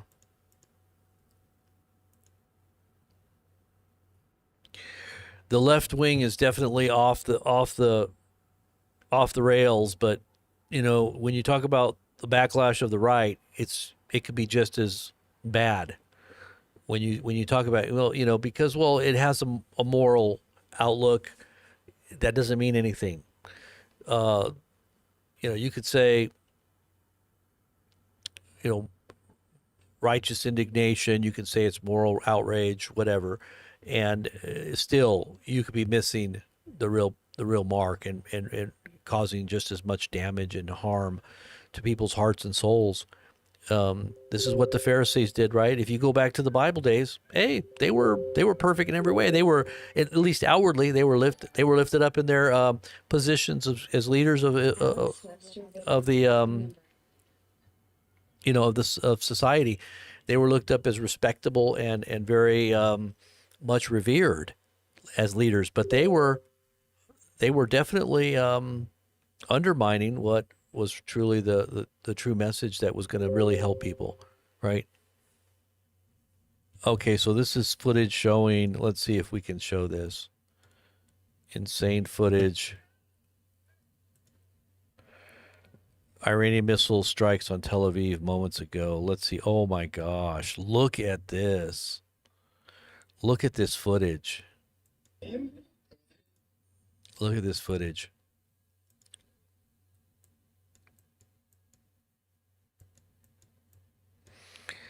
Let me get this footage up here for you guys.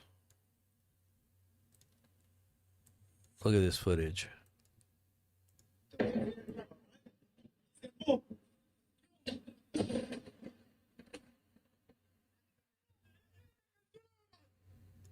Wow, did you see that?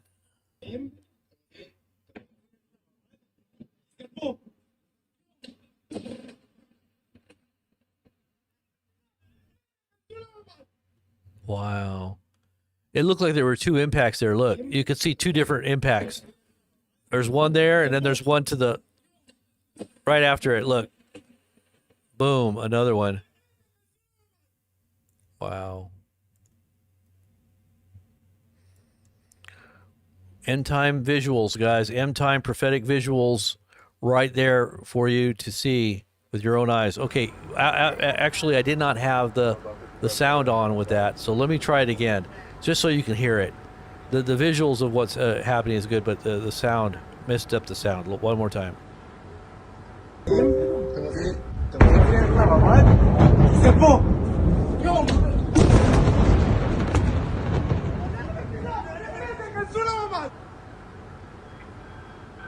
All right, so it looks like there's some more alerts now going off here, Kumta alerts.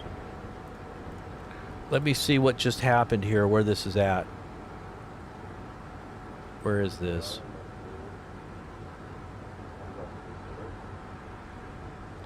I have no idea where that's at. Something going on here. Hostile aircraft intrusion. Hostile aircraft? What? No. It's got to be drones. I wouldn't see that Iran would be bringing in their Air Force. I couldn't see that happening.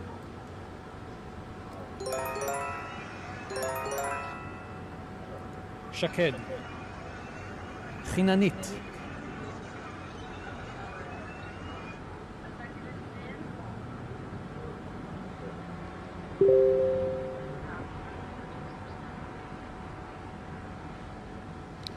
Okay, so this was a combined attack.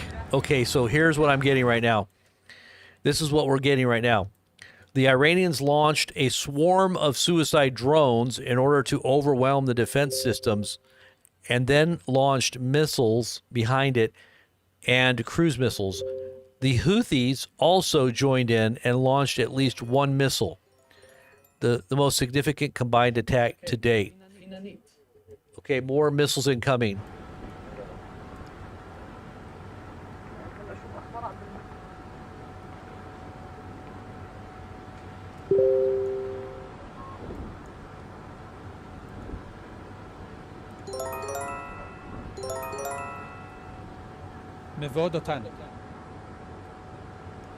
Those are alerts that you're hearing in the background.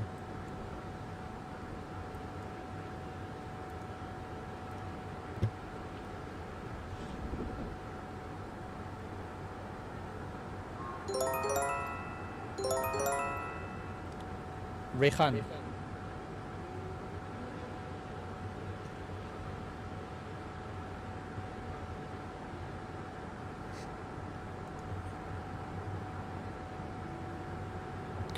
They're saying all of the Iranian barrages are aimed at civilian population.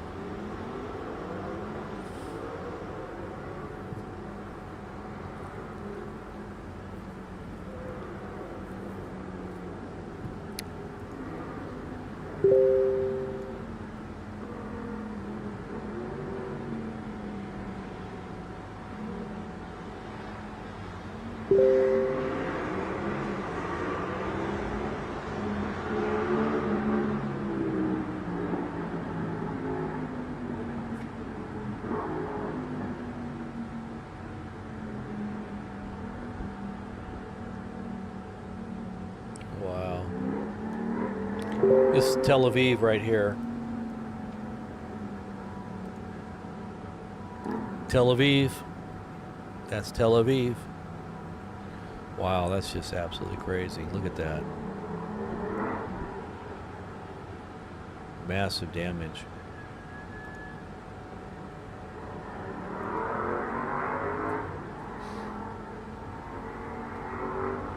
Here's some more visuals of the aftermath of Tel Aviv.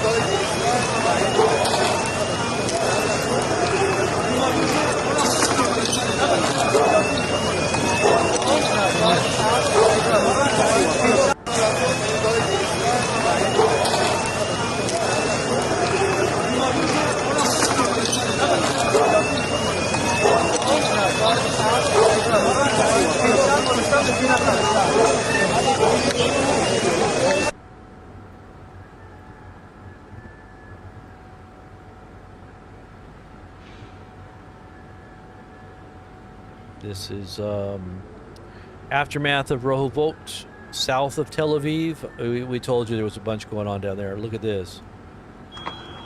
Yo! Yo! תראה את הכביש. תראה את הכביש. Yeah.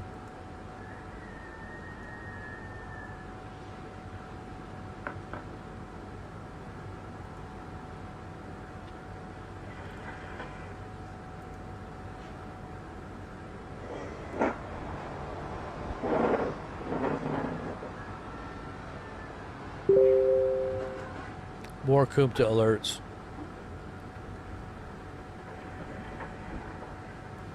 This is kind of in the same area, I think. Or no, this is a different area. So this is a coordinated attack of Yemen and Iran. This is a coordinated attack from Yemen and Iran. Hostile aircraft intrusion. Mitzpeh Ilan. More coming in. More incoming. Let's see.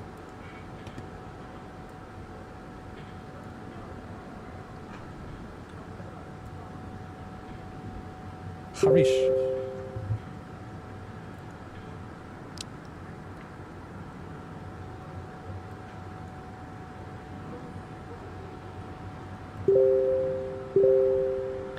Okay. All right, this is Al Kutuf. Shamron.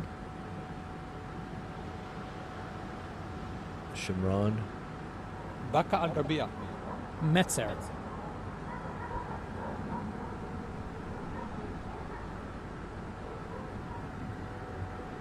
Mesier.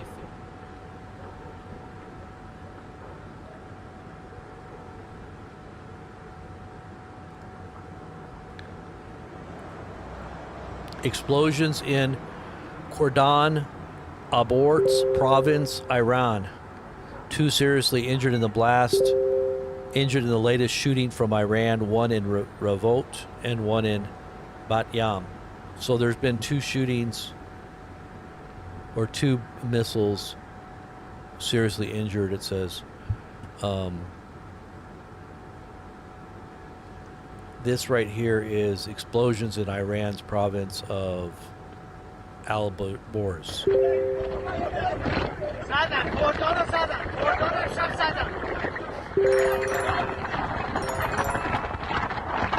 Ma'anit.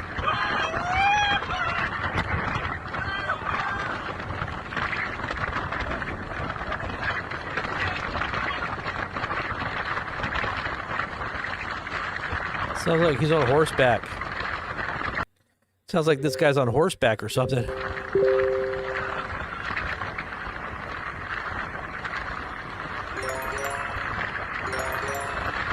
All right, some more alerts. Lots of alerts coming in. Lots of alerts, guys. Lots of alerts incoming.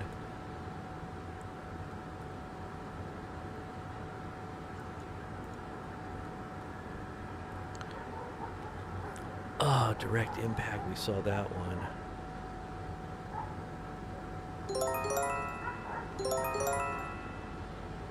Maor. Oh, jeez. Look at this one. Ben Shemer.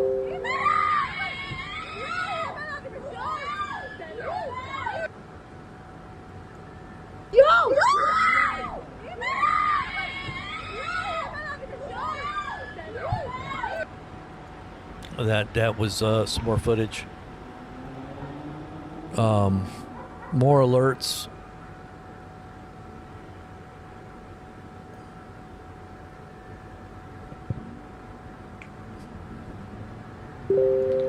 More alerts incoming. More. Gan HaShomron.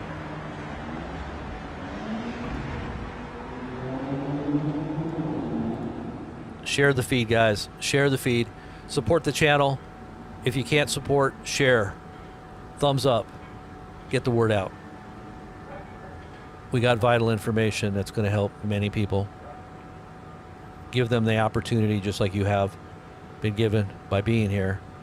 And God have mercy on our country and on our souls and on the world. Amen. This is about the message here, the real message here we're talking about. Let me turn down some of these other feeds here because they're too dang loud here. Let's see what Trump has to say. The Congressional Medal of Honor. We love you, we honor you, and we salute your noble service to our flag and to our country. As we celebrate tonight, we also think of the hundreds of thousands of Army soldiers who have made the supreme sacrifice for our nation and selflessly laid down their lives in every war, from the Revolution to the War on Terror. To the Gold Star families with us today, the courage of your heroes is the bedrock on which our entire nation stands. We thank you. Yes, we thank you. Today we commemorate an event that did not just change American history, but changed the history of the entire world. With the creation of America's Army on June 14th, 1775, liberty got its shield and the freedom got its sword. Those first Army patriots in the American Revolution fought against a fearsome enemy and impossible odds, but they were armed with a righteous cause. They were led by an indomitable commander, a truly great man, General George Washington, and they were united by an eternal creed.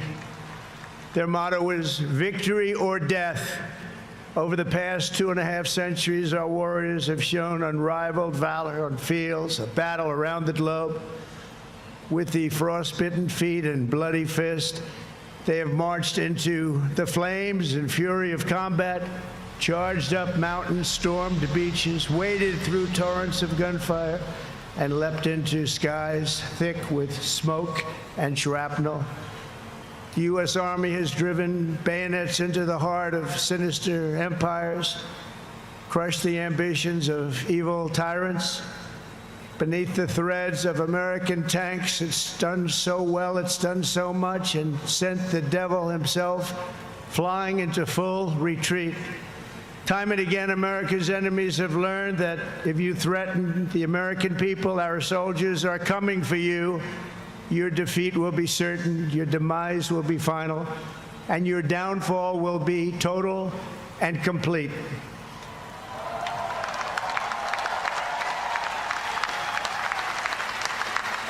Because our soldiers never give up, never surrender, and never, ever quit. They fight, fight, fight, and they win, win, win.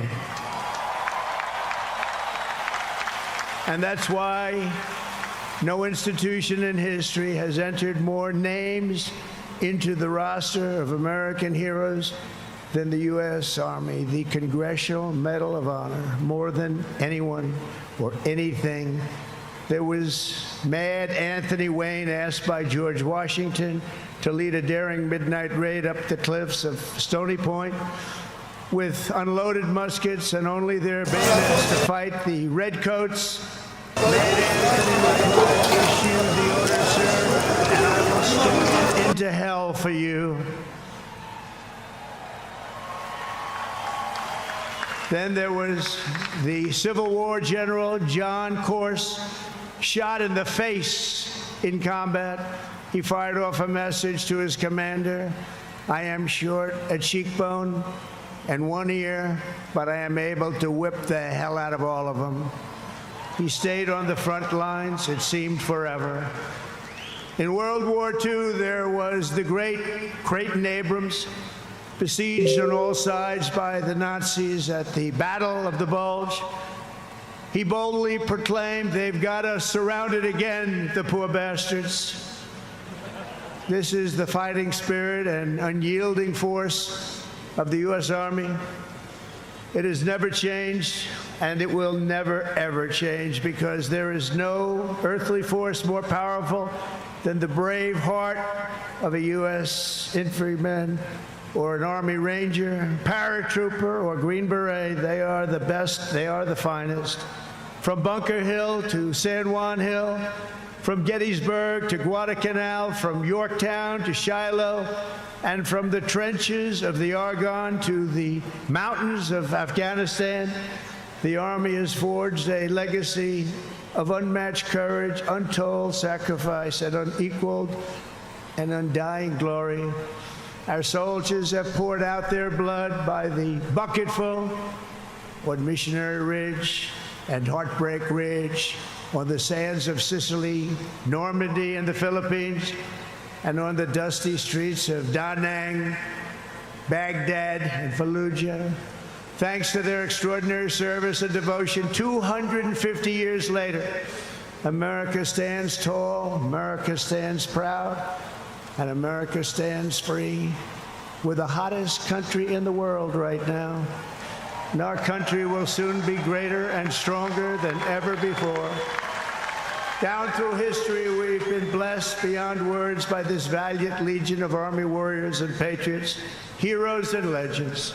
And tonight we affirm with unwavering certainty that in the years ahead and in every generation hence, whenever duty calls and whatever danger comes, the American soldier will be there.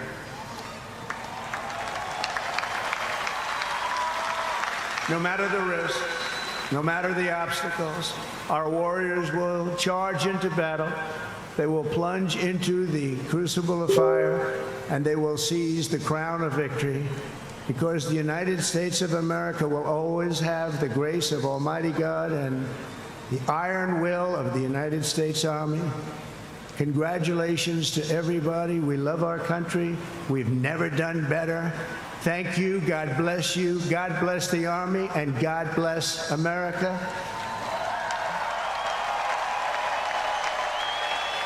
And now I'd like to ask our great First Lady to join me at the podium. Thank you very much, everybody.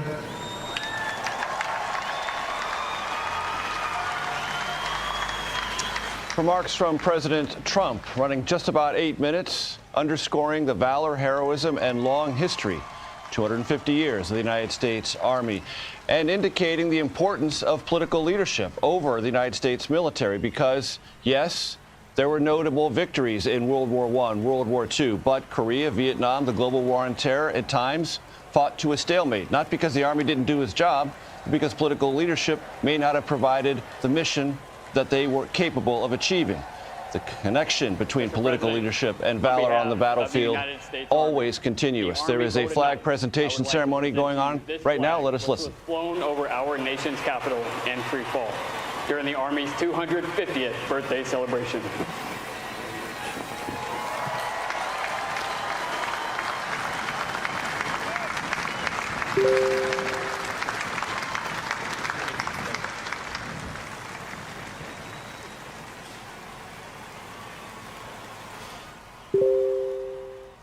Also worth noting that what the Army wanted to achieve on this day and with this parade is something that was nonpartisan, that was an evaluation, a celebration, a look into the United States Army, present, future, and past. And that has, in the main, been achieved because much of the crowd that came to observe the parade, as we are been told by our reporters on the scene, dispersed.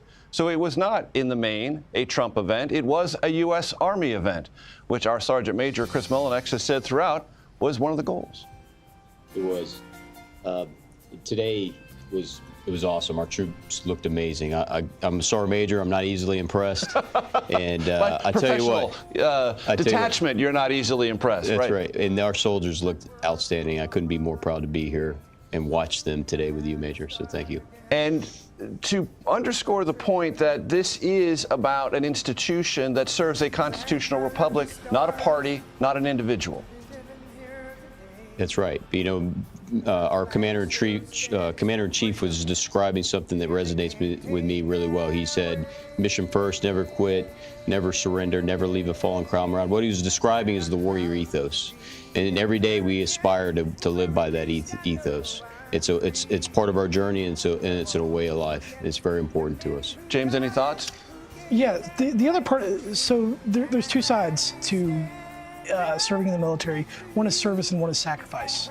Every person sacrifices.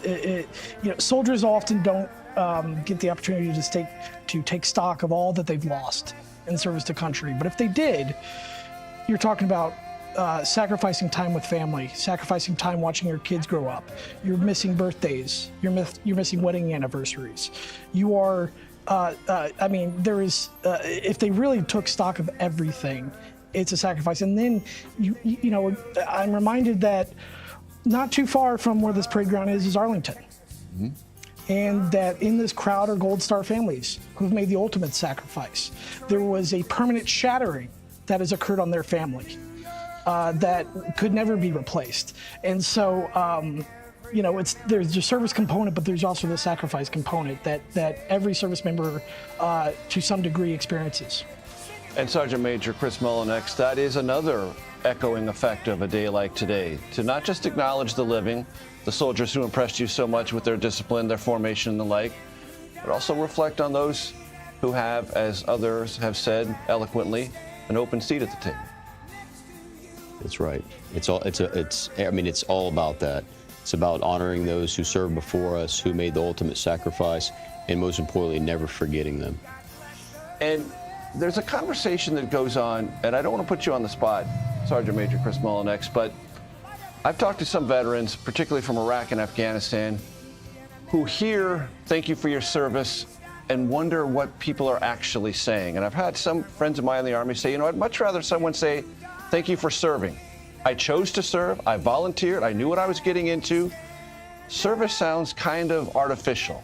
They would prefer to hear something else. I just want your thoughts on that. And James, feel free to jump in as well. Yeah, I think part of it is because we become very uncomfortable because it's not about us. It's about the team. Everything is about the team. It's never about the individual. So it feels a little bit uncomfortable when somebody hears you when somebody says thank you for your service. But I think what's important is, in response to that, it's because they're worth it. James? Yeah, I've always, speaking as a veteran, I've always felt uncomfortable. I know that when people tell me that, they're coming from a good place. And I know what they mean, but I've always felt comfortable, and it's exactly for what the Sergeant Major said. It's about the person to your left and right. It's a person, I have many friends. Sorry. Yeah. Over in Arlington. Right. That's part of this conversation. Sorry. That's part of this reality. Yeah, and so that's all baked into that. So I always feel uncomfortable about that because, if I could often, and look, I'm not in the business of making recommendations for people's behavior, but if I could just once, I wear a memorial bracelet, and a lot of veterans do, and maybe even another question could you tell me about who that person is? Right. Because I would love to tell you about the person on my memorial bracelet. And I know other service members, they would love to tell you about their friend who's no longer there or a person that they served with. And Sergeant Major Mullinex, this day is sort of a way of getting past that first thing, which sounds to some veterans who've talked to me about it like a cliche. Thank you for your service. It just sounds like a throwaway line. This is a part of a broader conversation I know the Army hopes will ensue. Yeah, I think so. And I think we're off to our Army is doing fantastic. And to James's point, it comes from a good place, but it doesn't always land the way people think it might. Yeah. I mean, I think it's something you just got to get comfortable hearing. And because, and you know, the other part of it is, I think we're uncomfortable, to your point, is we're here still living, and there's a little bit of regret there because we know so many who have paid that ultimate sacrifice. So it's just a very uncomfortable thing to hear. And part of that is you just got to get, it's an opportunity for us to pause and remember those who served before us. And those I know who have served make that very point. I'm not the hero. The heroes were left behind. The heroes died. They're the ones next to me, the ones behind me, the ones just in front of me. Those were the heroes. And our responsibility is to continue to tell their story. And live out the mission they tried to accomplish, not just then and there, but for the future. That's right. Well, a big shift, you know, there's also been a shift in, I think, the larger society, which is, you know, if you take a look at Vietnam is a really good model. Mm-hmm. Vietnam veterans were not coming home to a welcoming American public. And I, to put it mildly, no, they were getting spit on. The military was telling them instantaneous hostility upon returning home. But there was a shift in society where people started to separate the soldier from the politics. That service members, again, and it goes back to the apolitical nature of the military and the Pentagon, that the military is there to follow orders and to defend the country, and that we don't have, the military doesn't have a say in the politics of it. And I think after Vietnam, or the decisions made by the politicians about what to do or what not to do. Right, and the behavior after Vietnam, there was a shift in American society that that they saw that you have to separate the soldier being sent to war from the politics or issues that sent them there. And even before Vietnam, there was journalism and literature at the time. After Korean War, Americans frustrated that we didn't win, that it was a stalemate, that it was basically back to the same place it started after so many years. Well, it wasn't the soldiers' fault. Right. That was a set of decisions carried out by political leaders of two different parties. And that goes back to the apolitical nature of the Army. Sergeant Major Mullinex, hey, we carry out the mission. We carry it out to the fullest capabilities that we have, with the equipment we have and the personnel we have. And the politics, that's another realm. It's right. And we got to learn. It's part of the journey. Learning to be apolitical, understanding that commitment that you made when you said, I'm going to serve you signed up to serve your country and protect the Constitution and protect your nation. And learning that is part of the journey. I'm going to ask the control room for a little bit of guidance here. We were expecting some measure of fireworks, but the weather might be intruding upon that. Control room, if you could give me any guidance on that. For serving alongside my grandfather and my great-grandfather, for your service, for your country, for your family. And I just want to say thank you from a generation that may not have known your name, but I get to live in the freedom because of it. I want to thank all the U.S. service members, men and women, and especially the Army for their 250th birthday. Thank you very much. My grandpa served in the Army in World War II as part of the 82nd Airborne. Thank you, Army, for everything that you do. My brother Rob and my son Alec both served in the U.S. Army. We thank you for your courage, your sacrifices, and the burdens that you may now carry. Thank you so much for doing what you do, putting your lives on the line for other men like me to live the life I live. I just want to say happy birthday to the U.S. Army, congratulating them on 250 years. I want to give a big shout out to my Uncle Zadian, who served in the Army, and thank you for all you do. I'm very thankful for the dedication and the hard work of the men and women of the U.S. Army. Hi, American soldiers. Thank you for all you do.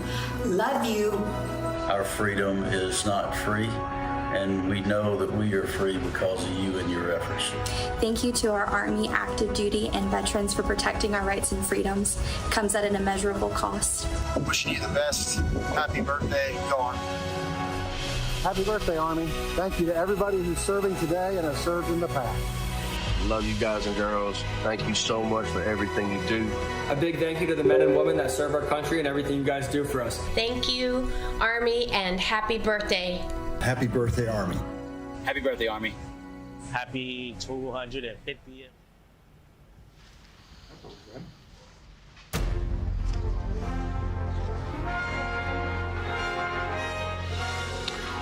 So we are anticipating in the next few moments, if the weather cooperates, fireworks to culminate this 250th birthday celebration. Well, as I say the word fireworks, the sky lights up. I'm going to back away and let the fireworks speak for themselves.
They want those peaceful protesters, those innocent people, to leave the area so that no one gets hurt. Now, you are looking at this group of protesters mixed in with the agitators, facing off with LAPD officers that are right there. Mario Ramirez, I'm going to go back to you on the ground. Continue to tell us. You've got the best view there. Tell us what you're seeing. It appears that they've got masks on. They're getting ready to deploy tear gas. We just heard a bang, a loud bang. Not sure if that was from maybe the police or from LAPD or from some of the demonstrators out here. But it does look like they are prepared. All right, to start deploying. It's about to go down in Los Angeles. Tear gas, and we can tell you earlier, about an hour ago, I did see young people out here. Kids actually that were with their parents. It's about to go down in Los Angeles. They're about to launch tear gas on the public. And as this kind of escalates here as we go on, and I know that curfew is in place at 8 o'clock tonight, this will be interesting to see how many people out here are, where they'll go, how this will shift once that curfew kicks in, or once we get closer to that curfew. And we're hearing more of those bangs here. You can see the crowd now starting to move back. So we're going to move back with them because they are running. This is live right now, guys. But yeah, we just saw a bottle here being thrown. This is live. Rocks I have a feeling there might be some trouble, even though there's a curfew tonight at 8. I have a feeling there's going to be trouble. This is ongoing right now. This is happening right now. They are starting to launch tear gas all throughout this area in Los Angeles at the protesters. Fireworks were being used against some of those police officers. This is exactly what no one wanted to see. Everyone had hoped for the best, fearing the worst. And again, if you're just joining us, 5:44 here on Fox 11 News, breaking news coverage as the No Kings protest in downtown Los Angeles turned chaotic when several agitators, according to the LAPD, which has notably marked in their social media posts and their media advisories that there are groups of peaceful protesters, but there are also groups of agitators who began throwing things at LAPD officers. And Mario, we have you on the ground. Feel free to interrupt me at any moment. I know sometimes you see things. Please interrupt me if you see something. We see someone sort of being helped away there to the left of the camera. Somebody was just being helped away. They appeared maybe possibly hurt. Maybe they fell, or maybe they tear gas or one of those rubber bullets. You see someone holding their hand to their eyes. Okay. Looks like someone here just got shot with a rubber bullet on the ground near City Hall. It is during. Okay. Oh, you're saying. Serious pain here. One of the protesters here saying they. We want to excuse the mic here. Emotions running extremely high, and you are watching live on Fox 11 the chaotic scene in downtown Los Angeles. Keep in mind this is limited to a relatively small area of downtown Los Angeles near City Hall, near LAPD. On the earth, distress of nations with perplexity. Towards the Rampart area, LAPD saying that those protesters are peaceful. They're simply exercising their First Amendment right, and there's been no concerns, although they're keeping a close eye, obviously, on that group. You see their protesters with their hands up. We have Mario Ramirez on the ground. We have Justin O'Brien in Skyfox, and we have Fox employee, 11 employee Mary on the ground. Mary, you're listening to all of this unfold. Obviously, a much different scene than what you experienced just over an hour or so ago. Do we still have Mary? Yes, can you hear me? Yes, I can hear you now, Mary. I mean, you can listen, and I'm sure you're hearing, you are making your way out, away from the chaos, the smart thing to do. But you're watching and hearing this all unfold, and it must be jarring because this is so much, all right, this footage here is probably on the East Coast because it's already starting to fall. Dark as night is falling. But this here is on the West Coast. This is Los Angeles. Still light over here on the lefty coast. A lot of love and unity, and that really was the message. And truthfully, you know, even when the crowds were chanting in front of Cal Guard, it was very, very peaceful throughout. But there were some times when Cal Guard would start moving with their shields and pushing back the crowd, which did feel a bit like they were agitating the crowd. And people were, you know, having to remind each other, stay calm, stay calm. But it was very alarming to see law enforcement, to a degree, kind of poking at the crowd, and I felt to it almost like they were trying to get a reaction, and that everyone was having to hold each other back. There was also an agitator who was at the very front of the crowd, between officers and everyone who was peacefully protesting, who was spent a lot of time saying a lot of derogatory things towards the crowd, and being that he was right there in front of law enforcement, it was very confusing as to why they wouldn't have taken him out of the crowd to continue to allow things to stay a lot calmer than they, you know, could have been. But the overall message of today really was a community of people showing up for one another with love and support. They had children out there handing out water bottles to everyone, you know, giving each other a lot of love. There were people on bicycles. There was, a lot of lowriders. And overall, it was LA, really emphasizing that it is a melting pot of a community and really showing up with love for their neighbors.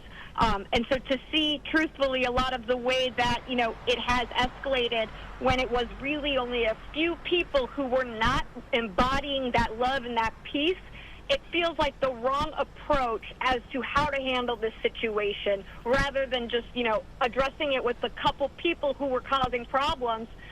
They did seem to really escalate things with the entire crowd. And so what based on kind of seeing what's going on now, while I do think that there's likely a few people out there that are probably still agitators, I also think that this is probably a lot of community members wanting to stand up for their community still, feeling that this was an unjust response to what was going on, because the entire day it was all love, and that really did. It really was a summer of love until it degraded into a chaos, until it degraded into an all-out war, until it degraded into everybody against their brother, civil unrest and civil war. Okay, so let me see. But hold on a second here.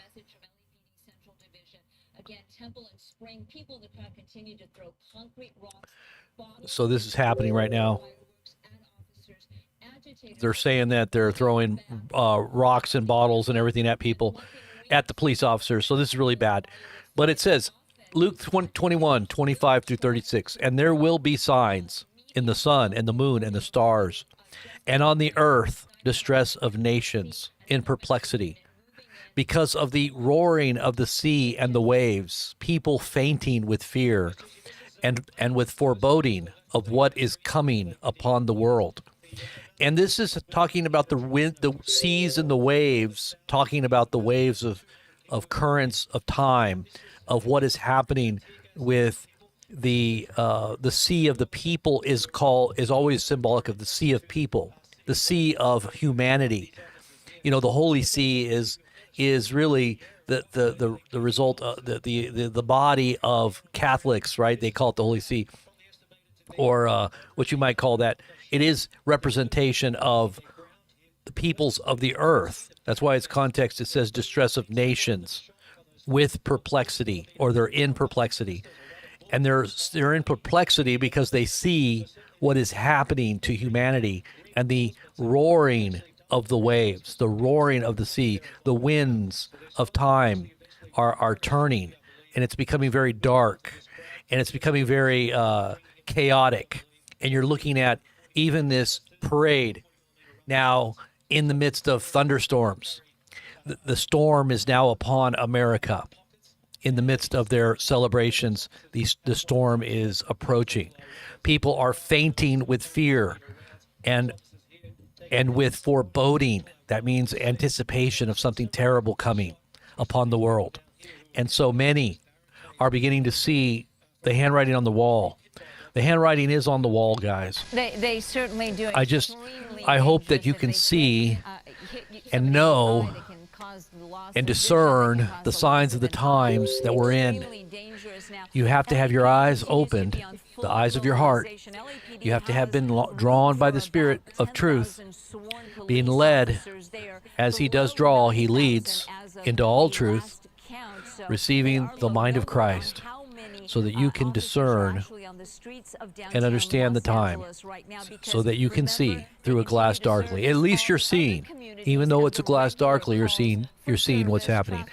Many are blind. They stumble not at what they know not. They are blind leaders of blind people following leaders of blind. The leaders that are blind are leading people that are blind. So you got blind falling into the pit, following leaders that are blind, falling into the pit of not knowing, the pit of leading astray, of thinking that they're wise when they're really fools. And what we're seeing right now is it's a Red Cross, because he's saying she's like, what is that Red Cross on his back? Well, because he's got a medic kit probably, so when people get hurt, they can go and help them. That's what they do out there in these protests. They know people are going to get hurt. They knew that they're in a battle. This is a battle for them. This is what they consider a civil war.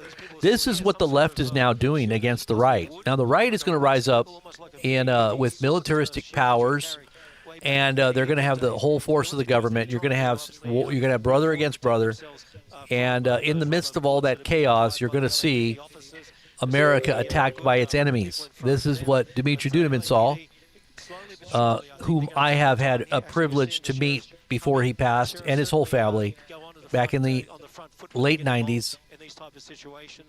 Got to meet. Actually, it was probably more like the late 80s, early 90s, I should say. The early 90s, I think it was.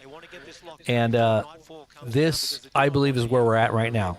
These are the days that they were talking about that we would be wholly involved in embroiled in that time is now. So get ready, guys. The economy is going to be affected very badly. Oil prices, domestic issues like we've never. There's going to be so many distractions. You're not going to be worried about the shots. You're not going to be worried about all of these other issues that we're talking about now, because you're going to have so many other major events happening on this earth. With all these wars breaking out. Are we going to get involved in the Israeli-Iranian conflict? Well, right now Trump is saying no, but we were hearing reports earlier that we were. The Israelis saying we are, and then Trump gave them their word that we were going to be involved, and now Trump administration stating that we're not. So which is it? Is it more deception? Is it more subtle hand? Don't let your left hand know what your right hand is doing, or smoke and mirror, or shell game? Because that's what we did.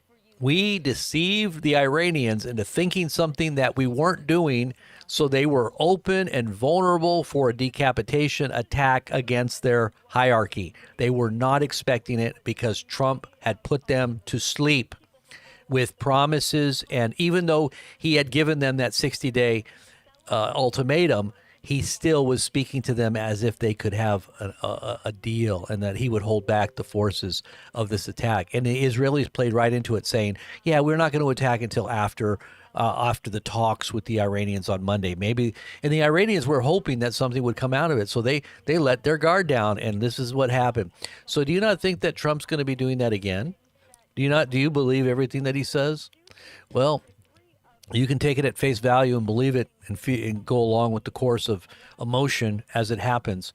And then when he flips it back around and it doesn't turn, now it's not going to turn out in your worst interest, right? So it doesn't matter. But if it does happen to be you on the deceiving end, right? You're the one that's deceived. Then will you be as forgiving? Will you be as reconciling and hopeful? Or will you be dejected and wondering what the hell just happened? You let the snake in and he bit you. You knew I was a snake before you let me in. Remember, that's his favorite quote. That's his favorite poem. And I'll tell you what, he's gained power and he's gained control and he's involved wholly. You can go along with it all you want. You can pray for this country, and I say do pray for the country. But don't put your hope in men who are mere, they're just mere men. They're not in any way following God's will. They're not true in their heart. They're working angles of deception for deals. They'll deal directly with the devil if it comes down to it, which they probably already are and probably already have. And now you have a mass deception. And literally, people are just falling head over heels for this. But it feels so good. This patriotism, it feels. When we were sitting there listening to the whole thing, didn't it feel good? Didn't it make you feel pride? Didn't it make you don't take for granted our sacrifices, all the things that we've done, where we're at now, where we're going to be. We're going to continue to be the greatest nation ever on planet Earth. It's if you really just step back and really think about what is being said, and it's not being anti-American. It's not being anti-you or anti-me. It's really being anti-pride. It's being anti-arrogance. It's being anti thinking that you're better than everybody. That's what it's anti-against. Have some humility. Have some respect for God and God's creation, and trust that he's going to touch even Muslims, that he'll even help people that are Palestinians or anybody outside of your own belief system, that God can actually, save them as well, wake them up. Don't just think about, oh, and we're Americans, we're all Christians, we all figured it out, that's why we're blessed. We're all blessed because we're a Christian nation, and obviously Israel is blessed because they're a Jewish nation, and they went before us. They have their own separate covenant with God. God is blessing them because obviously they are supposed to be blessed prophetically. Now, they are the whole prophetic idea of God having a covenant with the land is true, but does he have a covenant with people that are outside of faith in Christ? No, he doesn't. Are they chosen? No. You're only chosen if you're right with God through Christ. The only way. This is the only. Now, before it was, oh yeah, you submit to the priesthood and the system of sacrifice in the temple because it foreshadows the coming of the Redeemer, the coming of the God-man that would ultimately be the Lamb that would take away the sins of the world. Yes, you are looking forward to the ultimate sacrifice of the Messiah and his work to set people free. But if you're still holding on to an old wineskin and you still think rituals and traditions and old school covenant that has now transitioned into new covenant temple inside of you and me, we are the temple of the Holy Spirit. Jesus is living his life in us through the presence of his Holy Spirit. You're missing the mark if you don't know that and you're still caught up with an old wineskin of worship to God. You're going to miss the mark of God. You're going to get the mark of the beast is what you're going to end up getting. So who's the real chosen ones? The ones who understand that Jesus is the Christ, the ones who confess his name, the ones who understand that there's no other way, there's no other name under heaven whereby men must be saved. If you spit on the name of Jesus, if you reject his name, or Yeshua, or however you want to define him as depicted in the new covenant, you will be lost. You will be lost, and you're not in a chosen status, okay? God may have called you, but you didn't answer the call, all right? Jesus said, there are many called, but few are chosen. And he said to the Jews, unless you believe that I am he, you will surely die in your sins. If you don't believe that I am he, and he's talking about the I am, the incarnate embodiment of salvation in the Messiah, that they were truly waiting for. They didn't understand his purpose. They didn't understand his mission because they weren't really being led by the spirit of the prophets, because the prophets understood that there was a Messiah coming to save the world. But because they were so caught up with traditions and oral customs and oral law, they didn't, and they were in their pride and they were in their arrogance. They missed it, just like many Christians today are missing the boat. They're missing the reality of the true message. Even though they have an outward form of godliness, they deny the reality of that message and the power of it. And so we have to receive Christ deep within our heart. We have to know him not just with our lips outwardly, but our heart inwardly, confessing his name. And then you will know the truth. And then you will be truly set free. Then you will have true liberty, right? Whom the Son sets free is free indeed. You're not going to find liberty in a political system or a country that promises some idolatrous idea of what it means to be free. You know, the Statue of Liberty is an idol. It's actually an idol, Libertaris, who was a prostitute, a whore that wanted freedom sexually and was offering this sexual freedom and fertility to the people by lifting up this light, by having those rays coming out their head. This is Isis. It's a fertility god. That's not freedom. Freedom to sin is bondage. The devil promises freedom, but he brings you into captivity. And then you become a slave to his will, to do his will. Do you want to be free truly in Christ? Well, you have to give up following politics as if it's going to save you. Amen. And these protesters, they're not going to they're not going to find freedom by protesting. You think they're going to find freedom protesting? All they're doing is they're the opposite end of the yin, of the yang. They're just bringing chaos. This is live feed right here, by the way. This is a live feed. You've got yin and yang arcing off each other, keeping balance, supposedly. You got the left and the right, two pillars falling in on each other, keeping up the pyramid of illusions with the Eye of Horus at the top looking down.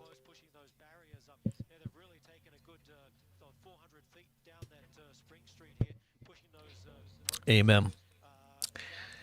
Another impromptu sermon by Blazing Press, by the BP, by the BP News channel. I pray that you're all doing well and that you're all hearing from God daily. How many of you guys out there know the Lord's voice? Jesus said, "My sheep know my voice, and another they will not follow." How many of you guys know the Lord's voice? How many of you know it's real? It's not just some figment of your imagination. It's a reality. You're going to hear a voice behind you saying, "This is the way, walk ye in it." Are you following the Lord's lead? God does not drive or cajole or herd his people. He leads them. You have to follow willingly. Now, if you go astray and you go off on your own way, yeah, God will go out looking for you. He'll try to bring you back, the lost sheep. But he's not going to drive you. He's not going to make you do anything. If you want to do your own will, you can. Do what you will and become a follower of that tenet of satanic literature. Do what thou wilt. This is the whole of the law. You will become your own God. And God will let you be your own God if you want. But I'm going to tell you the only way is to truly let him be God. So let him be God. Submit your will. Bow the knee. Bow your heart. Bow your head. And pray with me. Jesus, fill my heart. Come into my life. Forgive me of my sins. And help me to do your will and not my own. No matter what the cost, no matter how much pain and suffering may come with that decision, infuse me with your Holy Spirit to empower me to overcome the world, the flesh, and the devil in Jesus' name. And you will see the power of the Holy Spirit come upon you and fill you and empower you against the times of this wicked age. You will be empowered to stand against all of the wiles of the wicked one. And nothing shall by any means harm you. You will tread upon scorpions and serpents and over all the power of the wicked one, and nothing shall by any means harm you. Amen. In Jesus' name. All right, guys. God bless. PD Chief Jim O'Donnell. We also are awaiting some kind of a statement from Mayor Karen Bass. We believe that the heads of the police department and the city are now meeting, most likely at the Emergency Operations Center. But we are trying to reach them. We would really like to talk to them. What is the plan? We know there's a curfew in place. That curfew doesn't start, though, for just under 2 hours. And if a dispersal order didn't work in getting folks off the street, then a curfew most likely will not. That curfew expected to go into effect at 8 p.m. through 6 p.m. Now, you do see that is First Street. You're looking live at Skyfox. And in the corner of your screen, that right-hand screen, that is Mario Ramirez and his photographer giving you a live look at a skirmish line being set up by the Los Angeles County Sheriff's Department.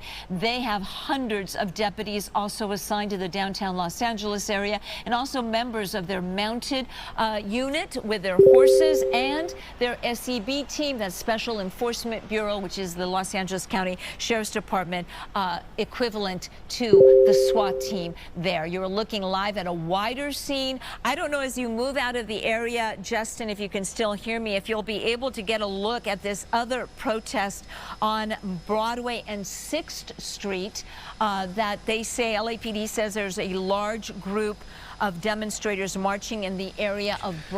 All right, just some more updates. Israel has responded to the recent attacks by Iran by attacking major cities inside of Iran. Bashur, Bandar, Abbas, Tabriz, Tehran, and Karaj. Here's some visuals of that, of those attacks.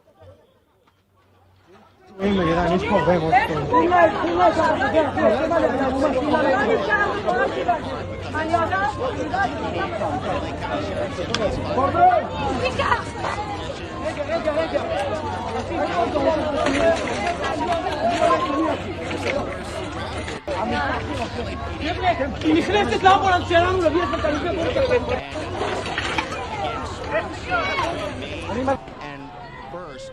And sure, All right, I don't want to show anything that might be graphic, so I'm just going to kind of look at this really quick because there's a whole bunch of footage here. So earlier I was talking to someone from Inglewood.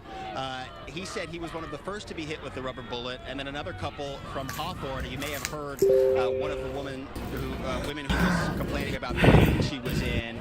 Well, she was shot as well twice by rubber bullets near that skirmish line. הטורקי פה, ליד הטורקי, הכל עולה פה באש, הייתי חדשות, הכל גם... כל הזכוכיות התנפצו. The people in the street at times are going back in with those flags. נפילה בבת ים פה, אנחנו פה כרגע בפינוי פצועים. A lot of people here, once those flashbangs and that tear gas get deployed, they start running in the other direction, but they soon gather. Okay, I'm sorry. I misread that. That was the aftermath of footage the Iranians attacking Tel Aviv. That was Israeli footage of damage, and it's extensive. My goodness, I can't believe some of the footage coming out of Israel right now. This is huge. That's right out of Tel Aviv. This is the latest attack on Tel Aviv. Gosh, I can't post some of it because it's pretty graphic. But there is extensive damage. Let me just post some of the ones that I saw here. Honey, if you want, go ahead and get that footage from Intel, the Intel channel. You know which one we're talking about? Okay, look at this. To take the hit, we spoke to one man, had no insurance, had all of his הייתי חדשות, we were inside the jewelry שוק עירוני רחובות, הכל פה, הנה הטורקי. נפילה בבת ים פה, אנחנו פה כרגע בפינוי פצועים. בוא, צא בחוץ, אנחנו עולים למעלה. Joining me now live here in the studio, Christine Devine. All right, oil prices now are jumping. The chaos, the protests. Christine, you've been following from this. what I understand here, let's see. Tens of thousands of people taking to the streets of downtown. Say that Los high Angeles, gas prices triggered the housing crisis in 2007. So they're saying that these newer prices that are going to be hitting us here real soon, the oil prices are going to be rising. And it will be on our streets here pretty soon in our gas stations. It also contributed to the 2007 financial crisis, and it was triggered by rapidly rising gas prices. If you can see,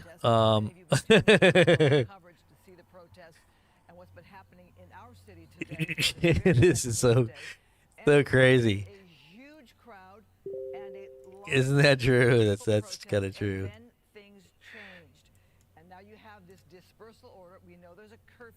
Okay, so there's a dispersal order, and they're saying that there's a lot of angst right now. Bit unruly now downtown, even though people have seen this very heavy police presence throughout the more recent days. Now, I talked to one of our local politicians, and I had said, what do you expect for Saturday? He said, remember, we've been through this for several days. Other cities who are having their first protests, it's the first day for them to deal with protesters, agitators, those who are resisting, and law enforcement as well. But now you have right here in downtown LA, look at the bottom of your screen there. You can see police in a closer shot there. They are trying to push that crowd into the areas in which they want them to be, to get them out of that area. Dispersal order means it's over. All right, guys, so remember this. The event is over, that you need to leave. Remember this. I've talked to you. Well, let me just turn this down. Okay, you guys remember this. I have talked to you guys about the constellation of Leo and in its association in the past with the star Regulus, when it was in proximity to Virgo, when we had those signs in the heavens with the green comet going through, when it overlaid Revelation 12 sign of the woman and the stars behind her head and the sun behind her back, the moon at her feet. the serpent waiting to devour the child, right? That was 1 week prior to October 7th. Mars was in the constellation as well at the time, and I told you that it portended war in Israel. I gave you a week heads up, and I talked about it at length in our small group. Many of you guys were there and heard it. It's also chronicled on our Rumble page, dated September 28th. September 28th broadcast of 2003. 1 week before, we chronicled what was happening in the heavens, and we basically told you what was coming a week before. And lo and behold, Jonathan Cahn wrote a book at the same time about the dragon of Revelation 12. So he was on the same page. The Lord, I guess, gave him an insight onto the same topic. But he happened to, this is the first book he ever wrote that had to do with prophecy of the end times. So anyway, so we were talking about that. And sure enough, it happened again a year later, almost to the day. The first one right before October 7th of 2023 fell on Rosh Hashanah.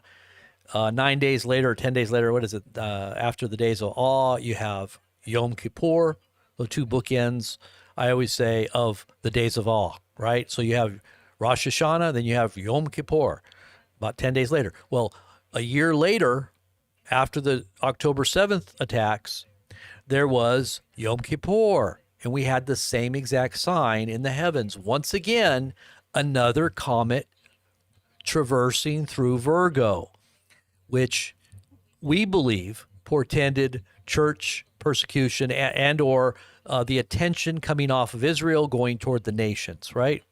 This would be the nations now through this particular comet, and they call it the Purple Mountain Comet. They call it Purple Mountain because the observatory in China was the one that discovered this comet. And it happened on Yom Kippur. And we gave some predictions, and it also had the dragon. It was also perfectly aligned with Revelation 12, 1 year almost to the day, right? Now, here we go again. This happened on the day. If you look at this constellation here, now this is not what I'm doing right now. Is I'm showing you signs in the heavens, and the sun and the moon and the stars, right? I'm not teaching you astrology. This is not astrology. This is astronomy, and the Bible says we are to look at the signs in the sun and the moon and the stars. We can see that God speaks through his appointed feast, that he uses the stars and the moon and the sun. All of these point to certain markers prophetically, and we are to take note and to understand what they mean. So it's not astronomy. It's not astrology. It is more of an astronomy, but it's also a message that's in the stars, right? The Bible even talks about how God speaks through the stars in the heavens. Okay, so here he goes. Israel operation against Iran, named Operation Rising Lion, coincides with the planet Mars associated with war being in the constellation Leo near Regulus. Remember Regulus, the star that's linked to kings and rulership. Regulus is also considered to be the serpent, because it is in the, if you look right here, if you can see my cursor here, I don't know if you can see it. You can't see my cursor. Okay, so if you look at the head of Leo, you'll see almost like a question mark. And at the bottom of the question mark is Regulus. And it is also considered the serpent, or I think it's the serpent, and it has to do, and a lot of people say, well, this is having to do with Jesus. He's the Lion of the tribe of Judah, right? He's the Lion of the tribe of Judah. And that Regulus is the king star, which represents Christ, and it's a sickle. So they call it the sickle constellation as well, and it has something to do with harvest, right? So if you look at the star pattern on the head of the lion, it's in the sign of a sickle. So a sickle harvests the wheat. So many people say this is a sign of rapture. Well, it also can be the sign of death and also the sign of the serpent bringing about death, okay, or God allowing that to happen as a judgment on wayward, deceived, and rebellious people. And so this Regulus star isn't just the king star, but it is also represented, I believe, of the Antichrist. So you got Leo. This is right now. You've got Mars in the constellation of Leo, which represents the war. This is exactly what we had pre-war, 1 week before October 7th, in the constellation of Virgo. And Leo was right there, as we had chronicled, and we talked about Regulus at that time being the serpent, not Jesus, not the Messiah, not the rapture. We didn't say, because a lot of the Christians out there, it's the rapture, the rapture's coming to save us all, and they're going to pull us out of here before it all happens. No, the Lord might in fact leave you in the midst of all these tribulations for the purpose of trying to see whether or not you're truly a believer, to see whether or not you truly love the Lord. This is what may be happening. And so this star and this planet Mars is in this constellation of Leo, right here in the constellation of Leo with the sickle. And it's also is at the very moment that Israel is now calling their operation Rising Lion. Rising Lion, or Rising Serpent, Rising Regulus in the midst of war. And where is Virgo? Virgo's in the back there, but just take a look at what Regulus, and I'll give you a little heads up on what Regulus is from the, this feed is for some reason stuck. They're losing their feed there. Okay, so Regulus.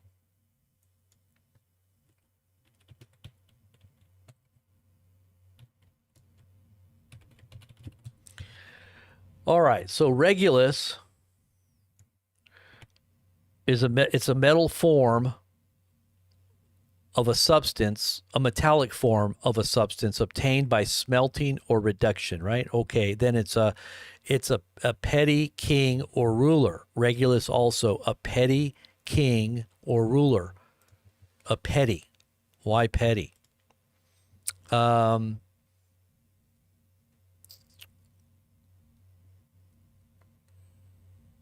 Okay.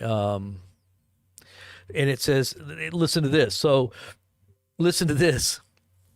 It dates back to the 16th century, originally in the phrase regulus of antimony, denoting metallic antinomy, which means possibly so named because of its readiness to combine with gold, right? They're using gold. I don't know if it's like an alchemic type thing where they mix gold and metallics together, but this is where it comes from. The king of gold, right? Isn't that interesting? Regulus, king of gold. I'll just say you can probably just define it as the king of gold because it's a 16th century phrase that has to do with Regulus and antimony. Let me look up the word antimony really quick. It is a brittle silver white metalloid element. Antimony is a brittle silvery white metalloid element, symbol atomic number 51, with a variety of uses including in alloys, semiconductors, and flame retardant. Okay, so basically Regulus of antimony, they say, could be denoting, possibly so named because of its readiness to combine with gold. So not just silver, but they also, from what they know of the past and how they did stuff in the 16th century, they used it to wet it with gold, I guess, or put it together with gold. So It also is a king, right? Regulus or regal. That's probably where we get our word regal from. King of gold. Okay, so king of gold, Regulus, war, lion, rising lion, deception, right? There's the deception part of it. We got we got some more Kumta alerts coming now. Deception. What is going on here? So something's going on here. Hold on.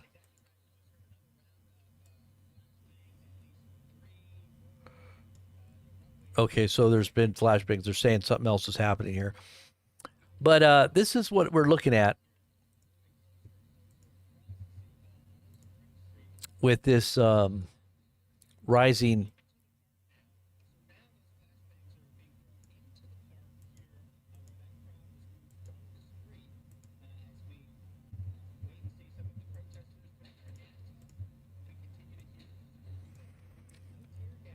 Yeah, that's interesting.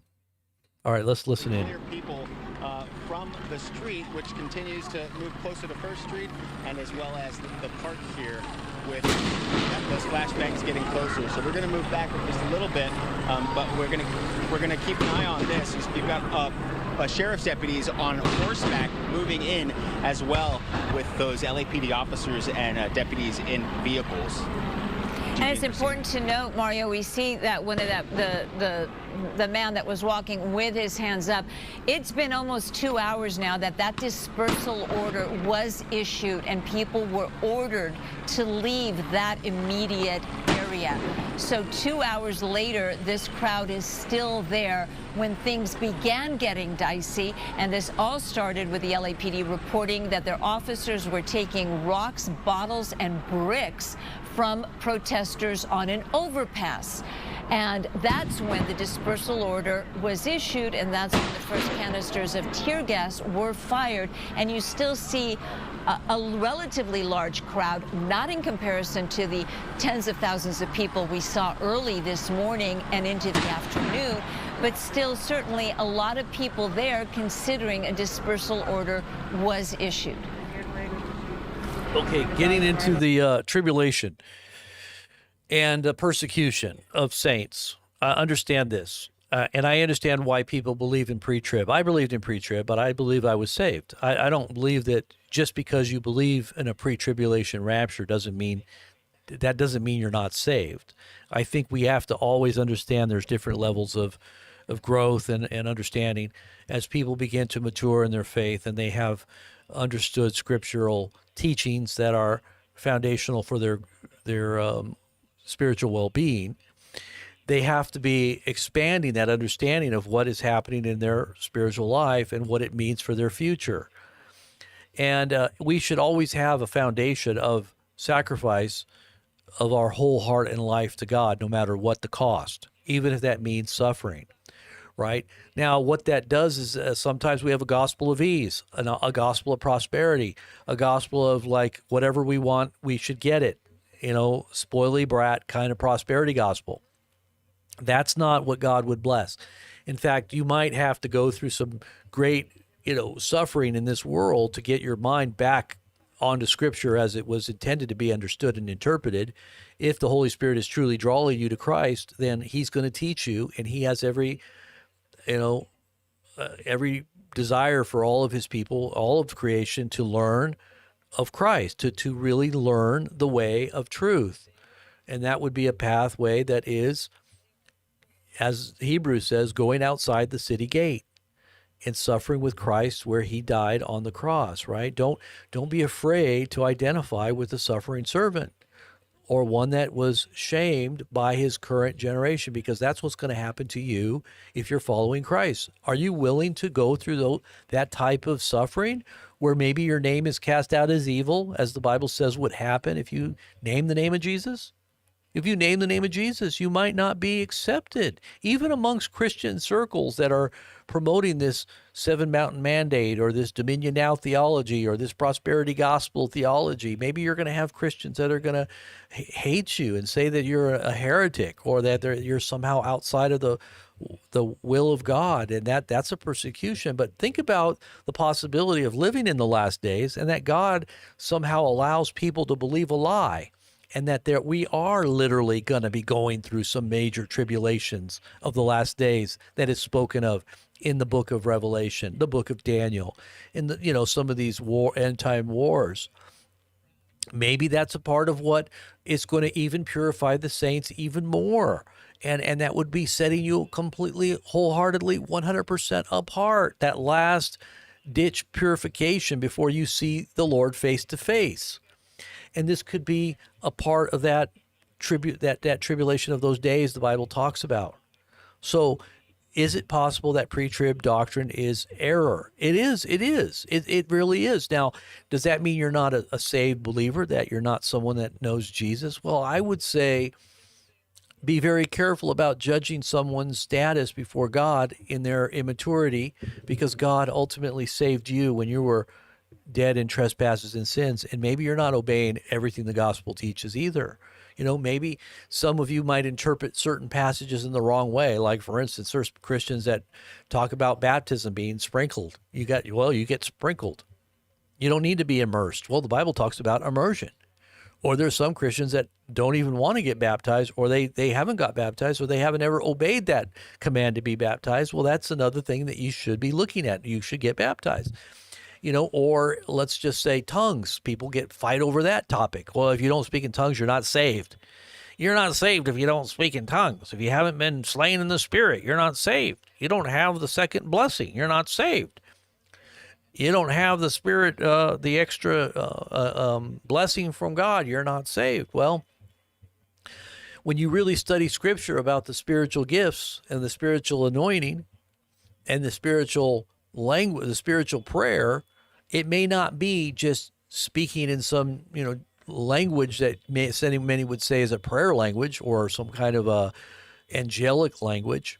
It would be that you're led by the Spirit as you pray, right? You're led by the Spirit and given the mind of Christ so that you articulate, as Paul said, words that edify, not unintelligible babbling, because Paul said that's not supposed to be done. But I don't know how the Christian church misinterprets Paul's words. They're very clear.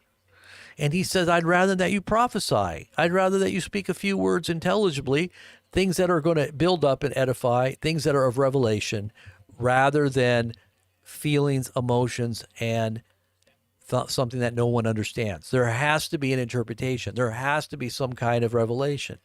If you don't have it, then don't speak it. Keep it in your own environment between you and God in your prayer closet. Okay, let's just say that. And when you see somebody babbling in tongues in front of thousands or, in front of their churches, I'm just going to tell you, be careful with that. That might be error. Okay, but that going to send you to hell? No, it ain't going to send you to hell, but it might mean that you're in error. You're not studying correctly the Scripture. God hasn't shown you, hasn't taught you yet, hasn't put the holy fire of fear under your rear end yet.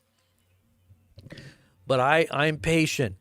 I am patient, and I trust that the Lord will alert and instruct everyone in the time that they're to be instructed. So I am not God. I am not the Holy Spirit. I can pray for people, and I can ask God to awaken them, and hopefully they'll receive instruction. But if they don't, then you trust God.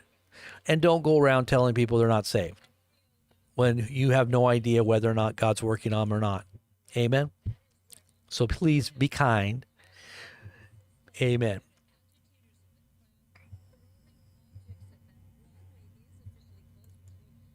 First Street, and we understand and we are awaiting confirmation that LAPD is now declaring this an unlawful assembly. Now, by law, they do have to advise the public of that. They use bullhorns. Sometimes they use the bullhorn from the police helicopter above. They do have to say it and repeat it multiple times. We know a dispersal order was issued. Unlawful assembly makes it unlawful for anyone in that immediate area to be there, and you can face some serious charges because okay, now Kurt, I want you to think about this, Kurt.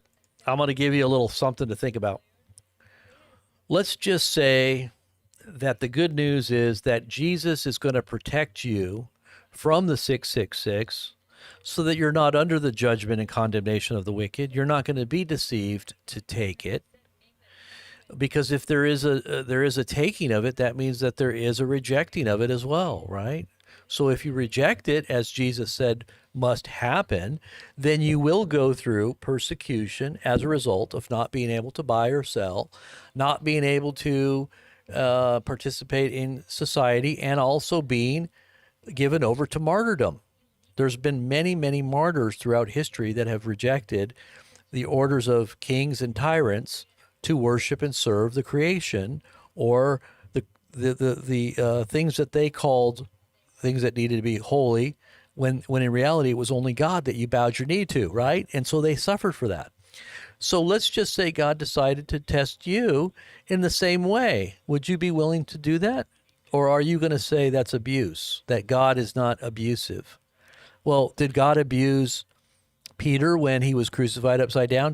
Did God abuse Paul when his head was chopped off? Did God abuse, James when he was boiled in hot oil? Did God abuse John when he was put on the island of Patmos? Did God abuse all of the saints throughout all the ages that had to give their lives for Christ? Did he abuse them? We have to understand, we have to know what we're talking about when we say that God's abusing us. Like, really? What do you mean by that? When God secures your soul and causes you to triumph over suffering and pain and deception of the age, then that is a glory to you. It's not an abuse. It is a glory when God rests upon you, when his Spirit is with you, when he gives you insulation. Let's just say he might even, if they were going to torch you, maybe he'll dull the pain in the midst of it.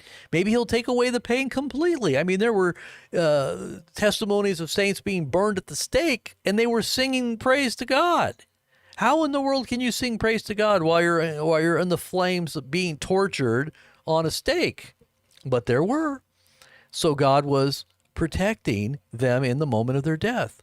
Now, like I said, we don't want to be, presumptuous on God and say God is doing something terrible when he might, in fact, be glorifying his saints. So don't say that just because the tribulation is a time of, and all the tribulation is, it's an evil time. And I'm going to give you an example. Jesus said this. Before he left, he said, "Greater things will you do because I go to the Father. I'm going to send the Holy Spirit, and you're going to do greater things than I did." Did that mean you were going to do greater things, like greater miracles? Greater miracles you're going to do? What, raise the dead? What's bigger than that? What's bigger than raising the dead? What's bigger than ascending into the heavens? What's bigger than preaching to the multitudes and healing the sick and the lepers and things that obviously were cripples? Is there anything bigger than that? No, he's talking about the proliferation of that message going all over the world, greater in number, not greater in quantity or in quality, but greater in quantity, right? Greater in quantity, not quality. And the same thing goes for the end times. The evil times of that day will be greater because there will be more people dying, more events happening concurrently all at once on planet Earth. And so that is a tribulation on a global scale, not just in one area here, in one area here, or maybe in this country, or maybe in this back, hamlet where people were being persecuted. Now the persecution will happen the whole world at the same time. This is what they call the Great Tribulation. So tribulation now is of quantity, not quality. We've always been under tribulation. Christians have throughout the ages been subject to persecutions and tribulation. So tribulation is just in quantity, right? When it says a third of the earth is going to perish in a moment, and then another third of the earth, whatever's left after that, goes through another bloodletting or depopulation, that's going to happen. But it says is the day that there was no other evil that preceded it or thereafter. It was one of the most evil moments in history. And that's talking about just the quantity of people that perished, right? Whatever that means, whether it's a asteroid that hits or a meteorite that hits the planet or some kind of major event that Earth changes that affects humanity. I mean, you could say the same thing about the flood, but there wasn't that many people on the earth during that time as there are today. I mean, you've got on what, 8.5 billion people right now, 8 billion people on planet Earth. Can you imagine a third of the Earth perishing in one moment? You're talking about what, 2.5 billion people. That's great tribulation right there. But what's the difference between them perishing all at once and having a population of, like, let's just say, 50,000 or 100,000 people that die in a tsunami, like that happened in Jakarta or that happened in Indonesia or whatever, Japan, 20,000, 30,000 people dying in just a moment. What's the difference between that and 2 billion? It's just quantity. That's all. That's why they call it a great tribulation, because there's a lot more people and there's a lot more harvest. Amen. Does that make sense? How many of you guys, does that make sense to you? Just type 1 if it makes sense. If it doesn't make sense, type 2. Let me see if I got this message out there for people to get it. Taking pictures of the boarded up businesses, and most of the businesses have posters on them saying, please respect our business. We are immigrants. And they were leaving those messages in case there was any civil unrest. They feared, those business owners, that something like this could happen. And I'll talk right into and one business said, we are Mexican owned. We support immigrants. Another business had a sign saying that their grandparents and great-grandparents were Japanese and had struggled. And now you are looking live. Let's go back to Mario Ramirez on the ground there as the LAPD continues to move in an effort to try to contain the group of protesters that are still in the area. Yeah, Gigi, we just saw about 24 officers run up from Spring Street and First. Now they're making their way up here to Broadway, increasing the skirmish line. I don't know if you can see some of them kind of yelling directions at each other. Some of the LAPD officers seeming stressed out themselves, saying, you go over there, you go over here, we'll block this side, that side. I mean, it even seems like the LAPD is kind of scurrying around, figuring out exactly where to go as they try and control these crowds and bring them closer here to Broadway and First, and then move them south towards Hill Street. Now, a lot of the protesters here walking throughout the street are on the sidewalk now with their hands up. A lot of them have moved over, at least along here on First Street, onto the sidewalk because LAPD is out here on the street. Many of them have their hands up or holding their signs or still waving their flags. Some of them are still on their loudspeakers. The chopper up above, we can still hear at least 3. And a lot of people also have drones up in the sky taking a look at some of the activity. I mean, I've seen at least 2 or 3 drones in the last couple of minutes.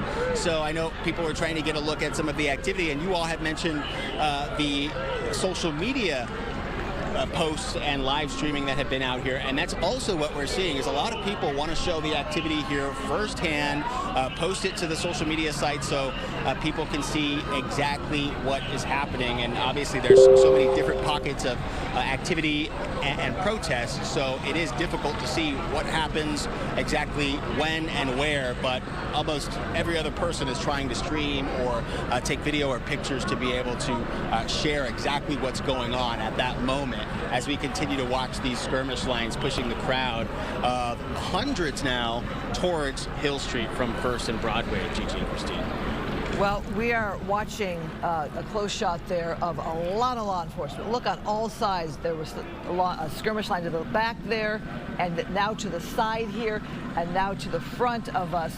They have really taken control of this area here. I can't even imagine how many officers are out there, and look at the back there as well.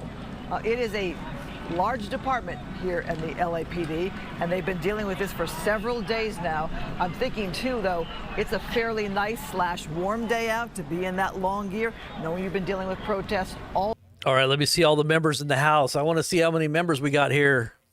How many members are in the House? Who is in green? Green actually becomes invisible on my green screen. You see that? That's a green cup. How many out there in green? I see Josh Lacey in the house. Josh Lacey. God bless. Who else do we have that is on the member list? A-Dub is in the house. I see A-Dub in the house. Let's see who else is in here. Let's see. Heidi's in the house. Woohoo! Kathy, Poland, Amanda, Zaragoza. We got a bunch of new a bunch of new members, and I want to thank you very much. Steve, how do you join? You hit that join button right there. I think there's a join button down there. All you got to do is hit the join button. There should be a join button on the main page. Hello, Carly. Good to see you. Thank you, Fire by Night. Praise the Lord. Got to be led by the Spirit in every way and every day. And I wasn't able to get to the devotional today, but I figured I'd do it right here. So it's good to do it here too. We got to make sure that we be the light and the salt, right? The salt and the light. River Kacha joined in 2017 and says that you're a member with. You're a member with other options. Yes, River is a member as well, but I'm not the green. Are you on here? You might be, River. You might be on the other channel. You may be on the other channel. Check and see if you're on the BP Ministry channel. We do the BP Ministry channel, but the BP Ministry channel has members there too.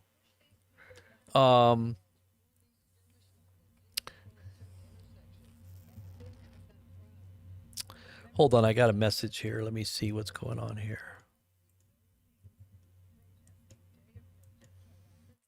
Join button is not on mobile. Really? How could the join button not be on mobile? That's weird.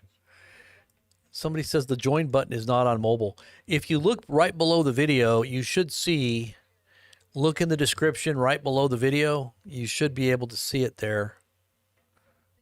Is it on the description there? Can you guys see it? Yeah, join this channel to get access to perks.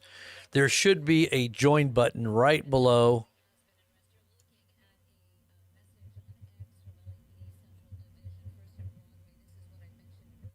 Wow, look at that. That was at 6:30. That was about 15 minutes ago. 15 minutes ago, they asked agitators for help. Outside, meaning they were not part of the original protest, coming in and throwing things. We've had commercial fireworks, reports of bottles, bricks, rocks thrown from overpasses at the officers, and that is what they say set this all off. And the domino effect still being felt 2 hours and 15 minutes later. 6:46. If you're just joining us, Christine Devine. Hey, Rin Tin Tin, are you on? Are you on any We've been watching what was site? a Are you on peaceful any of the protest active with sites? tens Like of which thousands one? of people Oops, I got taking to this the on. streets. Are you on Rin Tin Tin? Are you on any of the because I haven't seen you around in a long time, so I'm not sure. Were you on the Patreon page or no? Let me see if you're. I know you were there for a little bit. Let me see. You might have been on Patreon. Let me see if you're still there.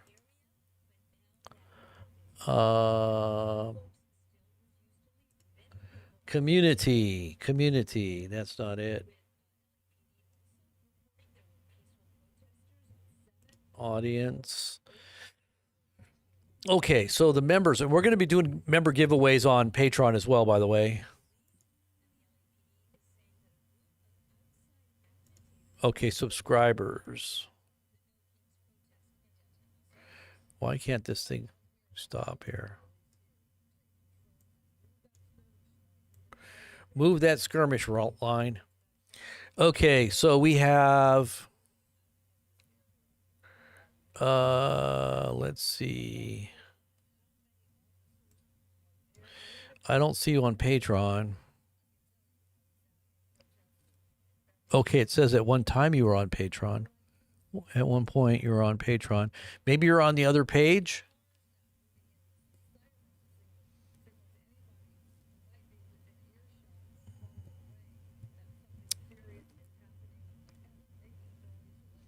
Hold on one second here.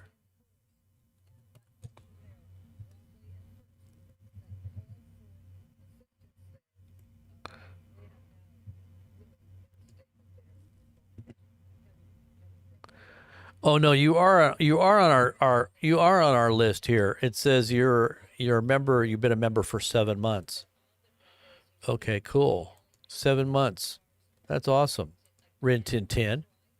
So how do we give you green? I don't know. I don't think you can, but I'm going to still be giving away things on Patreon. So that's very good. Fire by night. There you go. We got a fire by night here. I like the fire by night. The cloud by day and the fire by night. And David Craig, you are also okay. David, you're on. The problem with David, you are on the other channel. What you can do is you can probably cancel over there if you want and come over here. But then again, it's both on both pages. What I need to do is get the members. I wish I could consolidate them to this one channel, but it's kind of a member support over there. We've got a few members on the ministry channel. So this channel we've been streaming a lot more to with events, but over there we've got about 5 or 10 members maybe. Let me just see. Let me see what David, I think you're on that page over there. Let me see.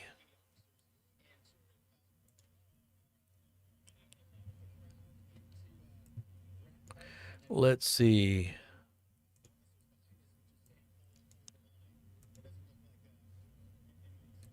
I'll tell you right now.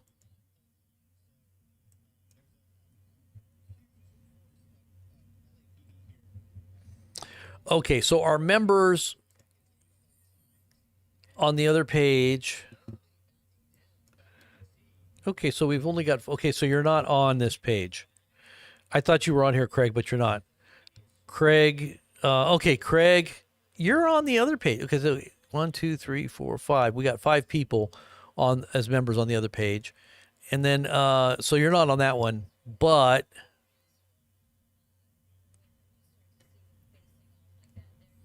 I think you're on this page. But maybe you're under a different email. Let me see. Let me just see really quickly here. I thought I saw your name on here, Craig. Craig, you were on here.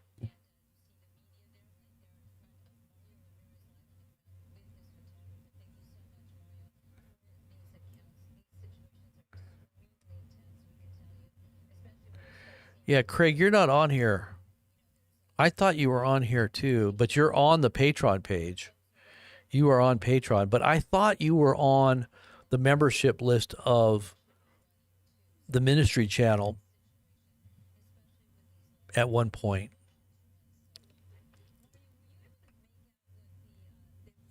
So, yeah. Yeah, I know you're on Patreon there, Craig.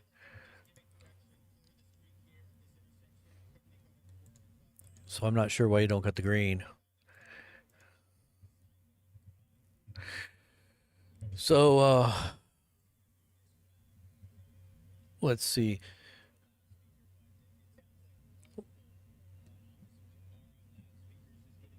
This is getting to be pretty crazy over here in Los Angeles right now. They're doing a dispersal order. They're going to start arresting people, and there's a huge amount of cops out there. I don't know how people can become so bold as to think they're going to somehow make a statement by just being arrested, but I guess that's what they want to do is get arrested. And they're going to rough up people, I bet, too, because you got military out there as well. My goodness. Yeah, David, I'm not sure, bro. I think it's just because you're on Patreon page. Is it possible to buy others' memberships? Yeah, you could do that, I think. I think you can. It would be nice if people could gift memberships. Let me see. Let me do a search on it. Can you gift YouTube memberships to specific people? No, it's not possible to directly gift YouTube memberships to specific individuals. YouTube membership gifting is a system where viewers can purchase one-time memberships for others, but these memberships are distributed randomly among viewers who have opted in to receive gifts. The gifter cannot specify who receives the gift. Oh, wow. That's interesting. So I guess you can give gifts, but it's random. And you have to have enabled the ability to receive gifts. That's weird. I never even knew that. That's interesting. So here on YouTube, we have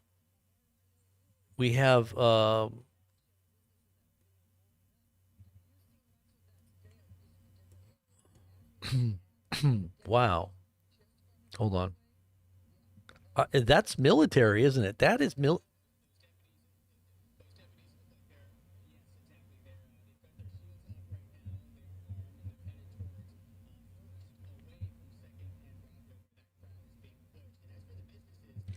They've got real guns.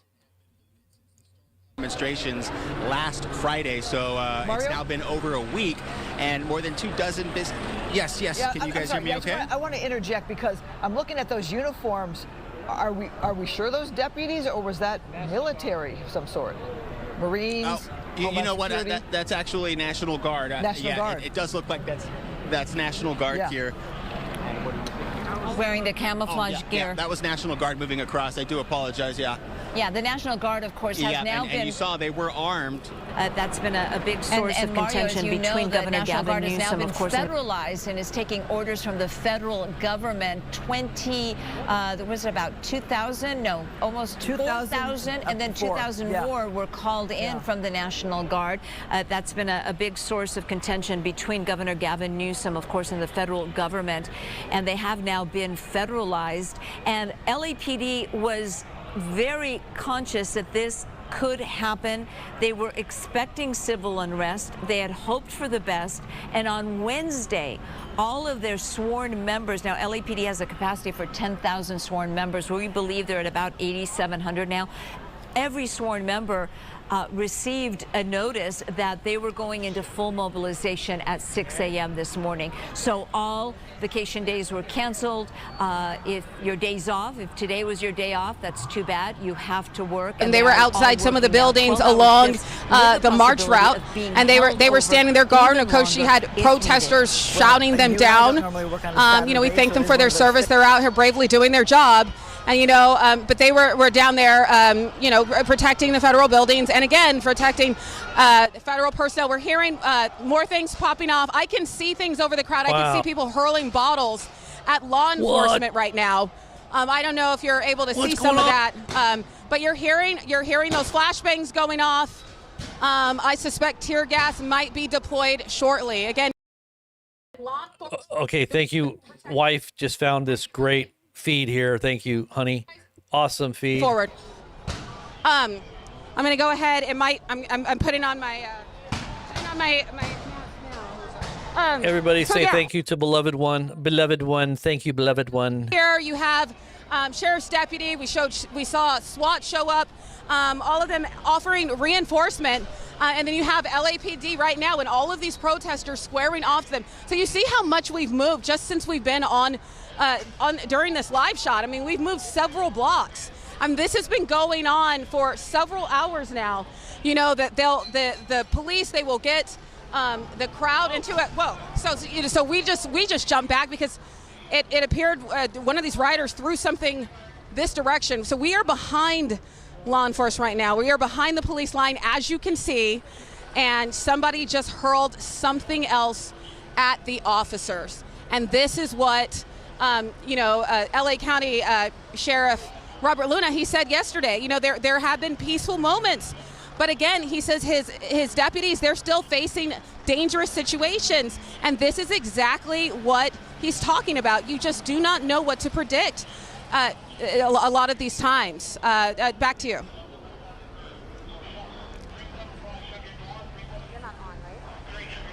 Yeah, she sounds really animated and uptight. She got kind of she sounds too upset. It's hard to listen to someone that's really anxious. They're too anxious. They're all like sounding like a Karen. Not to disparage the name Karen, but that's what they say. They're Karens. Freedom, yes. Look at this. Oh, gosh.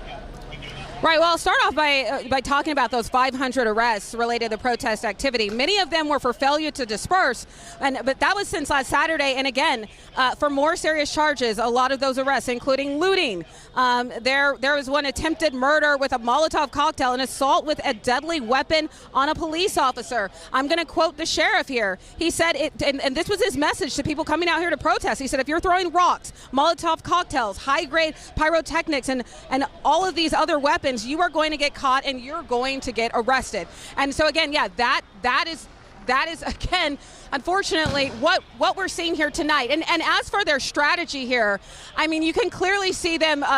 They have a method. They are moving this crowd along. I can see how they're sectioning off some of these protesters so it's not as large of a crowd. I can imagine if they all went in there and just tried to start arresting people, that would result in mayhem. So, I mean, they definitely have a strategy that they're going, I think you're right. Fire by night. I think you're right. I think there's paid agitators that are skilled. They're highly skilled at causing chaos, and they're probably paid and or sponsored by some kind of radical group that's working together, coordinated efforts that are strategically spread throughout the crowds, different cities. These are groups that are paid to exacerbate situations that are just in and of themselves benign protests, but they come in to stir things up, and when they do, it causes backlash on everyone, whether it's the police or the protesters that are just out there protesting. So it turns bad for everybody, and they're in the middle. They're kind of like the devil in the middle. They're just like pitting everybody against each other, ultimately for their own,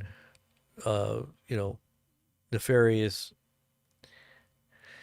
plan.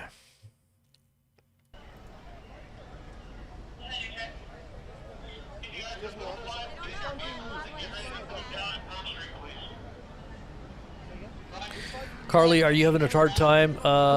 I don't think you have to sign in, Carly. I think you just let's see.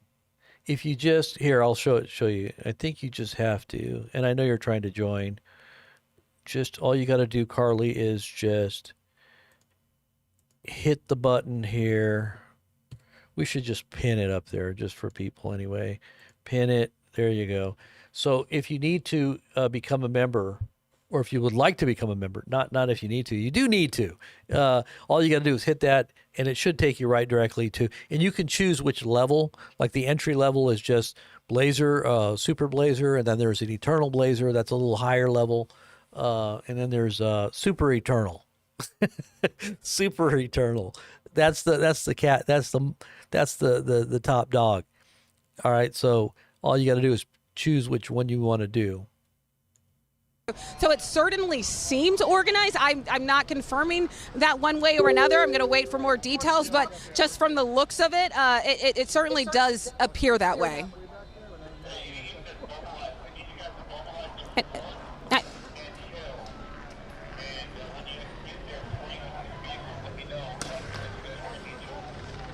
Thank you.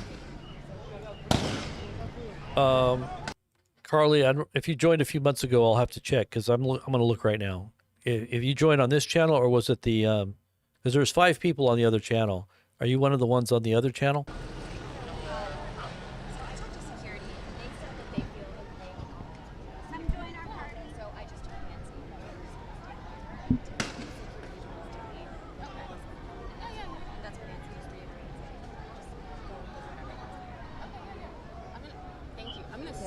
Here and make a phone call. Oh, like you're plugged in. Oh. Yeah. So, if you think that there's way too many law enforcement. If they try to rush in here right now, it'd be ridiculous. Because they would bring everybody. They definitely don't want the police coming here. Oh my God. I don't even want to think about what happened. Okay, Carly, you're not on this channel. I'll go check the other channel really quick to see if you're over there. Hold on.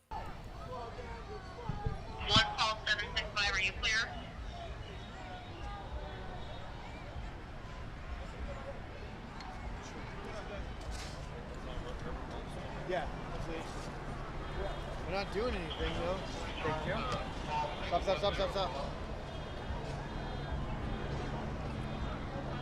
Go behind your vehicle.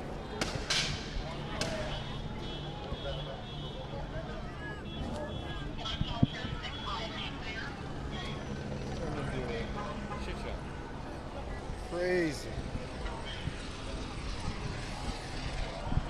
I'm excited to hear your guys' thoughts on the debrief on the way out of there. Holy shit. В распоряжении в руках нашей съемочной группы оказалась часть патрона, который полицейские используют.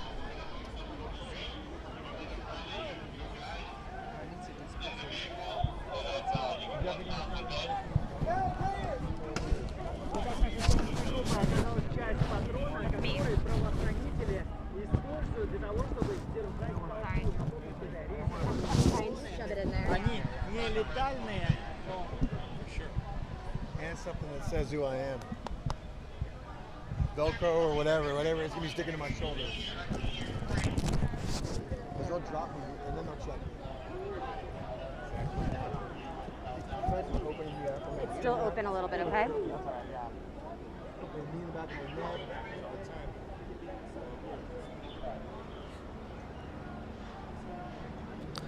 And I don't see you on the other page either, Carly. You're not on the other page. You might be on the Patreon page. There are people that are on Patreon. Let me see. Is your name Carly on the Patreon? Like I said, if you wanted to be on this page, you actually have to sign up here.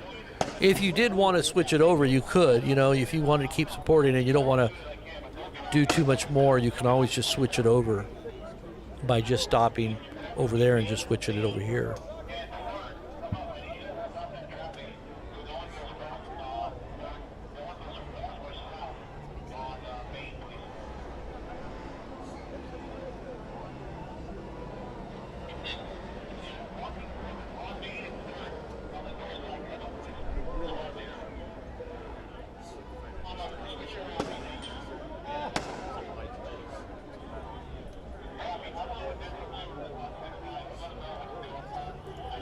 I think what happens too is that if you don't keep your membership up or you don't do the monthly, then it'll just do month by month, and then what happens is you don't reinstate it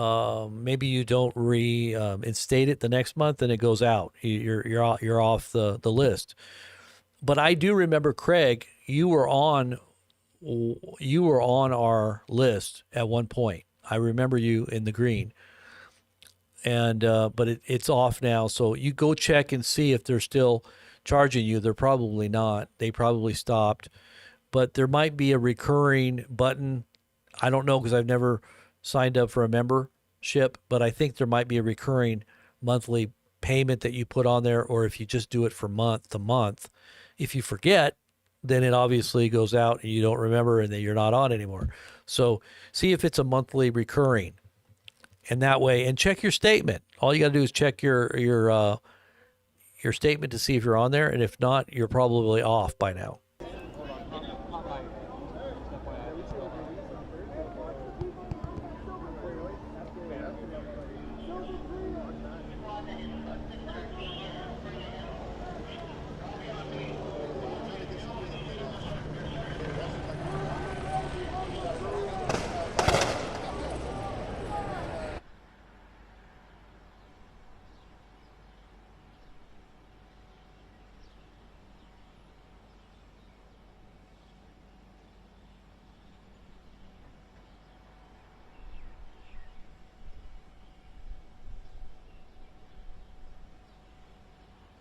Look at that. They're shooting, and there's a homeless lady there with her shopping cart, and she's like right there in front of somebody that I think they just shot. Did they shoot some people? Look at they're shooting people with these projectiles. They have to somehow push everybody back, and they got to inflict pain on people, it looks like.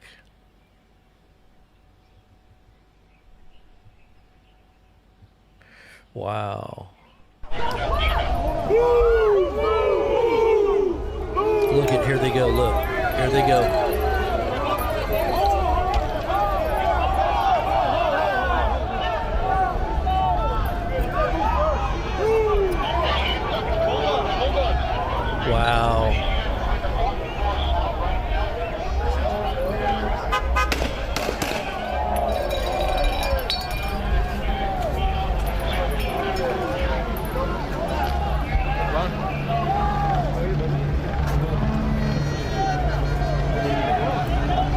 they're literally shooting people with these projectiles.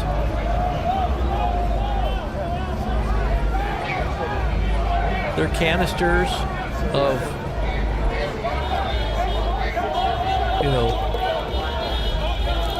tear gas. Those are metal. And then they have the rubber bullets, which are very hard rubber.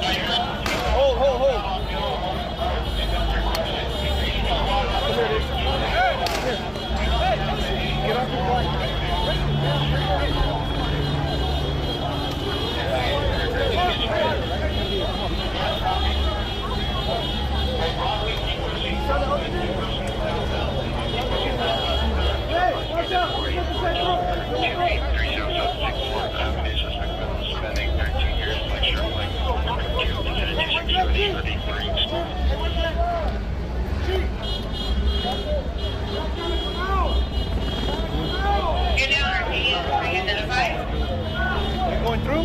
You're done?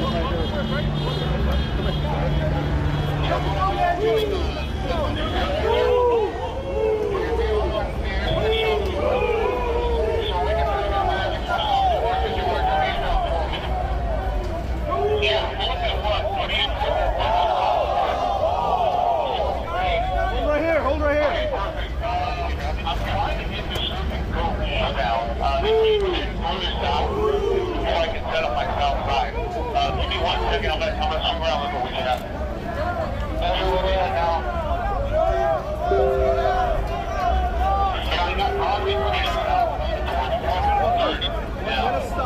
They're saying that protesters are barricaded in the streets.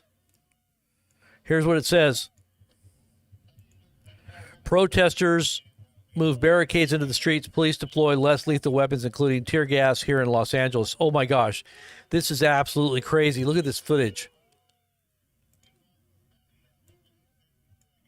Right now, this is happening in other parts of Los Angeles, but look at this.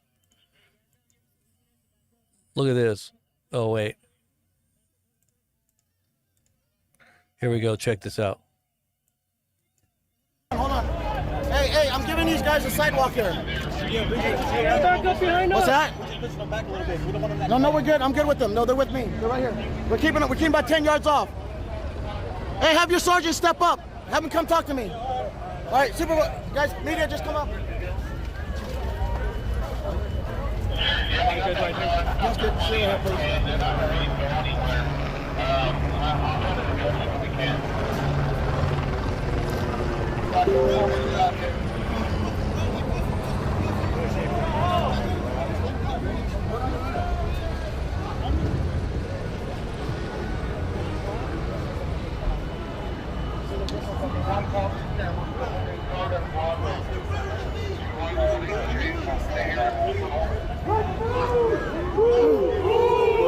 Hey, media, this car right here, just stay parallel with it, okay?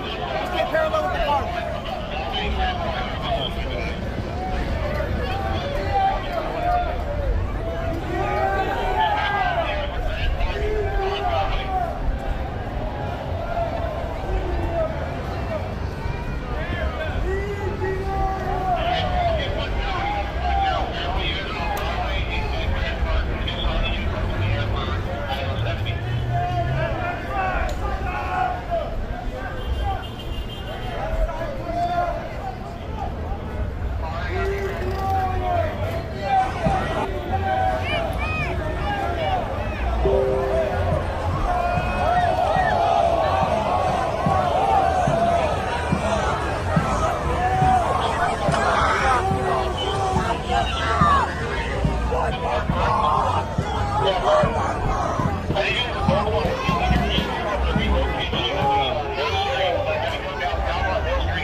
Come on this side more. Keep us over here. Back up a little bit. Come this way. I got one more.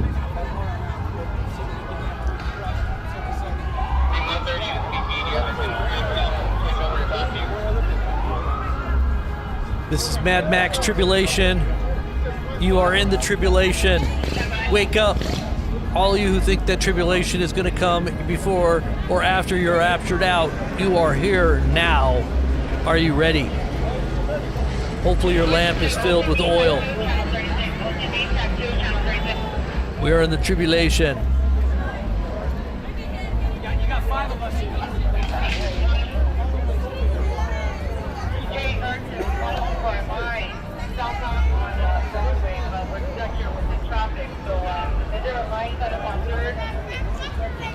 This is DC, I think. This is DC here. It's happening all around the country in every city. This is happening in every city around the country, and I'm only just covering 2 cities right now, DC and Los Angeles. I can't have all these feeds. I've got enough feeds just with these 2 cities, and these are the big cities. Plus, we've got the dawn is now rising over the cities in the Middle East.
likes the other camera.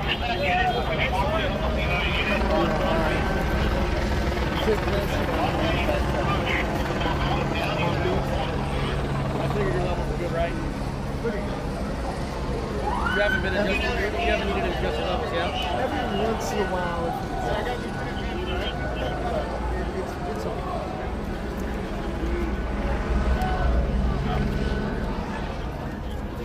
Apologize for the sweatiness.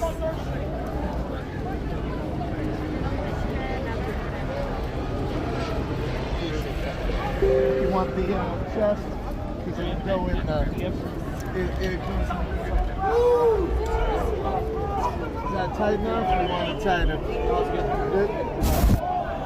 You okay with that?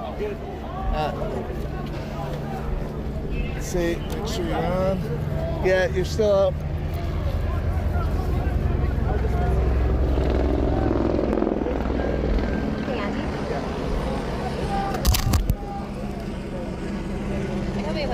Do you need help? Do you want me to hold your camera?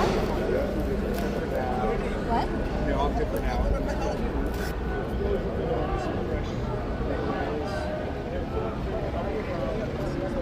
Sure. I think they're going to be coming to us about 10. They said yes. 'em.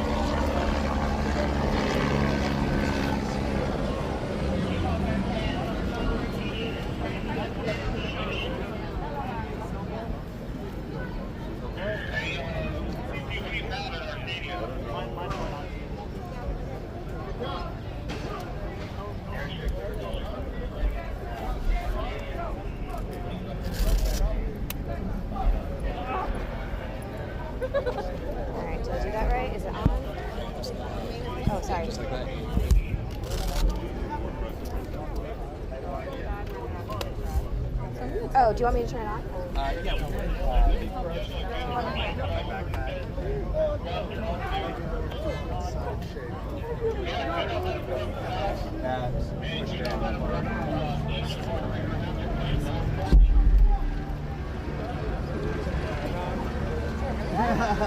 You kind of do. Oh, I see. Okay.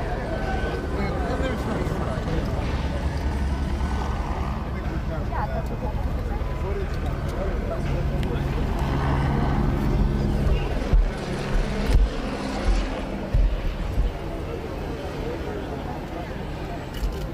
4 minutes, got it. Thank you so much. So yeah, he's giving you a wireless mic. If there's anything that you see on LAPD, large registration and broadband 7, Please carry my bag, you're carrying yours. I think it looks... If I see anything pop up, I'll do that again. that was awesome.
guys, wait.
law enforcement themselves they've issued this dispersal order. They've issued warnings. They've detailed what's happening. So I'm sure she is very aware of it. I have not heard her say anything about it. I'm not aware of her commenting on this as of yet tonight. I have not seen her out here, but certainly I'm sure she's aware of this ongoing chaos. She's been calling for people to be peaceful and stick to the message. But clearly, some of her constituents, they're not listening because we have yet another night of violence and officers doing the best they can to stop it. Yeah.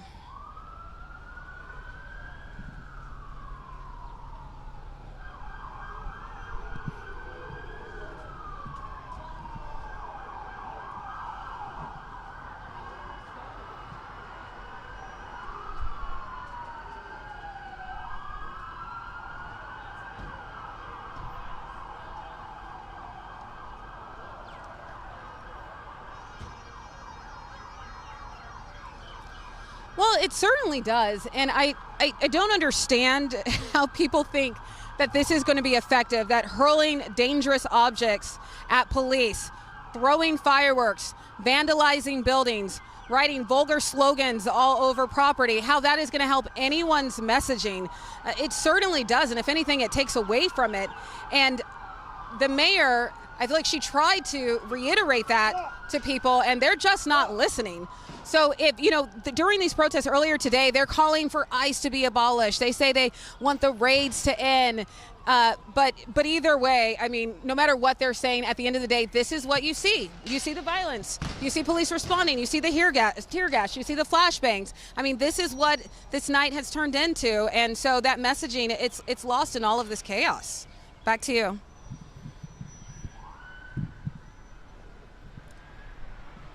Thank you.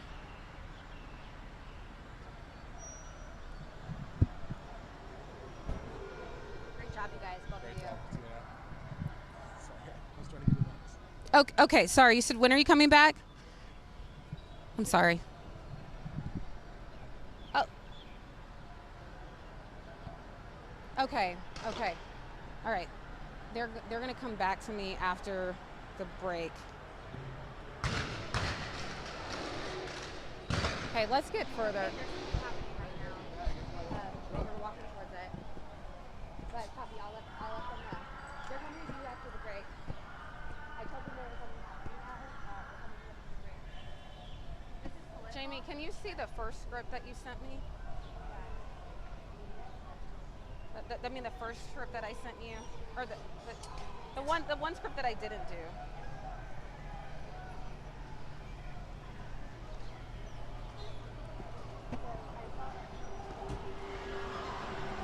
Try not to say ums and ahs.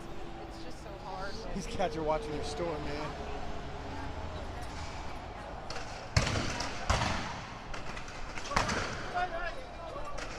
Can you send that to me?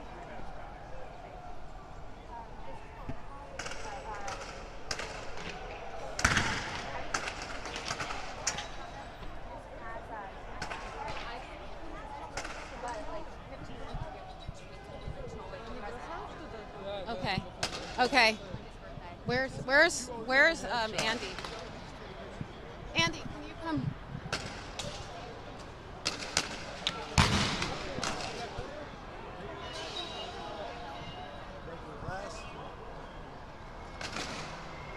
Andy, come here. Sidewalk. Okay. What are? Sorry. Somebody's up there.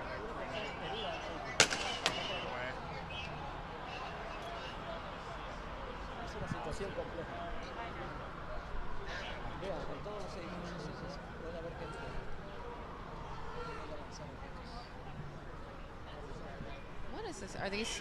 Somebody's up on the balcony and they were Hi, it's Christina again. I'm calling back. Here. Okay. Tommy, you want to stand right here and then like pan up to me, or pan up to wherever. Do you see where they were firing shots at? Yeah,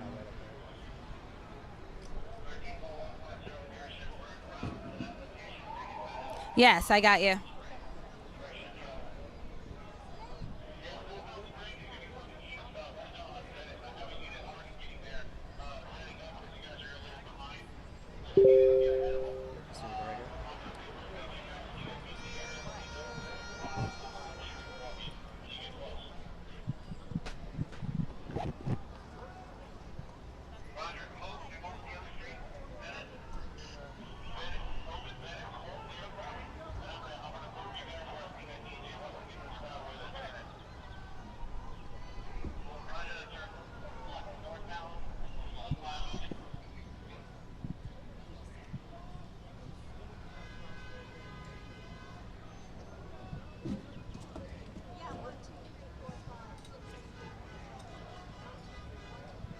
see any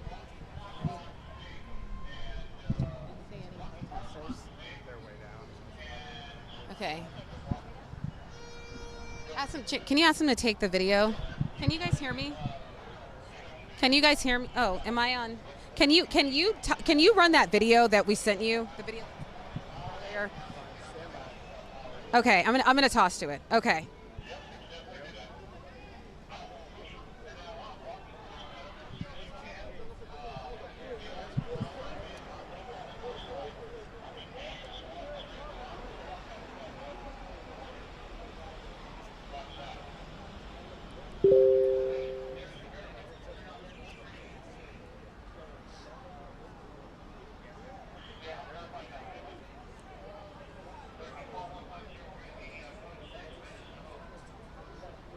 Yeah, that's right. That's what they've been doing off and on throughout this evening when protesters commit some extreme act of violence, hurling objects at them, throwing things, rocks, bottles, fireworks.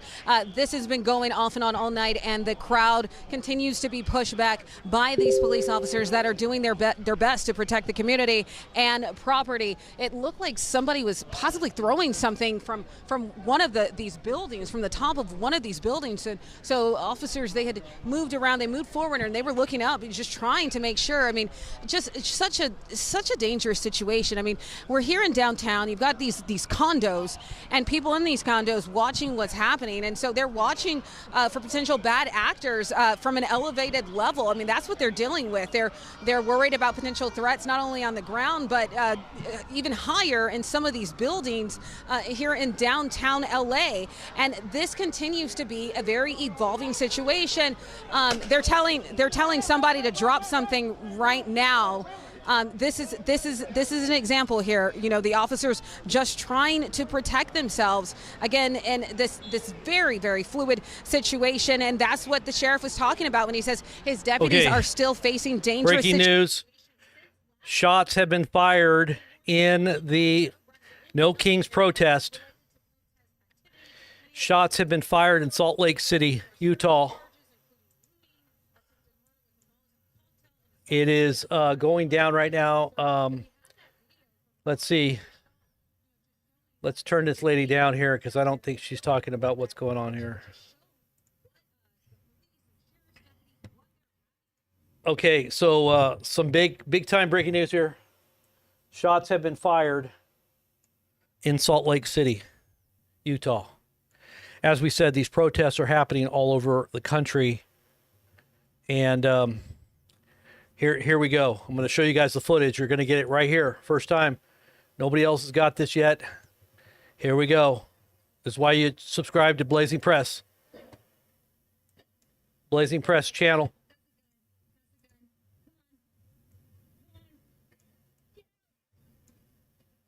Listen up. Jay!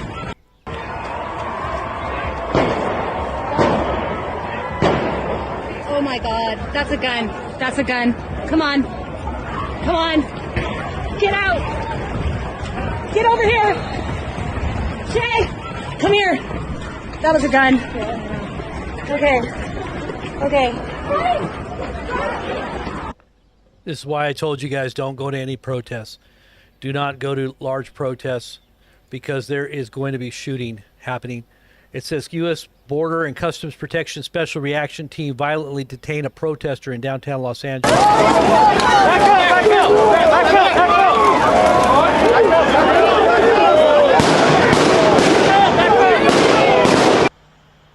Sounds like guns. Guns are going off, guys. People are starting to shoot each other. This is the civil war that they expected. This is the civil war that they're trying to create. This is very, very serious. Post Army, share this feed everywhere you can, guys. You got to get the information out. Get it out as far as you can, wide as you can. All right, U.S. Army Post, Fort Hood in Texas, is currently under lockdown following reports of an active shooter.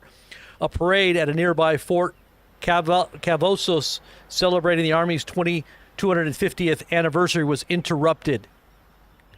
Active shooter. Active shooter. Active shooter incident is occurring on the installation. Avoid all outdoor areas. Active shooter, they're If saying. the active shooter is in your building or nearby, lock the door. Fort Hood. Silence. All right, so we got active shooters. We got shootings happening. Okay. It says one critically injured in shooting during No Kings March in Salt Lake City. One person critically injured, it says here.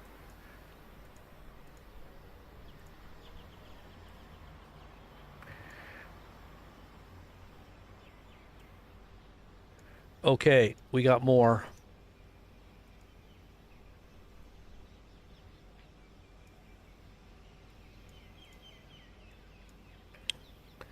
Let's see if we can get this up here.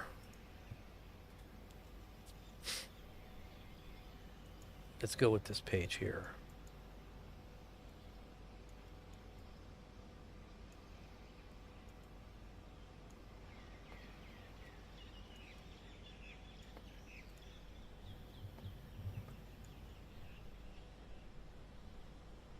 It says here that this is the shooting that took place in Texas. We're not talking about the Salt Lake City one. This is they're responding to an incident at Blora and are asking the public to avoid the area until further notice. So I don't know how many shootings are going on right now, but this could be Iran's response to America as well, causing chaos within. This is probably why Putin congratulated Trump on his birthday. That's the way I looked at it. You know, Trump made it seem like it was a great honor, but I think Putin was like, get ready because you're going to have chaos on your birthday. That's what I think. That's what I think what he was saying. So, yeah, this is not good, guys. This is not good. This is really bad situations unfolding right now. Let's look at that one more time. All right, let's look at this one more time.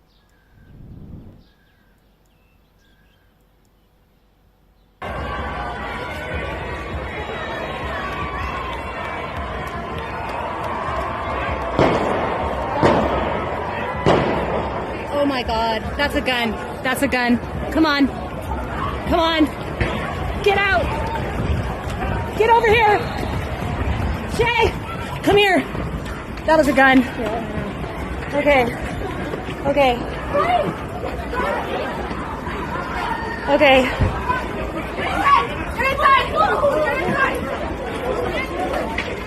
Now are you gonna comply? Now you're gonna obey the government? Now are you afraid yet? Because it means it's a life or death thing here, guys. This is what they're doing. I told you, maximum chaos is going to come down right now. Before all the commentary comes out, this is just the beginning. I think it's going to get worse. I think this is going to continue to escalate throughout the night. I think it's going to be ultimate chaos.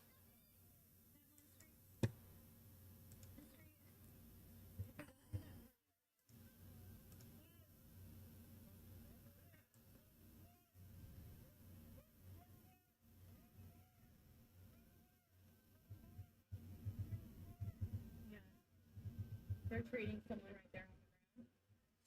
Gosh, somebody got shot.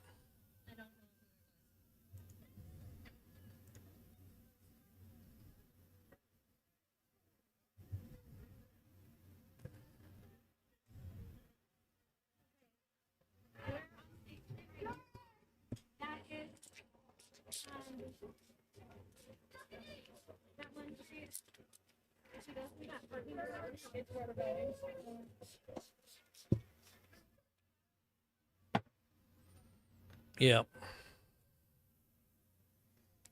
Very serious situations are going to be unfolding here, guys. Yeah, someone got shot over there, y'all. Has anyone seen a weapon? I heard it. I didn't see it. Going to the court. Everybody, go to the court. Yes, go to the court. Spread the word. Go to the court.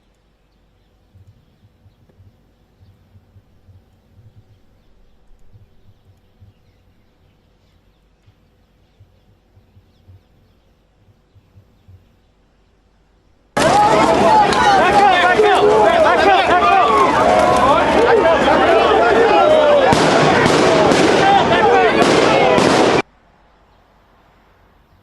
What in the world is going on there? Jeez, we didn't get to see what happened there, but that's the same one. That's the same scene that happened right as they said that somebody was shot. Back up! Let's count how many shots. 5. Okay, so there was 5 shots. There was 3 and then 2, but it cut off. So let's just see if it equals the amount of shots we heard here. 1, 2, 3. Pause. 1, 2. But then it cut off. It could have had more after that. They're treating someone right there on the ground. And then a pause. Let's see. I don't. Let's see Come if there here. was 3. That was. 3 shots and a pause.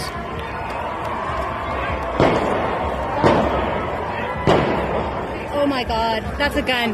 That's a gun. Come on. No, this was a different shooting. This is a different shooting. So there's been 2 different shootings, it seems to me. I think there's 2 different shootings. Come on. Get out. Because nobody knew there was a shooting here. There was only 3 shots. And they were very spaced out. Very spaced out.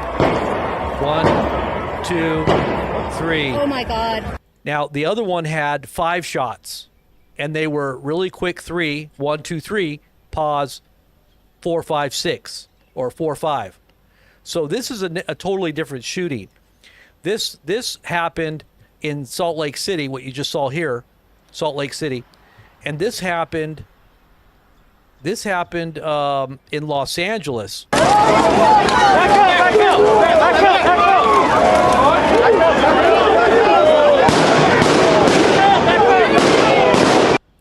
Those are guns. Those are guns. Those shots are guns. They didn't sound like, that didn't sound like, or maybe rubber bullets. I mean, but that sounded like a gun to me. And those guys, those were military. Those military guys were definitely moving for something. There was something very serious going on there that caused them to do that. Let's. Let me just see who that was, or what that was. That a protester? So they grabbed that protester.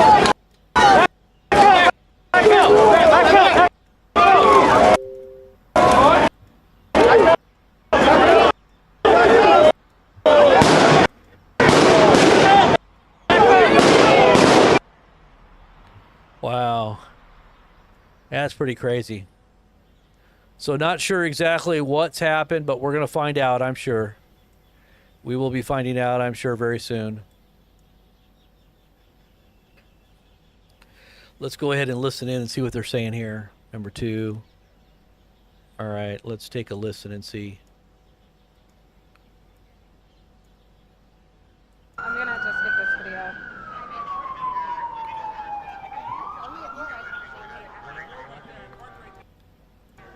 Okay. All right. Yeah. Let's get out of here. Okay, do we have everyone? Yes. 1, 2, we're missing someone. 3. Oh, there you are. Okay. 6 in total. Yeah. Okay. Would you guys mind standing right here? Like standing right here. Not just like these. Like, would you guys just sit like pretend I'm not here. Not You're not here. Oh, Okay. yeah. Let's not. Don't look at me. Don't look at me. Don't look at me.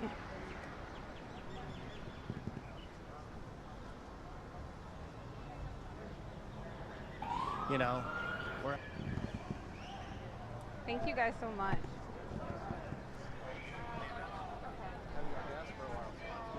Whoa, sorry.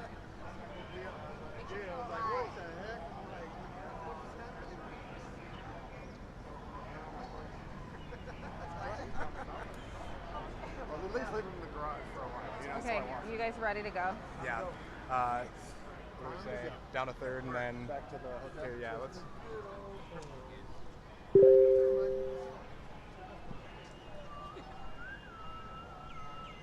Christina, you did such a great job. I can't wait to go home and watch all of it back. Oh, really? Thank you so much. I'm just.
launch a foam projectile, rubber bullets as they're commonly called, and they can launch as far as 110 feet, I learned recently. And you see them, and they're clearly marked in green, so people know that those are less lethal projectiles.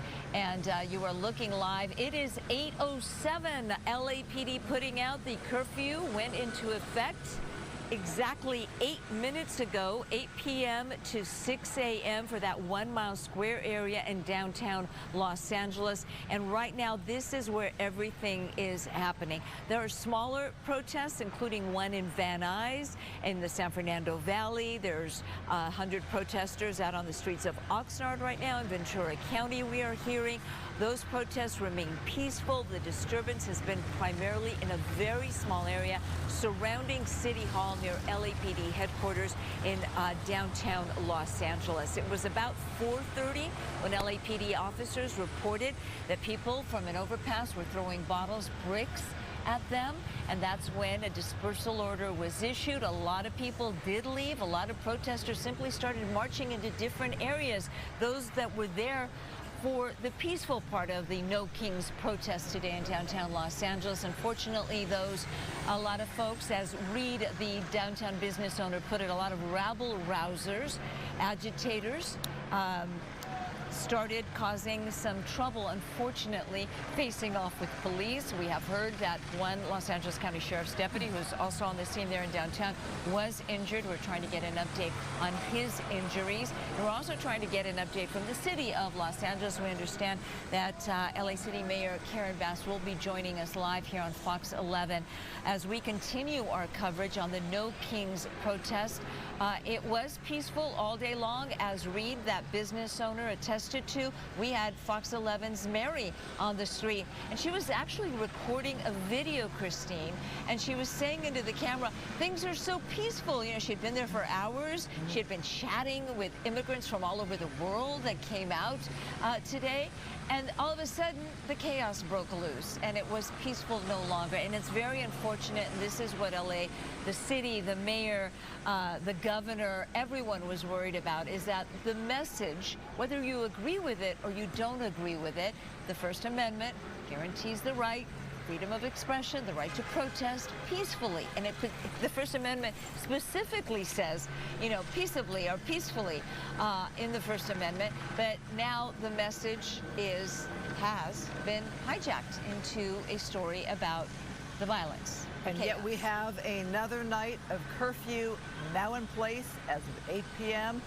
in the downtown LA area, 1 square mile. You can see a lot of LAPD officers are there on the ground, and we are watching the stragglers, you might say. But keep in mind that curfew is now in effect, and I would say LAPD much more ready for this curfew as they were last night, sending a very strong message last night with the arrests, with that white LAPD bus, with people being detained, put into that bus. We are looking at a location here. We have cameras at a couple of locations there downtown. And these, you might say, are the stragglers on a Saturday night, because there were tens of thousands of people, as you might imagine, a massive turnout for the Dayside protest, the No Kings protest. They were happening around the country. They're happening in several locations. But downtown, a big area. That's right. And No Kings protests across the country. There were 2,000 scheduled protests throughout the United States, coast to coast. Here in Los Angeles County, at least 40 were programmed, but they ranged and they were held up and down the state. San Diego police putting out a message on X earlier today, thanking the community of San Diego for peacefully protesting, saying there had been no arrests and there had been no problems there. But unfortunately, here in Los Angeles, the situation changed at 4:30 this afternoon. Again, if you're just joining us here at Fox 11, we are continuing our coverage of the No Kings protest. We already had camera crews, and we had hoped to bring you a story at 10 o'clock of a peaceful demonstration and interviewing folks with the message they were trying to convey today. today on the streets of Los Angeles. We had cameras all over because there were protests all over.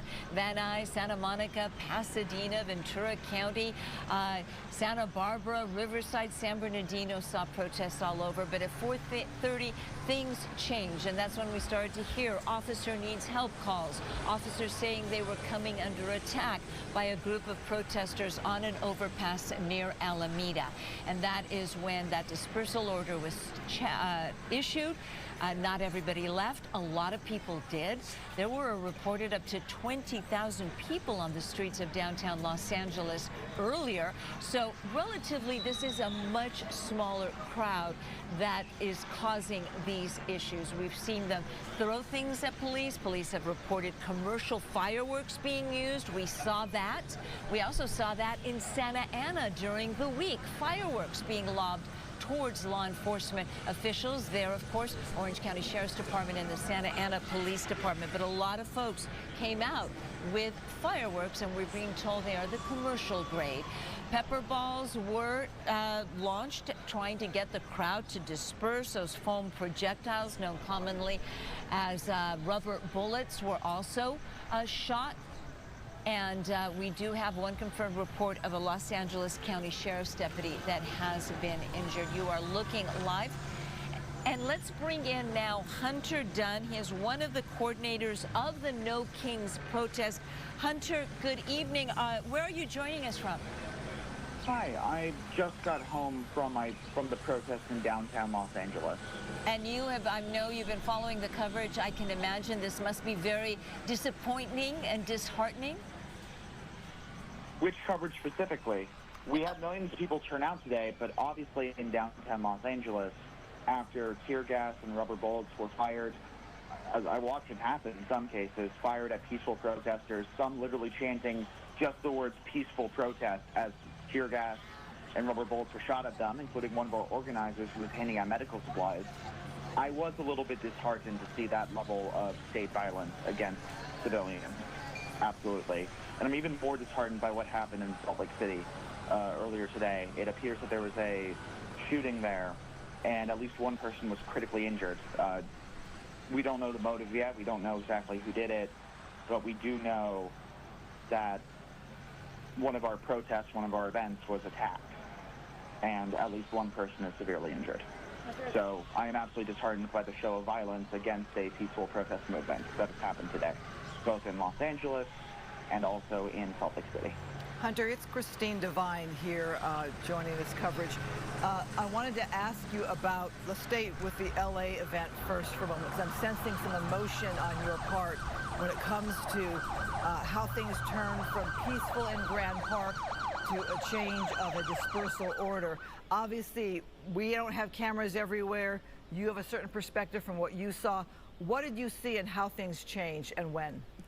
Yeah, so downtown Los Angeles, our protest was from about 9:30 a.m. and we finished up about 12:30. After that, we announced that we were finishing the event, and we gave specific calls to action about other areas and ways that people could help their city, whether it was supporting SEIU and Sherwood Summer of Resistance at Placido Olvera, or other actions that could be taken, some from the comfort of your own home and some, going out and finding other protests in places like in WeHo, West Hollywood, where a number of different groups were having a pride protest.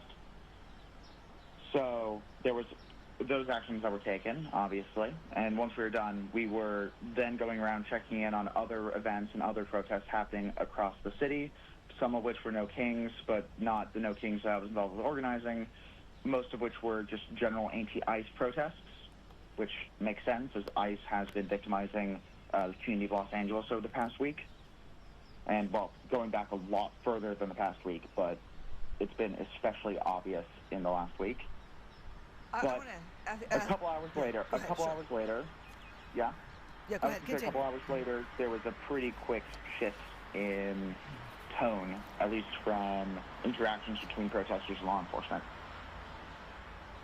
Now, Hunter, LAPD central officers reported it was about just right before 4:30. We were monitoring their transmissions, and we had cameras and reporters also on the ground.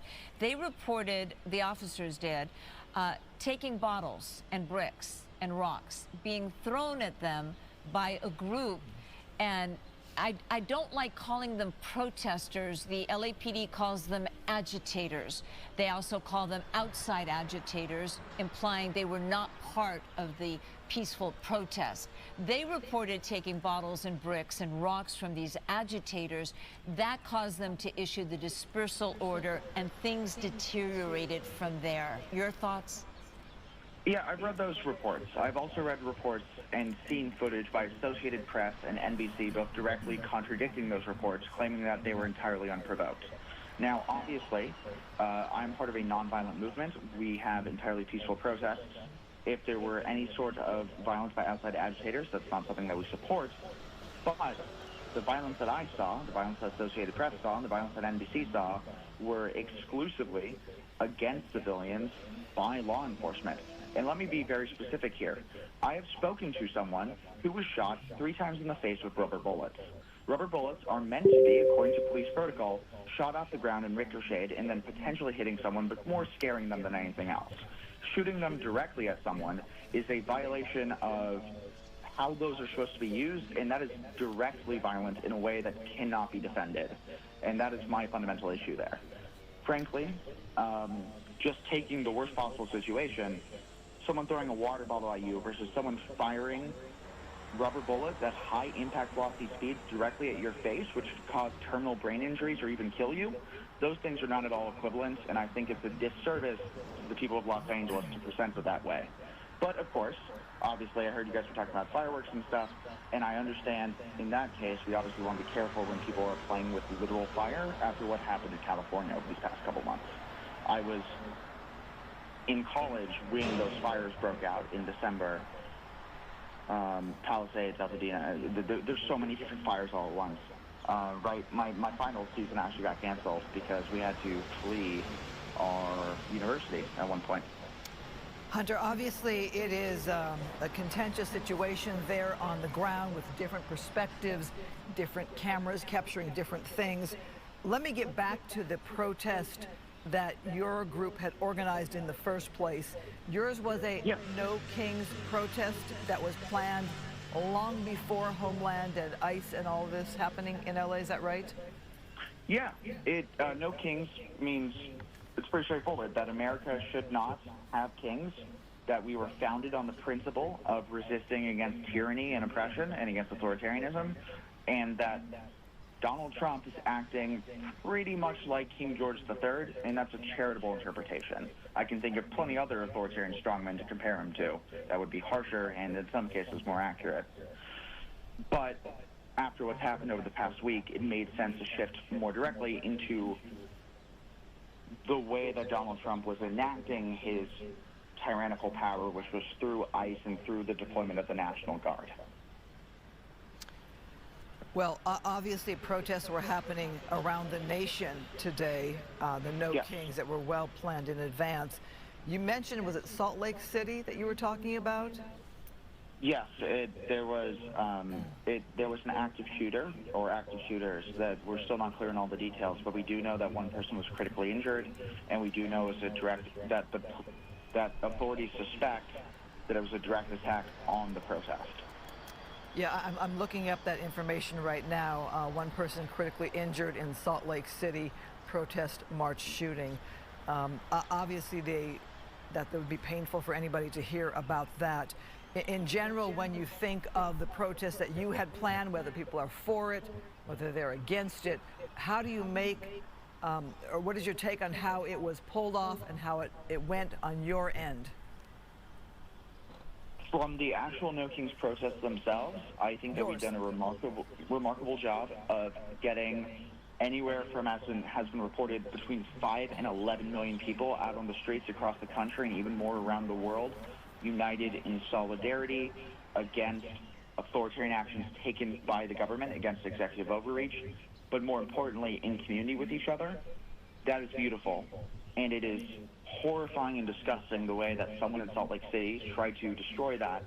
And in the same way that in this morning, someone attacked 2 political officials, again, apparently in reaction to the protests. That's right. Salt Lake City Mayor Aaron Mendenhall said that, we deserve to feel safe, especially when exercising our First Amendment rights. Salt Lake police reporting they did take the suspected shooter into custody. Unfortunately, the person who was shot does have life-threatening injuries, so that's always disturbing to hear as people take peacefully to the streets that someone would show up with a gun and shoot someone else. Of course, the shooting is still under investigation, but it did happen at the protest, as Hunter just mentioned. The message, Hunter, because the message may have gotten hijacked temporarily. We had people on the ground. They were speaking to the protesters. They heard their messages. They heard their stories. What is the message you hope that people take from today's day of national protest? That the American people will not be silenced, and that we will stand up together against the forces trying to destroy our communities. Hunter Dunn, thank you very much. The Los Angeles No Kings Day of Protest coordinator. Thank you for joining us.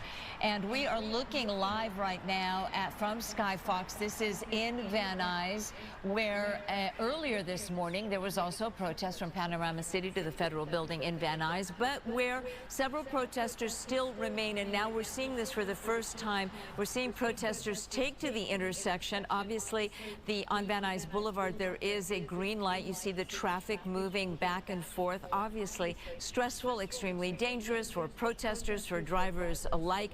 This is Victory Boulevard and Van Nuys Boulevard, right there in the heart of Van Nuys, just about a mile or so away from the federal building and LAPD Van Nuys headquarters. LAPD is aware of what's happening. They're keeping a close eye on what's occurring here, but this is the first time that we're seeing a small group of protesters. Some of them are on bicycles. You see there with flags. There's somebody with an American flag taken to the intersection. And now travel eastbound on Victory has the green light, and they're having to go around the protesters. So this is something you don't want to see, and we know the LAPD is monitoring this closely, and we would expect to see some officers arriving here shortly, if only to get those protesters to the safety of the sidewalk and not allow them to be in the middle of the street. It's dangerous for them. It's dangerous for everybody. It's a reminder that there have been protests in many parts of Southern California today. Obviously, the big one we've been following has been in the downtown LA area. This being Van Nuys, not surprising to see on Saturday night protests pick up or start elsewhere. They were scheduled for various times throughout Southern California. But the people in the street, that is concerning because that is dangerous. That is where cars are driving, and you don't want somebody to get hurt or hit. You have people who are watching across the nation who might should support peaceful protest, but blocking traffic, that's not part of it. Being in this middle of the street, that's not part of it. Right now, we're watching a fairly small crowd there in Van Nuys, but they seem to be quite vocal and exercising their right to speak out. But in the middle of the road there, where somebody could get hit or hurt or an accident happen, that is a little more concerning, even though it's a small group right now. That's right, Van Nuys and Victory Boulevard.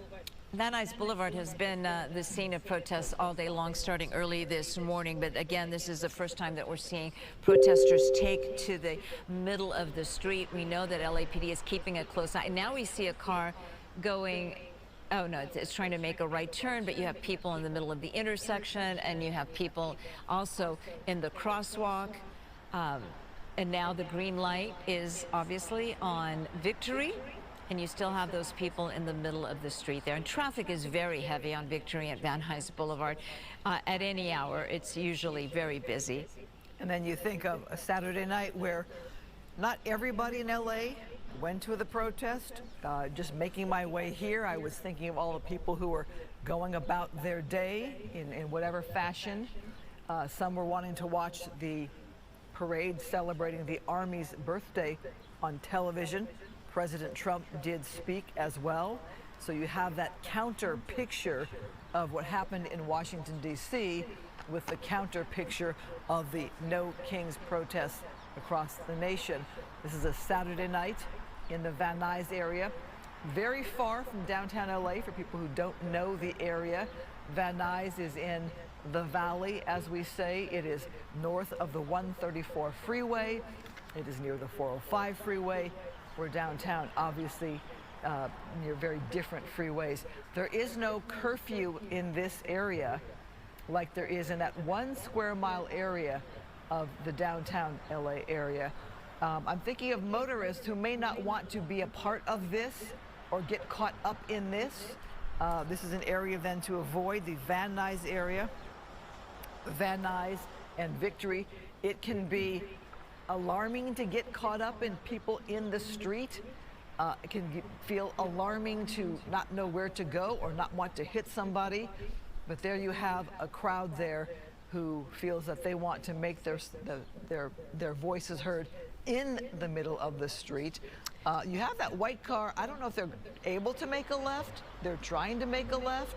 Their cars are trying to navigate around the people there. And I understand that LAPD may be on the way there now. They're also monitoring the situation. I wanted to see if we could go to our other camera right now, the one that I believe is on 2nd, where I understand arrests are being made right now. Do we have that other camera up that we can take a look? This is our other camera. We're just sort of moving around to get a better shot, but we understand that on 2nd, arrests were now being made and people were seen being taken into custody. But that camera, I'm not sure if that's this camera or we do see the flashing lights of police officers. Mario Ramirez is on his way to LAPD headquarters right now for an official update, hopefully from the chief of police, Jim McDonnell. And you're looking live. This is downtown Los Angeles, and we understand that some people were being taken into custody. And we will get the numbers of people arrested. Hundreds have now been arrested during this 8 days of protest. Today's the 8th day, and we expect the numbers to be significantly higher tomorrow. The curfew did work for a while. It's not working apparently tonight. It may be. It may be. Yeah. LAPD was able to push the crowd out of the direct downtown LA area. We're going to talk to Mayor Karen Bass in just moments, but Gigi, what are you pointing out there? This is Little Tokyo, and that is the bank, actually, I believe, that was closed yesterday. These are the boarded up businesses that you were seeing in downtown Los Angeles. That yesterday we walked all of Little Tokyo, and businesses boarded up and closed. Now, I don't know if we have, do we have the mayor on the line already? Yeah, we do. Mayor Karen Bass, thank you so much for joining us. Christine Devine here with Gigi Graciette on a Saturday night. As you're watching live what's happening in downtown LA right now, the curfew on for about 30 minutes, where does the city stand tonight? Well, I think the city stands enforcing the curfew.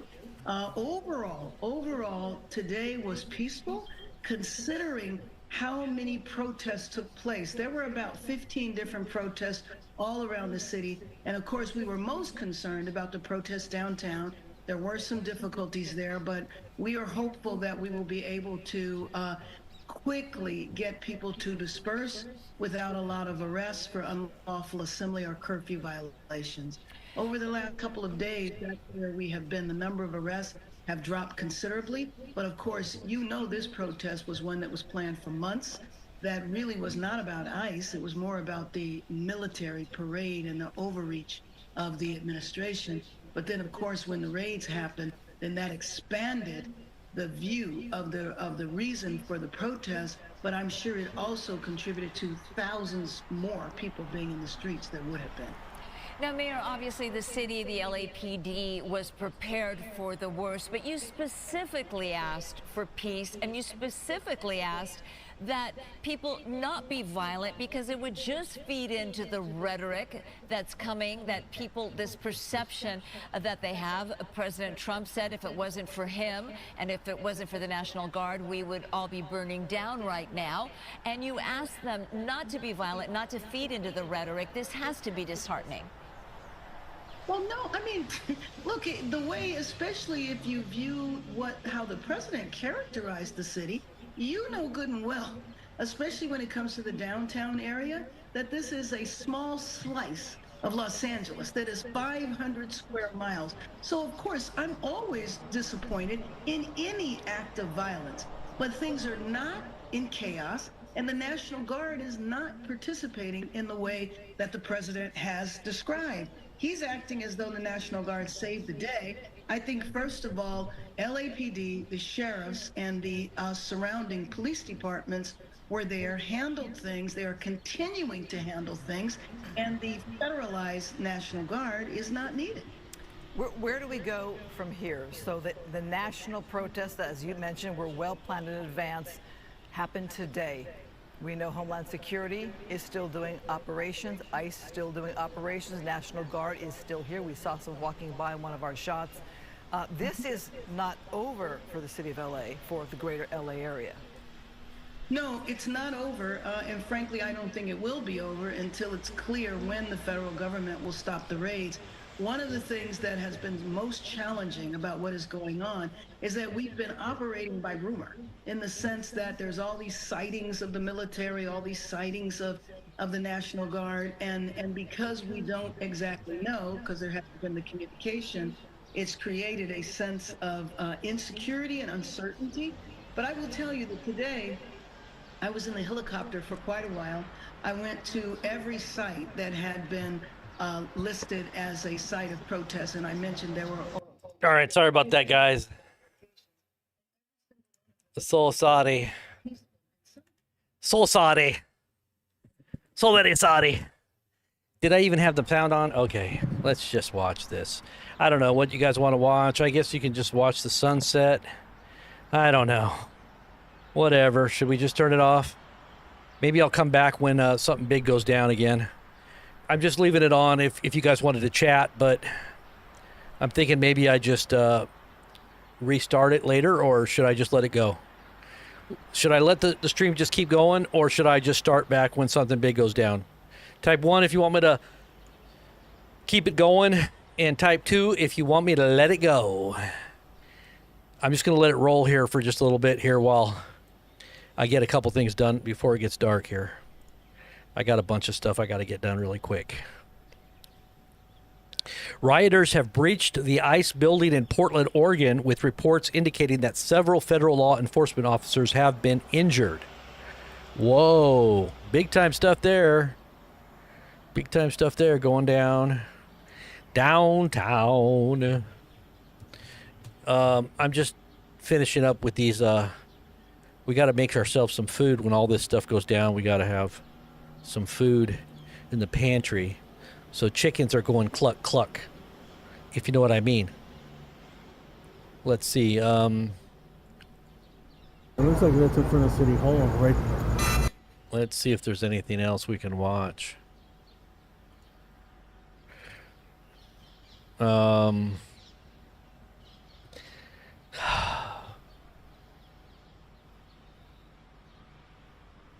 I think more's coming too. I can just let it spin for a little bit here, just on a few things that maybe people want to watch.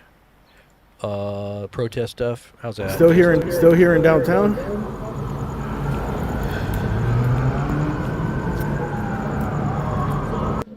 This guy's kind of interesting to watch, but let's just see what else we got here. Okay, here we go. So, wifey just gave me this. Let's see if this is worth it. Answers as possible in what was something that, I mean, we had thousands of people here in downtown Salt Lake City who heard this, who started running from it, who are wondering what happened, who might be dealing with a little, stress and trauma from everything that happened. So a lot of people certainly have questions, and Dan and Garna, as soon as we are able to with Salt Lake City Police, we'll get the answers from them. Back to you. Alex, thank you, and please continue staying safe out there. All right, we have Shelby Lofton again. Let's head on over to her. I understand, Shelby, you may have an interview there, someone that you're talking to. Yeah, I can't monitor this feed, so I'm going to have to sit here and watch this because I can't let certain music and stuff go on there. So I'm just going to end the feed, and I'll come back at another time. So, yep. We couldn't find a good feed unless you just want to watch this kind of stuff. I can just let the Tel Aviv feed go in case all of a sudden out of the blue they get bombed again. So I'll just let this go. How's that? That sounds good. I'll be back in just about half hour or so.